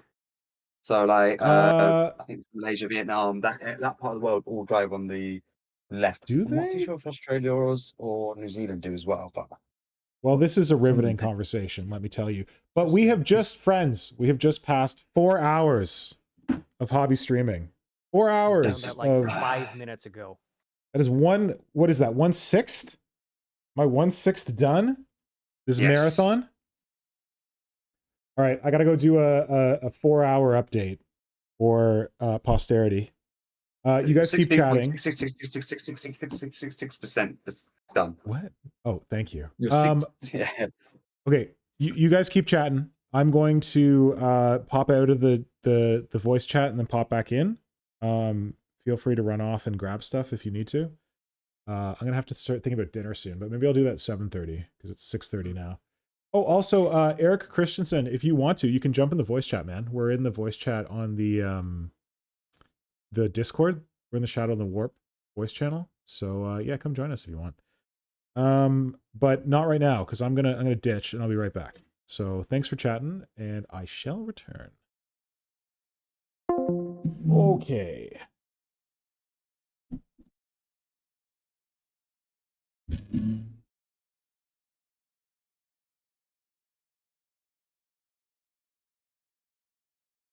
So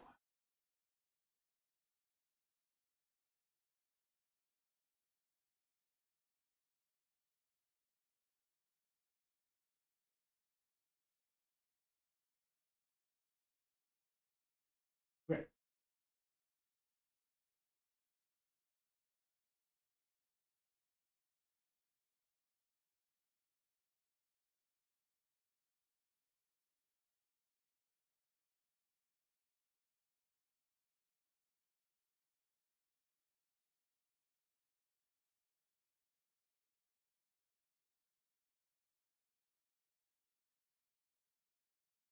All right.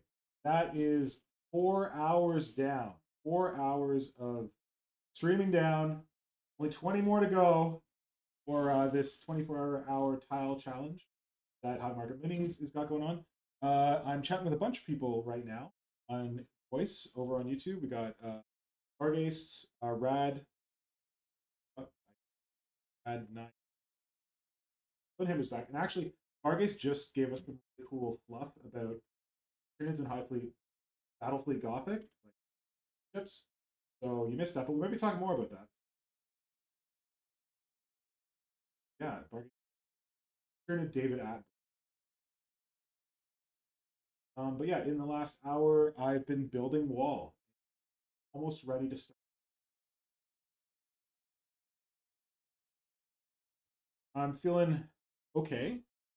Tired when I went out to run an errand just I was driving and my experience. But who knows? You know, look good. We got another. It's 6:30 p.m. here now. We've got another. And Brett Evans, who's yeah, but the wall's coming together good. I'm a little worried about being able to cut through this masonite cardboard, get the breaching pod in there, but gotta do it. I gotta make it happen. That's the beauty of the 24-hour thing. Stop thinking about it, make it happen. So I'm gonna go make it happen.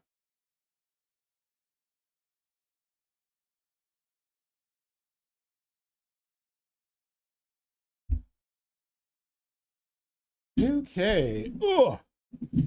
Oh, the mic was on. Oh, fantastic. Posting shit to Instagram. Posting shit to Instagram. Bye bye. Yeah, I love me some Instagram. Oh, Instagram, have you learned this hashtag yet? No.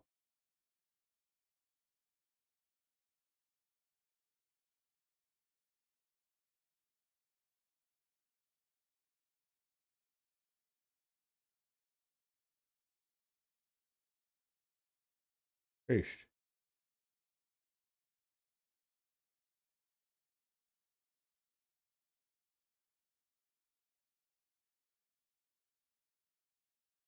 Hour 4 update.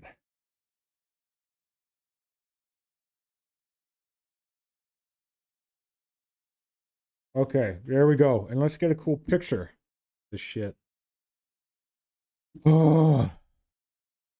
Rejoining voice. But All right. oh, and I think So, that's go Nick ahead, back. keep going. Yeah, I just had to do my update thing, and now I'm taking a cool picture to post it. Oh, then I should make the actual camera on the stream show what I'm doing. Yeah, I made sure to plug your cool history of Battlefleet Gothic Tyranids in my Instagram update, Bargain. So I'm sure we'll be swarmed by people looking for more cool Battlefleet Tyranid fluff. Oh, but wait, we're about to dip into the Lictor pod, right? Yes, I was going to say I did have that up actually. Just adjusting So some stuff on my end. One sec. No problem. I have like this rickety setup with all these cameras and stuff, and it can be trying at times. I think Tom has just said in the chat, I think he muted the wrong people. Oh my god. I muted the wrong people? Yeah. Who muted the wrong people? You, most likely. What? Tom goes, I think he muted the wrong people. So I think we weren't coming through. It was you coming through when YouTube. No, that's no. Sorry. Oh, I didn't mean for you guys to keep chatting on the stream. No, I didn't. Oh. Sorry. Oh. I meant you guys to chat amongst yourselves, and I like totally ditched on the chat, so it wasn't coming through. But maybe I should just leave the chat on. That's a good suggestion. Maybe next time I should just like leave you guys talking while I go and do my bullshit and turn off my mic. Say, That might as be a long as more interesting thing. As long as everybody's clear which is which, it would be an awkward situation if we thought we were offline when we were actually online. Yes. Yeah. Well, as long as you guys don't use that opportunity to talk shit about me, I think it'll be fine. Damn, we saw through the plan. I barely Yes. know you. I don't know enough to talk shit. Oh, you can just listen while these guys talk shit. They've got plenty of shit. We can teach you. So this is a bit rickety. Let's get this out of here.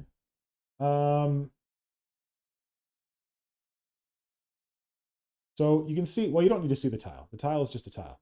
But we got the catwalk at the back, and we got the staircase going up, and then we got the wall section going here, and there's like a little ladder that goes up here to this door, and then there's like some pipe sections here. I think I'm going to put another catwalk up here, like a higher level one.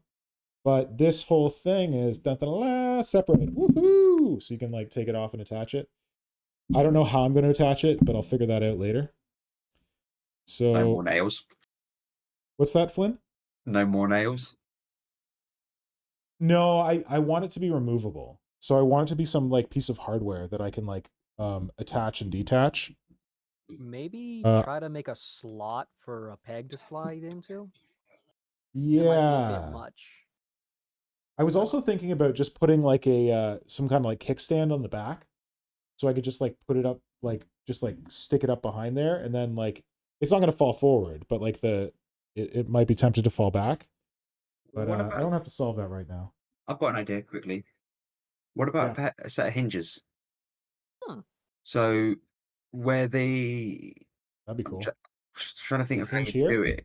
So you like it would be hidden by the actual catwalk itself.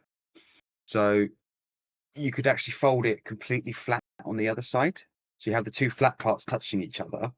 So you'll have like the wall as the base of it, and then it'll be up there. And then I don't know if there's hinges that will be able to do that, but then it would go basically from flat. It would go 270 you mean like hinge degrees? it like this? Like the two flat parts are like flat on each other, and then it comes up like this. Yeah. Holy shit, that's a cool idea, Flynn. That's a really cool idea. Diana's going for an easy one. Magnets The only or downside is how do you store it like that? Then you would be storing like detail side and detail side sticking out. yeah. Like I guess you could stand it up like this or something. Yeah. But I don't know. Suppose there's an So argument for. Diana's here. Hi, Diana. Sorry, go ahead, Bargeist. I was going to say, I suppose there's an argument for screwing it together, but you'd have to put some meat on the back of the tile structure, the staircase and the platform. You'd have to maybe put a piece of MDF across the back of there, and then maybe another piece of MDF on the back of the wall tile, and then you could have enough room to screw something straight through, and you could pre-drill it. What I was thinking was some kind of bracket, because I have the space to hide a bracket behind like the catwalk. So have like some kind of bracket back in here, like an L-shaped bracket that if you screws down could through the tile and the thing, and just like with a bolt on the other side, and then mount this on like the floor tile on like a piece of styrofoam so that I can hide all those bolts and stuff underneath. Yeah, I'm gonna say as long as you the make L it would go sit flat. here, and then all right. So one thing I wanted to explain, I don't want to solve the attachment thing right now. I don't really care about that. I'll figure that out later. But so for anyone who missed it, we got this whole thing here, and what's going to be happening is in this region, there's going to be a big like this is where the breaching pod is going to come through.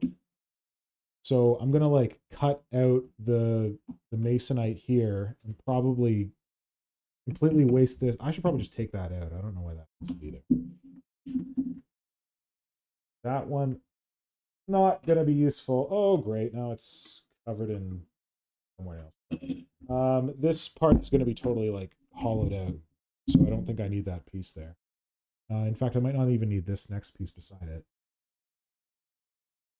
Great. So glad I went to the trouble. And the idea is that I don't want I thought about the breaching pod just coming like through the middle, straight on, but I kind of want like it to be a little more like scenic detail or whatever. So I picture it coming in on an angle like this and kind of barfing its stuff like all here, but then also like sticking out so you can kind of see like the detail of the breaching pod. All right, screw it. This piece has got to come out too.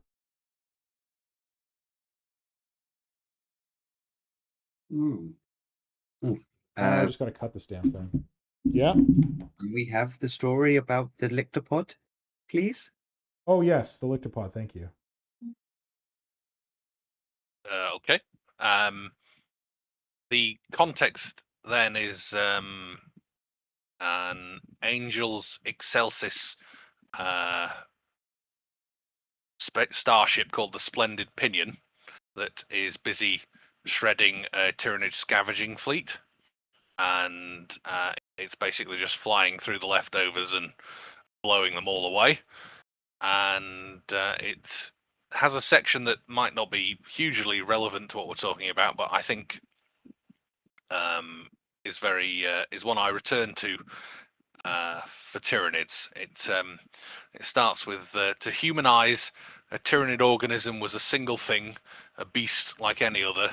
This was not so. Each monster in the limitless swarms was a carefully designed colony of symbiotic creatures.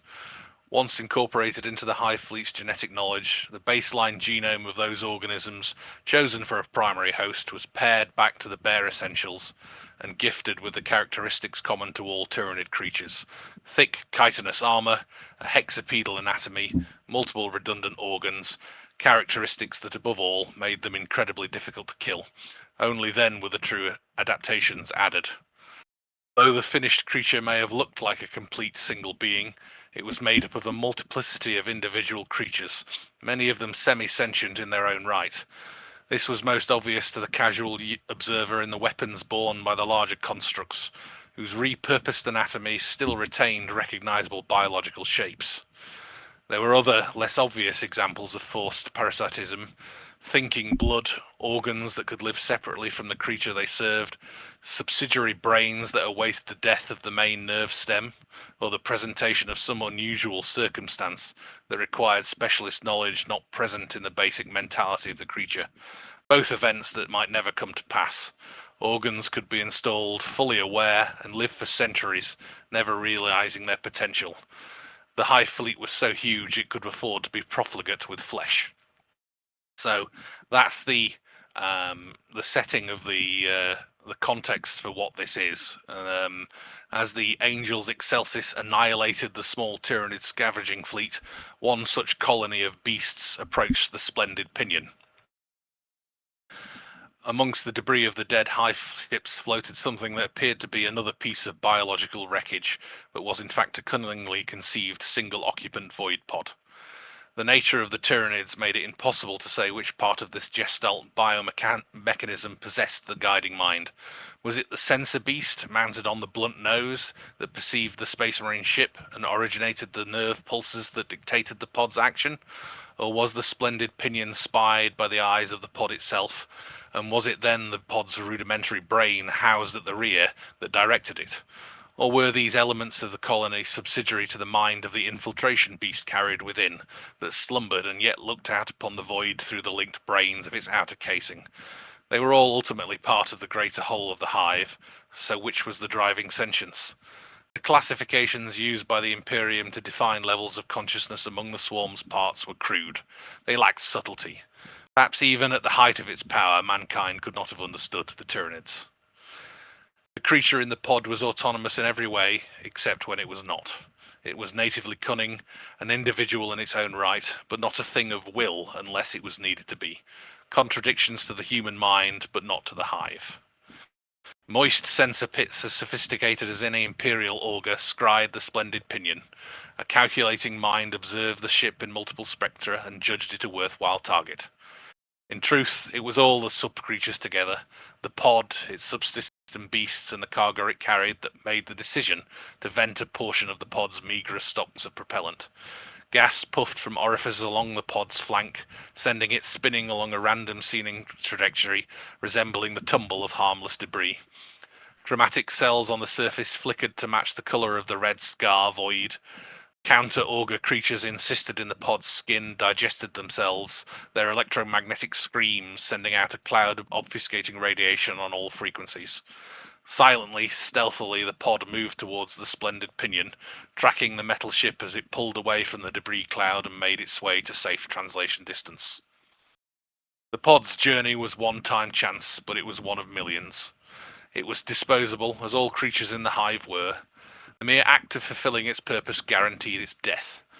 The component animals of the vessel did not care for themselves, though several were capable of doing so, having been derived from sentient gene stock. Their potential for self-preservation was suppressed psychically and chemically. They were mind-slaved, devoted to the great devourer in the same way a man's fingernail is devoted to his hand.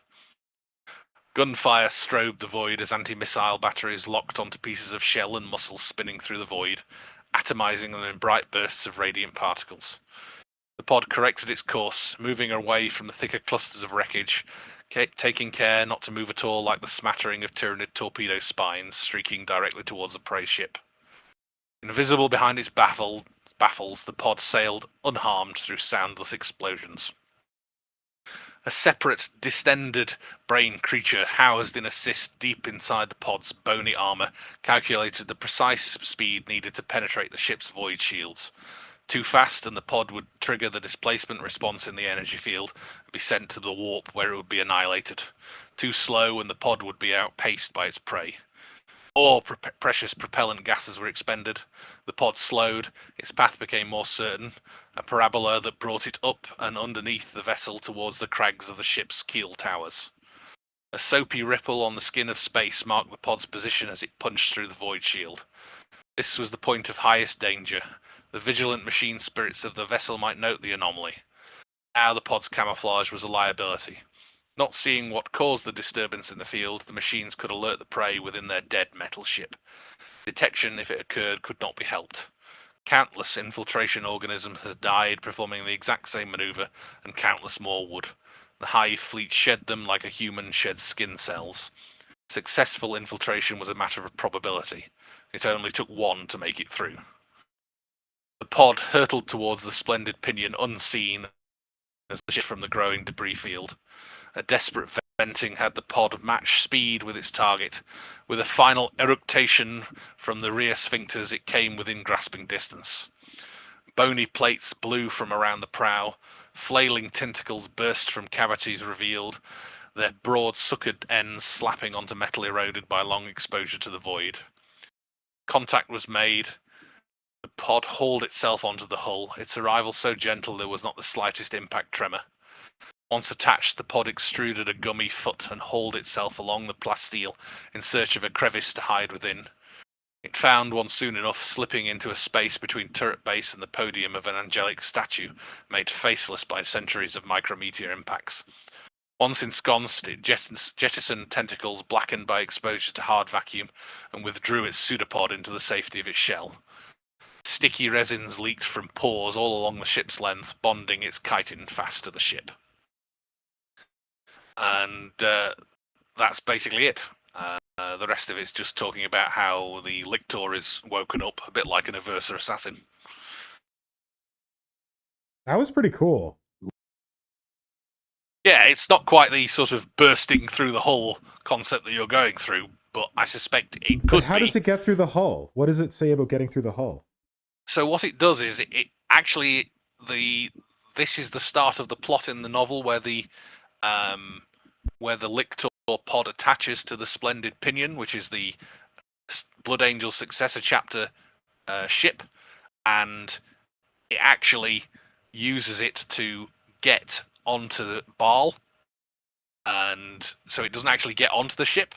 It actually sneaks into orbit and then lands on the planet by basically jumping off. Not so much jumping off, so it slices away its resins and that seal it to the hull, and then descends through orbit.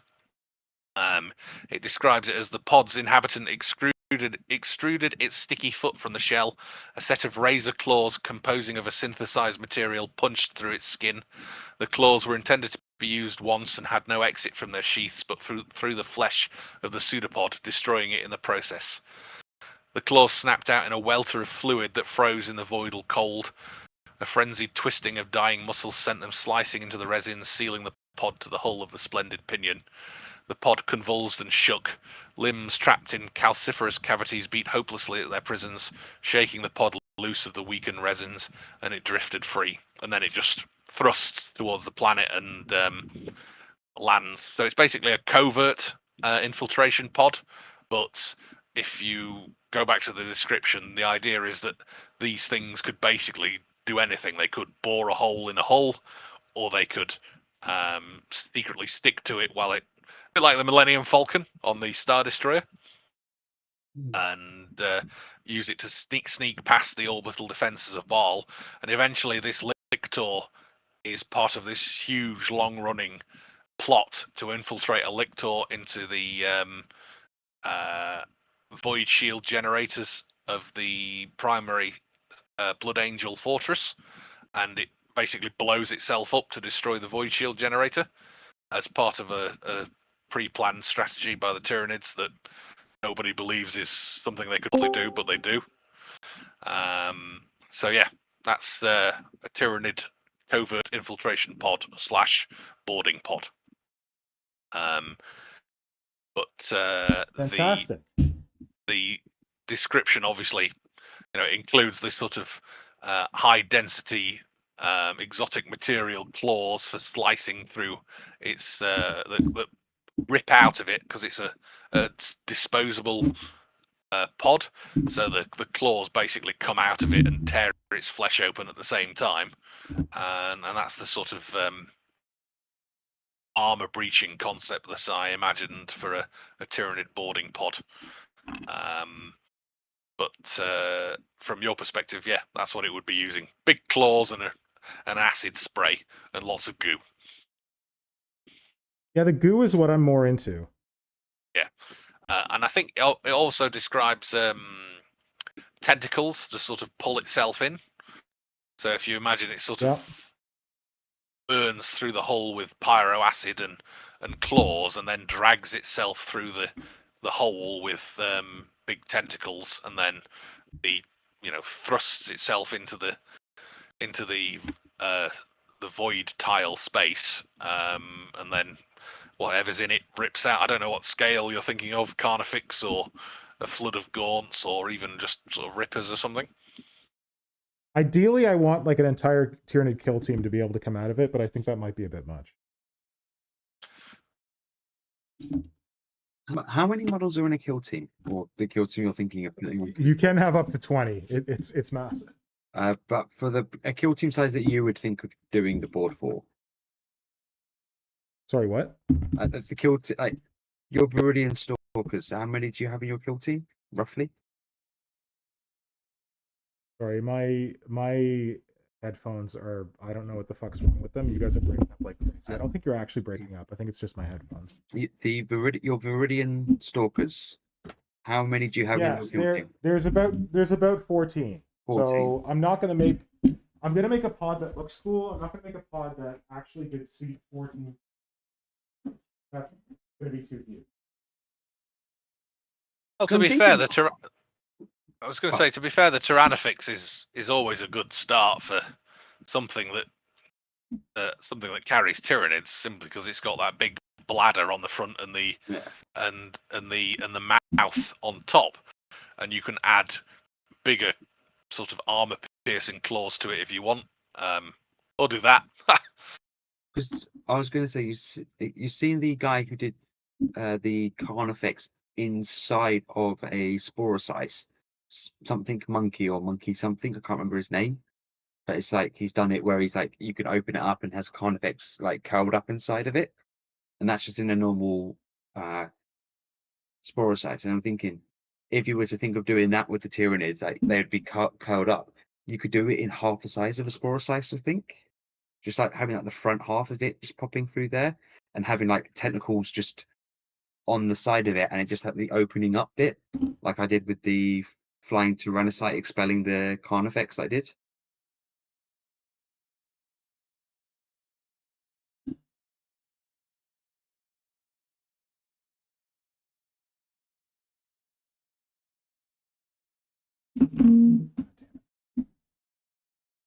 Hey, sorry guys, I'm dealing with something on my end. I'll be right back. That's all right. Just gonna leave the. Oh, HiveMarketMinis just showed up. Great. Okay, hold on. I gotta go deal with something. I'll be right back. Yeah.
Oh, they were so good. Like they had like each store or like I'm a not back, collection but of I figured stores your audio would might be make a more interesting table for people who are watching the together. stream than mine.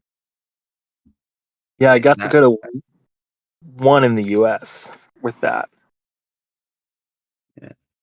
I want them to bring that back to Warhammer, whatever they call it now, Fest Day, whatever it is now, because that would be like so cool. Like you have people turn up and play little games. They can go around in between stuff rather than just like, oh, here's the new edition, play this, and yeah, look at the entries for the competitions and not much other stuff.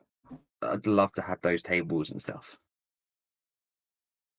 Yeah, I think the last that would be Warhammer Fest super was a neat. bit of a dud. Yeah. Did any of you make it to the event? Or yeah, I was following along on social media and thought the same, that I was like, oh, this doesn't seem like there's that much to do.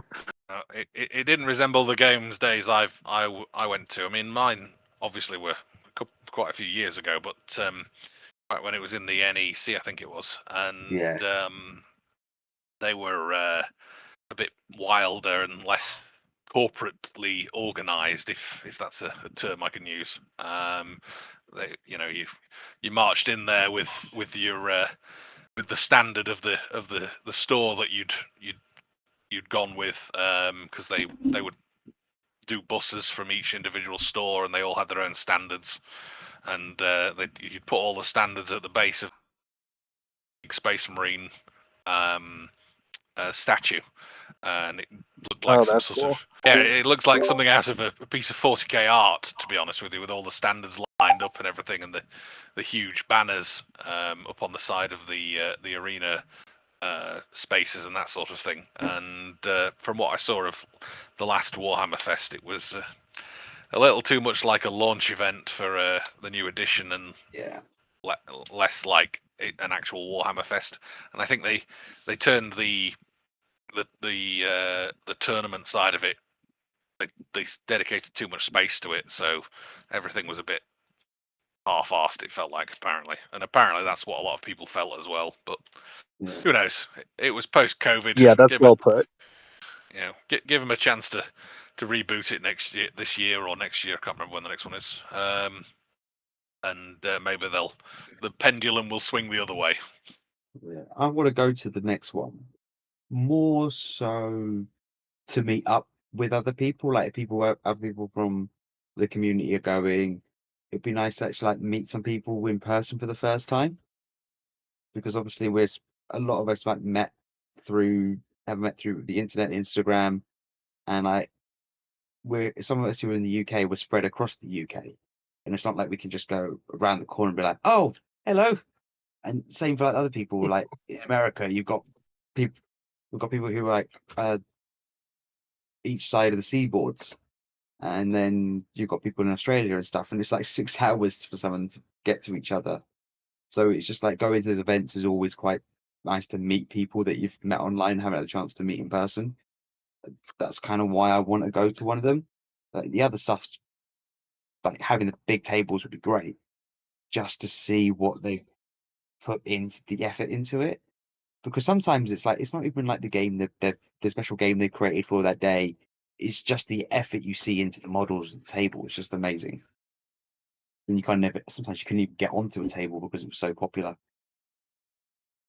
Yeah, to be fair, when I went, I used to go mostly because you could get the half the books that were published that year on the day, sort of thing, ahead of schedule, sort of thing. And because I wasn't bothered about getting them signed or anything else like that, I usually made a beeline for the Black Library place. I think it was Black Library Forge World, and then I just got to wander and do whatever I liked. I was pretty efficient, but they stopped doing the pre-releases, unfortunately, and I sort of had a job then, so that sort of took over. But when you can get things as easily by ordering it online than you can going there, part of the value for me anyway drifted away a little. But different strokes for different folks, I suppose. One thing I have now is like on big release days or weekends, if there's going to be a queue put in place, best thing to do is go to a store, because you will bypass that queue, because the stores don't have the queue put in place. But I have learned after a few bad experiences that Games Workshop had put right is not to take to the store, is to get it sent to my home address. So I know I talked on the Creature Conference about me ordering one of the Horus Heresy maps and it getting delivered to the store but not getting delivered.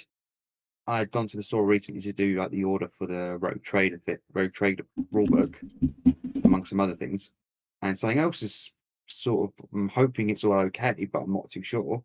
But another person who was there who had ordered a map, the same map I had ordered, to the store, was there to try and pick it up, and they hadn't had it delivered for that person as well. And it was just like, I know there was a change of store manager at the time, there were relief workers in, but it was just like a whole, I don't really want to risk this stuff being sent to the store now, especially if it's limited or it's like hard to come by. in the first place. I'm having to go to the store just to make sure I can get it in the first place. Lynn? Um, Hey, Yep. just want to cut in. Thank you for sharing that. But I also want to welcome, sorry, I got into like a bit of a thing there where my Bluetooth headphones kept cutting in, cutting out. I couldn't hear you guys. I couldn't understand what was going on.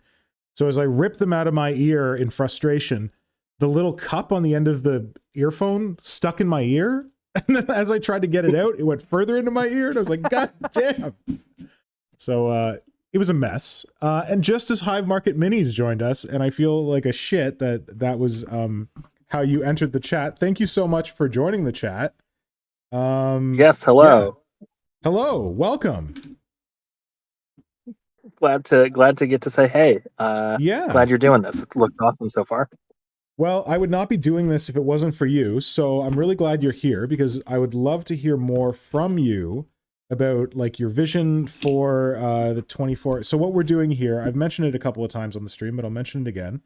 This is the 24-hour tile challenge, and it's all about converting a Zone Mortalis tile. I'm going to do this the best of my ability, and you feel free to correct me once I'm done.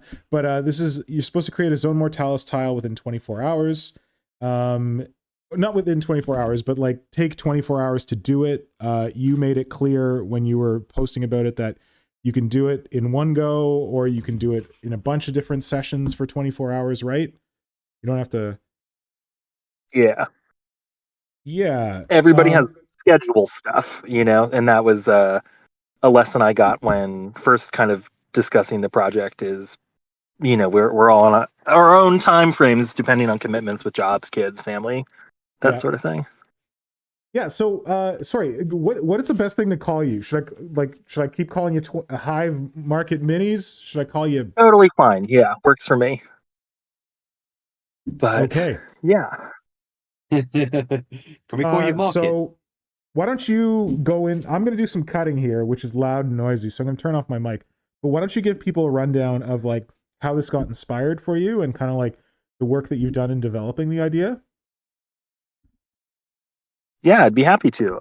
So I, a few things about me. I went to art school for college, and big part of that process for me was being in the studio for like a big chunk of time, really getting a lot of work done at once versus, you know, what I think a lot of us do with hobbying is like putting in an hour here, an hour there. And then another fun thing about me is I am very much diagnosed with ADHD.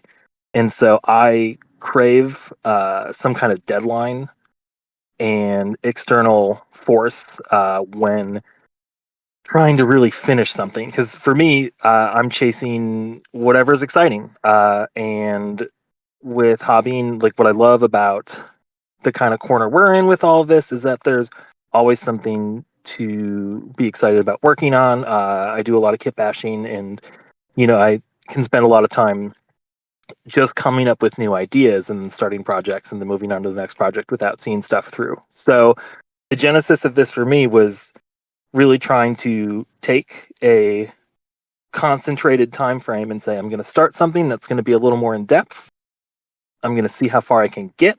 I have a set deadline. I have a certain amount of time to work on it within that, and to see how far I can get to actually finish something, you know, a more elaborate than I glued a miniature together today, that kind of thing. So that's where the idea first, sprung out of. I have done 2 test runs with this just to kind of see if it was enough time, if it wasn't. And the first time was actually really fun. I did just marathon it and watched the Lord of the Rings trilogy to kick that off, and was able to get, you know, to a good spot with that tile. I was building a Sector Imperialis ruined cathedral sort of thing. And what was nice about, again, having the pressure of the time frame was just having to be decisive. And you talked a lot about that at the beginning of the stream when I was on earlier.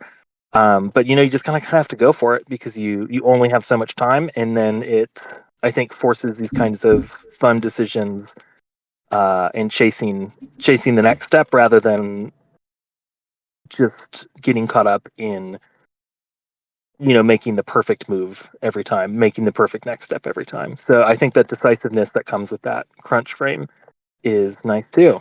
But yeah, that's really where this kind of sprung out for me, was just putting in a concrete deadline to make something happen. And, for people in the Necromunda world, especially, if you did this once a month, you would have a whole 4x3 table in a year, which would be really nice. Sweet. Thanks. That's awesome.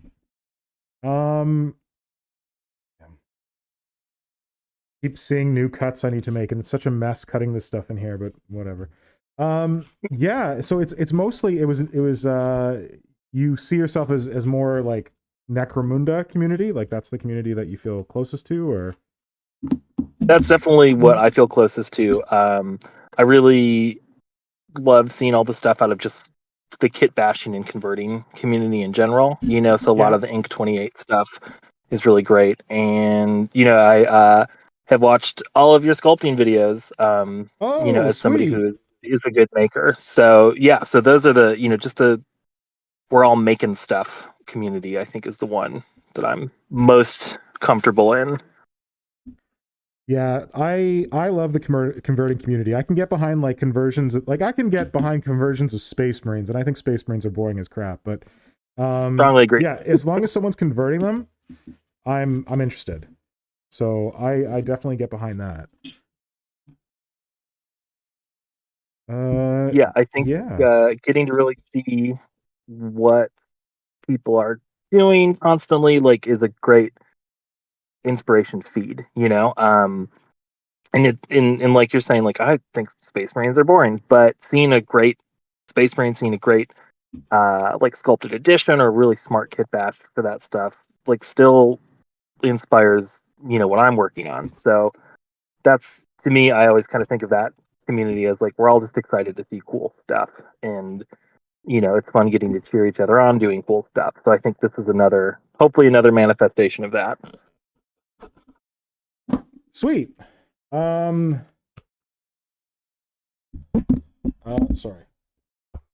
Getting into the mess. Yeah, and you have a plan for your own. So I know you were sorry. I know you're dipping in, dipping out of the stream. Basically, my plan is for this to be a display base for my Tyranid kill team. And what I'm trying to get at here is a Tyranid breaching pod, having just breached some industrial section, imperial section, imperial ship, whatever. And yeah, I got most of the imperial section figured out, and now I just gotta figure out how I'm gonna breach it with the Tyranid breaching pod, and then sculpt that thing up. But what about you? What is your plan for your 24-hour tile challenge project? Because you have a pretty clear idea, Let's see. So, yes, I kind of sorted that out. I do want to give you a compliment. I love what you're doing with the backboard on that. It's been really nice jumping in, jumping out, and seeing where that's going. So very cool work. I am working on a rogue doc clinic for Necromunda. I've really enjoyed doing tiles that tie into one of the existing territories you can have in the game. And so this will be fun in terms of trying to make a grody busted medical facility of sorts. I'd been collecting bits for that for a while, but then the kill team, which one was it? Gallo Fall. There's been a lot of them, but the one where they released the actual Fall something. Yeah, the most recent one, I believe, had such great bits for that. So that's exciting as far as getting to make a really narrative looking tile. Because it has the fun med part with stuff, this, right? Like the med bay or whatever. Yes, yeah. There's a med bay. There's some tables. There are some operating platforms. I have some of the older Rogue Trader Kill Team box set stuff as well from the ship, and then some of the Imperialis objective kit bits for that as well. So there's a lot of cool doodads.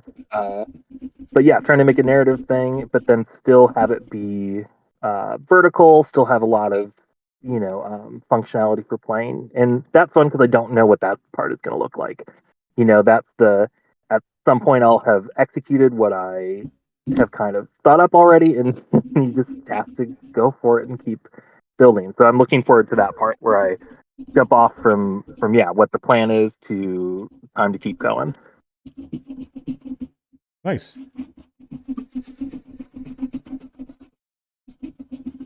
Yeah. So are you thinking of this as a one and done for you as far as the tile, or are you going to keep going for a bigger set over time? Well, I was mentioning earlier that when I went and bought this masonite hardboard that I'm basing everything on, I had to buy a full sheet of it. So Oh yeah, you got the big one.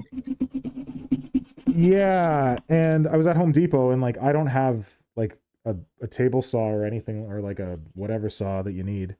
So I got them to cut it for me, and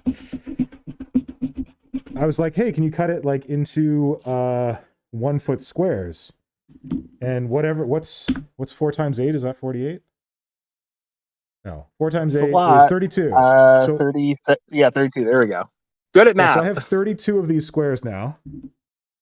Nice. Like, so I could keep going if I wanted to. I mean, I have a pile of terrain. I was showing it earlier.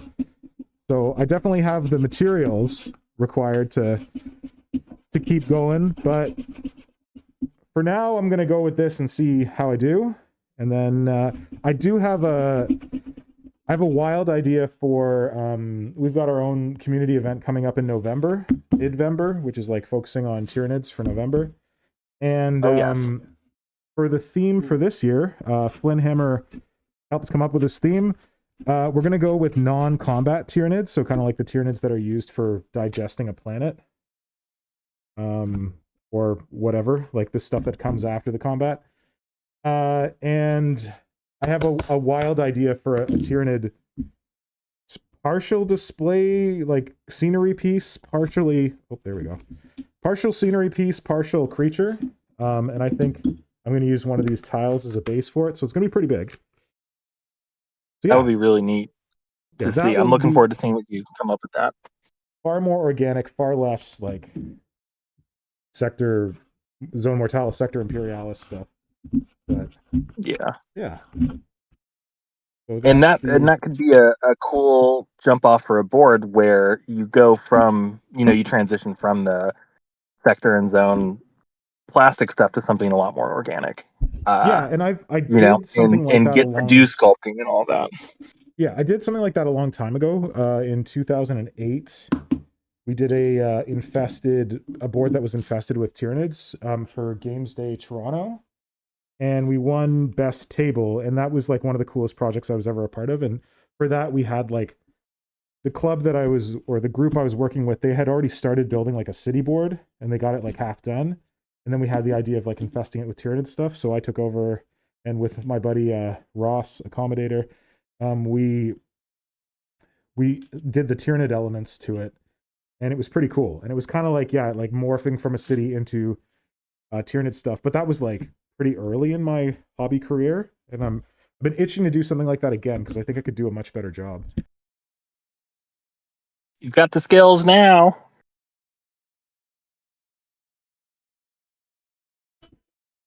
Oh, sorry, what was that? Oh, just that you've got the skills now to take care of it. Yeah, so that could be very neat. This is what I'm thinking and hoping. And it was also like, it was just a really rewarding project. Like, it was a lot of fun. Doing the organic sculpting and doing it on such a large scale.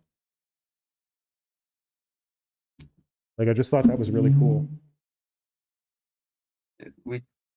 Yeah. So have you gotten any, is there anyone that is involved or like said they're going to do something for 24-hour tile that like you're really excited to see what they come up with? Like someone who hasn't participated in the past or something like that? I definitely was excited to see what you were going to do as somebody who's learned a lot from your work. And I am excited.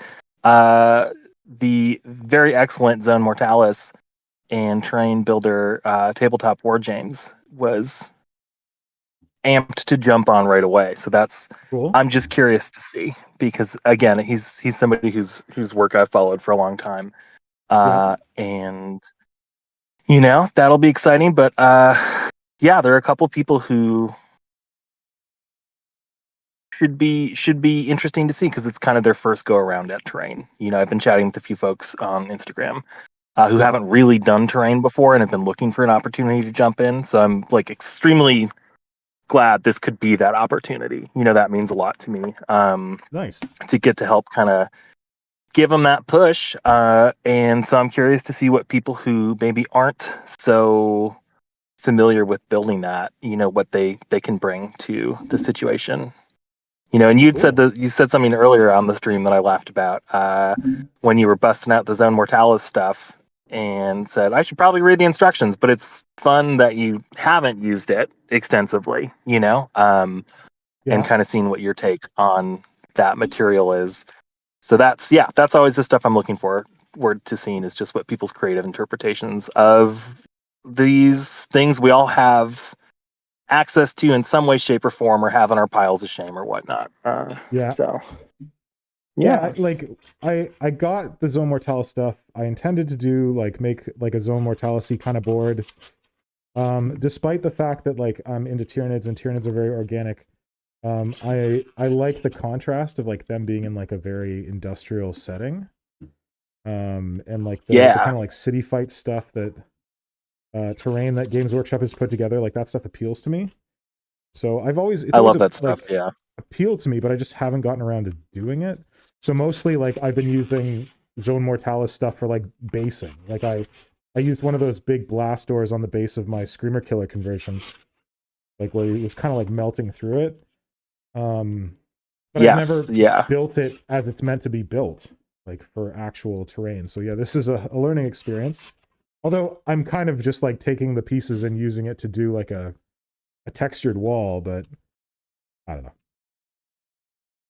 Yeah, wall looks great, you know? And again, like it's exciting to see your interpretation of what those pieces can do without kind of the constraints of having like built a ton with it so far. Yeah.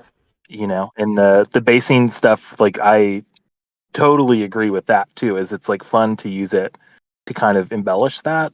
And I love the Screamer Killer model so much. So yeah, it's nice to get to see what people are going to come up with.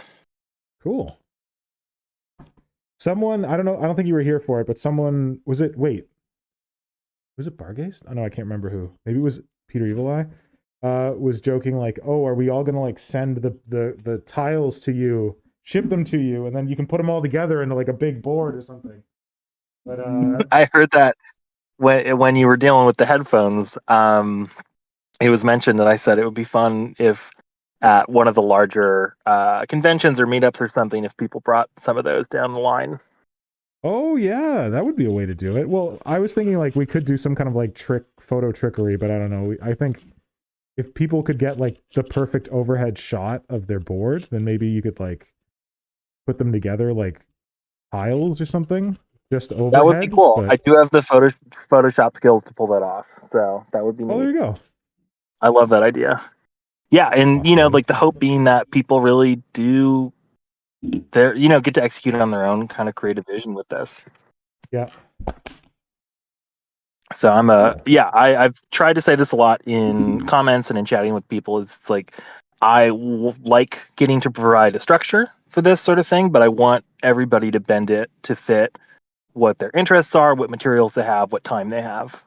Because this kind of activity is about doing something fun and unique and challenging yourself, but like we all get to kind of share what we come up with, and I, like I've said, I get so much inspiration from the work other people do that getting to feed into that is really a fun thought for me. But I love the patchwork idea. Yeah. I don't know how that would how well it would work, but I thought it was a cool idea. We could figure that out. It's worth some investigation. Yep. Absolutely. So for anyone wondering what the heck I'm doing here, these are literally pieces of plastic 2-liter bottle that I cut out to like a roughly teardrop shape and then sprayed them with insulation foam. This is how I used to make Tyranid Mycetic Spores when Mycetic Spores had rules, but they didn't actually have a model yet in the Tyrannocyte. And yeah, I'm hoping that this can form my Tyranid breaching pod somehow. So we shall see. Yeah, I'm excited to see where you land with that.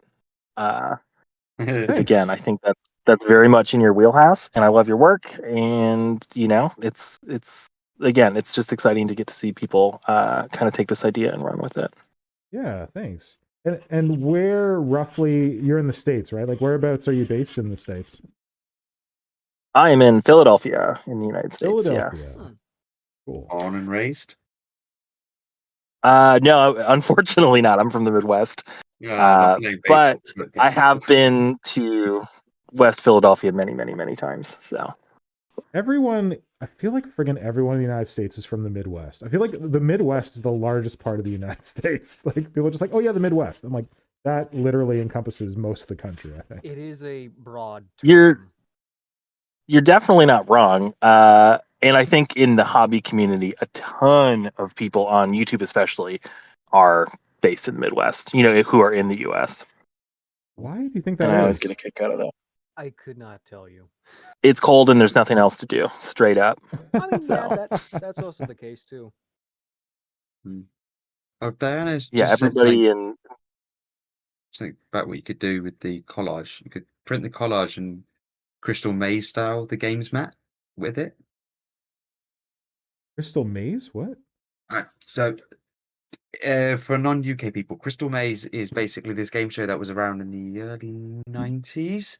There was 4 zones at different games in it that you had to do as a team. Anyway, they had like a map sort of thing of the 4 different zones, and there was little Yeah. pathways between each one. So I think what Diane is saying, correct me if I'm wrong, Diana, but you could have it whether you've got the collage where there's like a little corridor between each board. If you're not going to Yeah. collage them like right up against each other, and you could have it where people could get that, print it off, get them print it off as like a board map that people could play on. So you could have like your zone Mortalis, and you could have each room, each tile was a different room sort of thing to play it in. So you could have it, or you could have it as someone using it for a role-playing game, dungeon crawl, where you go through each of the different rooms. I can't That would be picture very it, so neat. I want you to send me some pictures because I'm having trouble envisioning it, but it'd be cool. So it's let me just try and find one that I can put in the chat as well. Crystal Maze. Sounds like Death Trap Dungeon, to be fair. Death Trap Dungeon, is that another word for it, or? Sorry, that's an old the fantasy choose your own adventure books. Yeah. One of them was called Death Trap Dungeon, and it was basically a dungeon with lots of Very death traps. optimistically named Death Trap Dungeon. Well, the context was that the ruler of the city basically offered a prize if you could get through the dungeon, and fighting fantasy books. You might have seen a couple of them. Warlock of Firetop Mountain, that sort of thing. But yeah, this Death rings Trap a Dungeon. bell for me. Yeah, Death Trap Dungeon is what Flynn. It sounds like Flynn is describing. Each room is a new, different type of horrific gauntlet or monster occupied zone or something like that. A bit like a Space Hulk, really. Yeah. Perfect excuse for a new zone every couple of tiles or something like that. Nice. So Dan just responded saying, "Didn't think about the corridors. That's even better. I was just imagining weapons and the changing, and them changing based on the type of square. So maybe like the rooms lined up. Like you can get like these Dungeons and Dragons or even like Pathfinder. You can get like companies make these maps where you can just fold over to the next page, and you have that the map to play on for that encounter area. But you've got the collage of all of them together, and you can just go, okay, we're on this tile for this bit, and you move further down with them all, so some people can use it for games later on. Neat.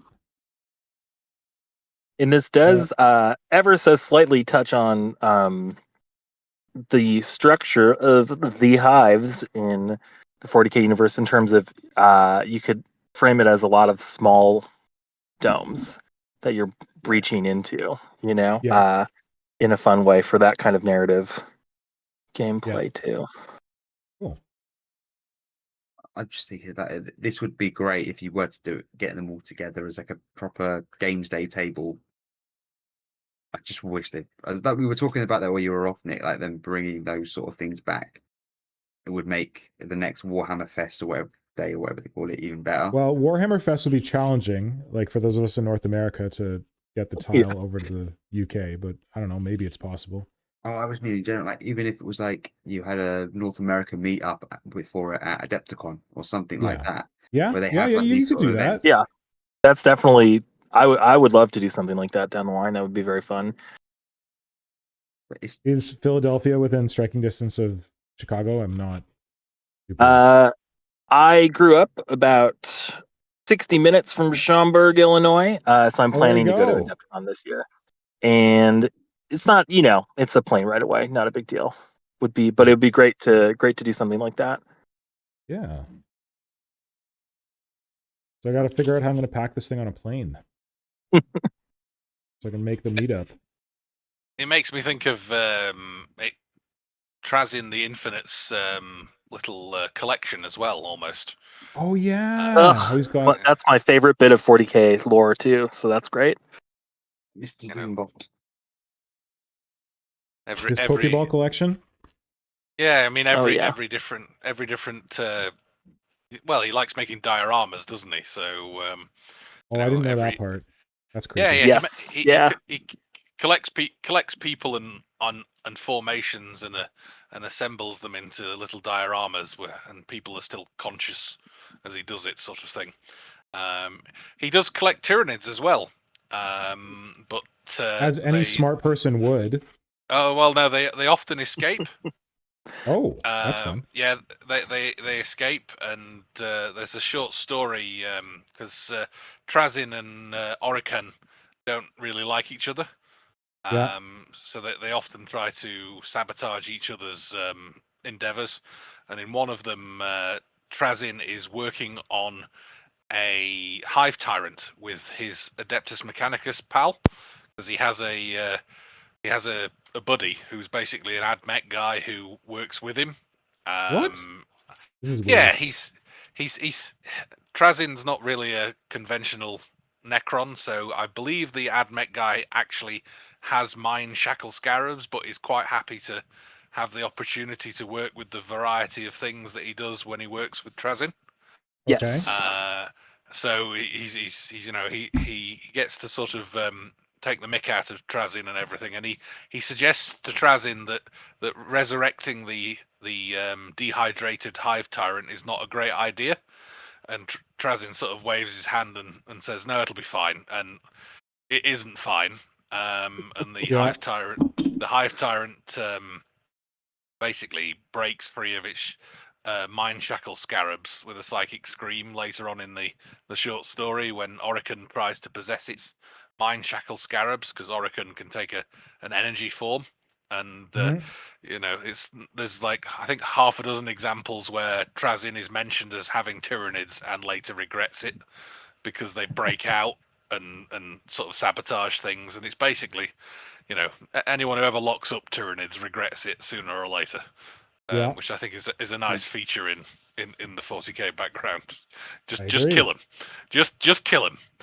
Don't play with your enemies. Just kill them. Yeah, I think one of the Kane novels has it as well. This AdMech guy says, "Yes, we've got some biological samples," and he goes, "What do you mean you've got some biological samples?"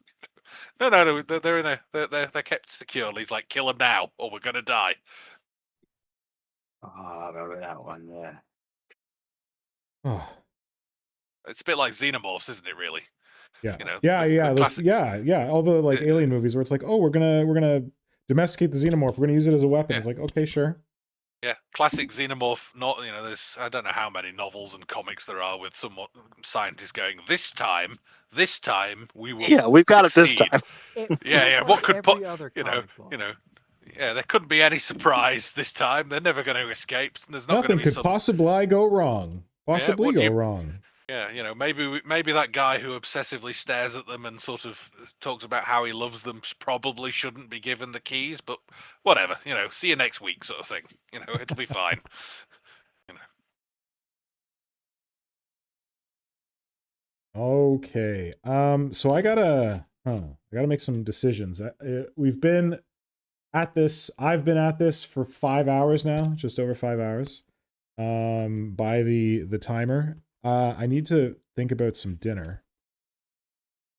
So I'm wondering if I pause the stream and then come back or something, because I just left it when I went on my errand, but I feel like that's not good stream etiquette. So maybe.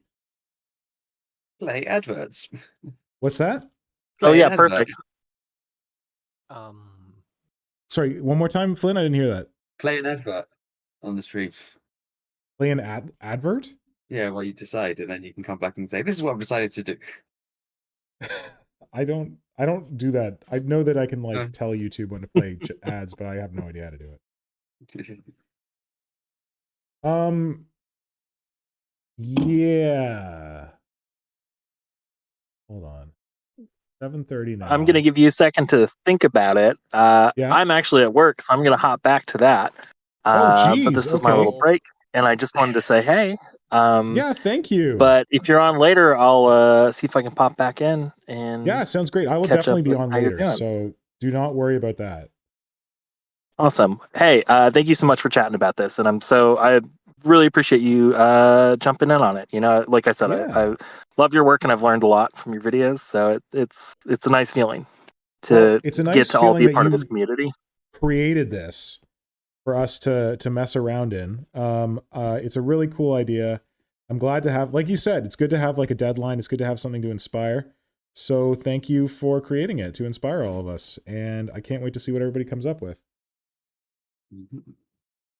Me too. Yes. No, I'm glad. Like I said, we get to be a little bit of a community about it sometimes. So good luck. Yeah. Good luck with dinner, and great chatting with you guys. Yeah, good chatting with you. Talk to you later. All right. Nice to meet you. Nice talking to you.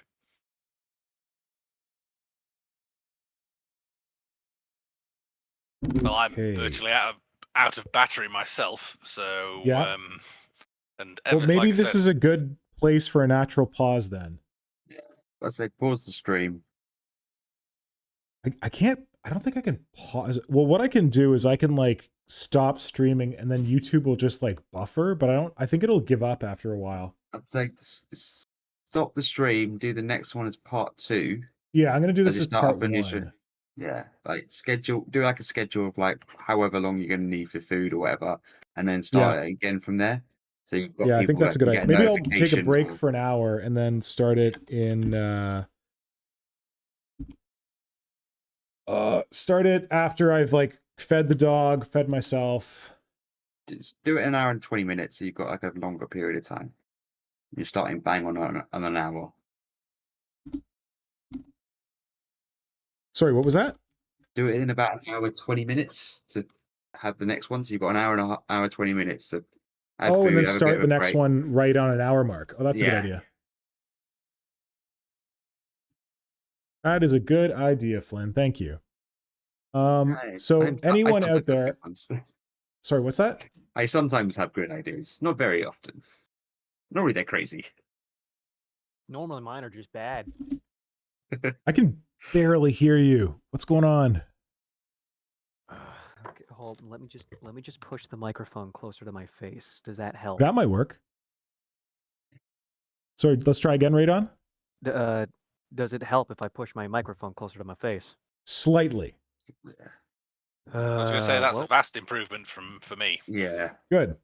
All right. Looks like I'm going to have to mess around with voice mod to see if I can either cut down on the humming or we're just going to have to tolerate it. I don't even hear any humming. Oh no, that's... I'm not using voice mod currently, but I'm going to turn it on and pray that there isn't any humming to it or buzzing or whatever it was.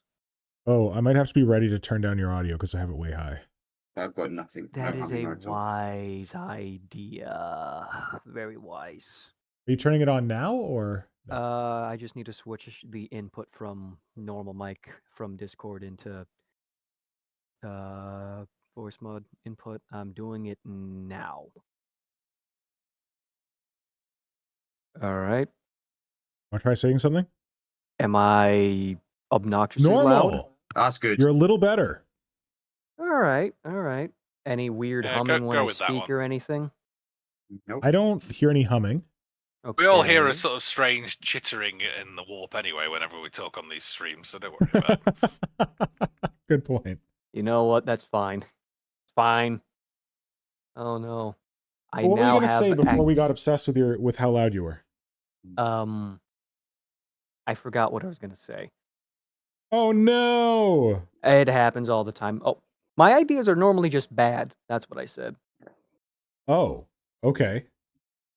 I don't have enough experience with your ideas to comment on whether that's true or not. But I mean, I say they're bad. Other people say they're good. But I'm unreasonably hard on myself. And I swear, if my hold on, be right back. well, I'm probably gonna call it and go and get some food anyway. So, Well, no problem, guys. It was a pleasure as always. yeah, thanks, Bargaste.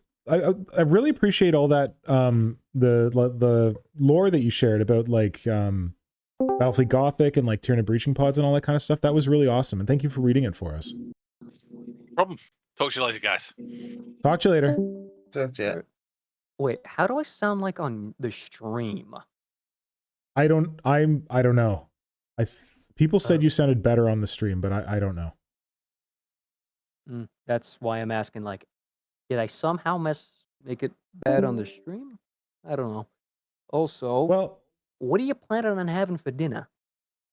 I've got some leftover food that I'm gonna eat. Got some leftover pizza. I've got some leftover salad, vegetable stuff. I'm gonna just make a mix of all that stuff. Raydon, to answer how you sound on stream, you sound good. Thank you. All right. Yeah. I'm going to drop off now as well. Okay, I'm going to take off. Okay, so we're going to call the stream now. I will schedule a new stream to start in like an hour and 20 minutes. And I'll be in the if voice anyone wants chat to waiting. rejoin. And yeah, you can look forward to that. Oh, I remember what I was going to say. What was that? Now that I have access to voice mod, I'm going to be tempted to use its modifiers, but they all sound horrible. Oh. Be like a creepy dude? Well, they have so many options. They have a quote-unquote space trooper, which is just a Mark... I don't know. What's the Vox grill helmet model of power armor? Which one? You're talking to the wrong guy. I know I'm talking to the wrong people. Wait. Which do you mean? Do you mean like the grill, like the Mark III armors, or do you mean like the old sort of shorter Space Marines with their Mark Hold on, 7 let me armor? look. They've got a grill in the front. I think it's that one. That answers to both questions. Not the Mark III. Not the Mark III. It's like, Okay. when you think of Space Marine, it's like the iconic helmet. Mark 7. Mark 7, yeah, it's that one. Yeah. And they call it Space Trooper because they want to avoid copyright as much as... Yeah. Well, As much to be as I fair, do. like whenever you hear Space Marines talk, they probably ripped that off some other sci-fi something or other, so. They also probably just ripped it off of some guy's meme dub or some shit. Be perfectly honest. They all use the same filter too, so may as well. All derivative. All right, gents, I gotta run. I gotta call this stream. Thank you to everyone in the chat who's stuck with us in and out, popped in, popped out. We're gonna be going late, so I'll start again in an hour and 20 minutes. I'll schedule it now so you can see it coming up, and I'll talk to everyone then. Oh wait, I gotta pause the timer. Yeah, pause the timer. Don't forget forget about that. We're gonna go at 18:42:15. There we go. Paused. All right. So we can start it back up at 18:42:15 in part 2. So, and people who are watching this recording after the fact, I hope you're getting something out of it. I don't know that you're going to, but I hope you are.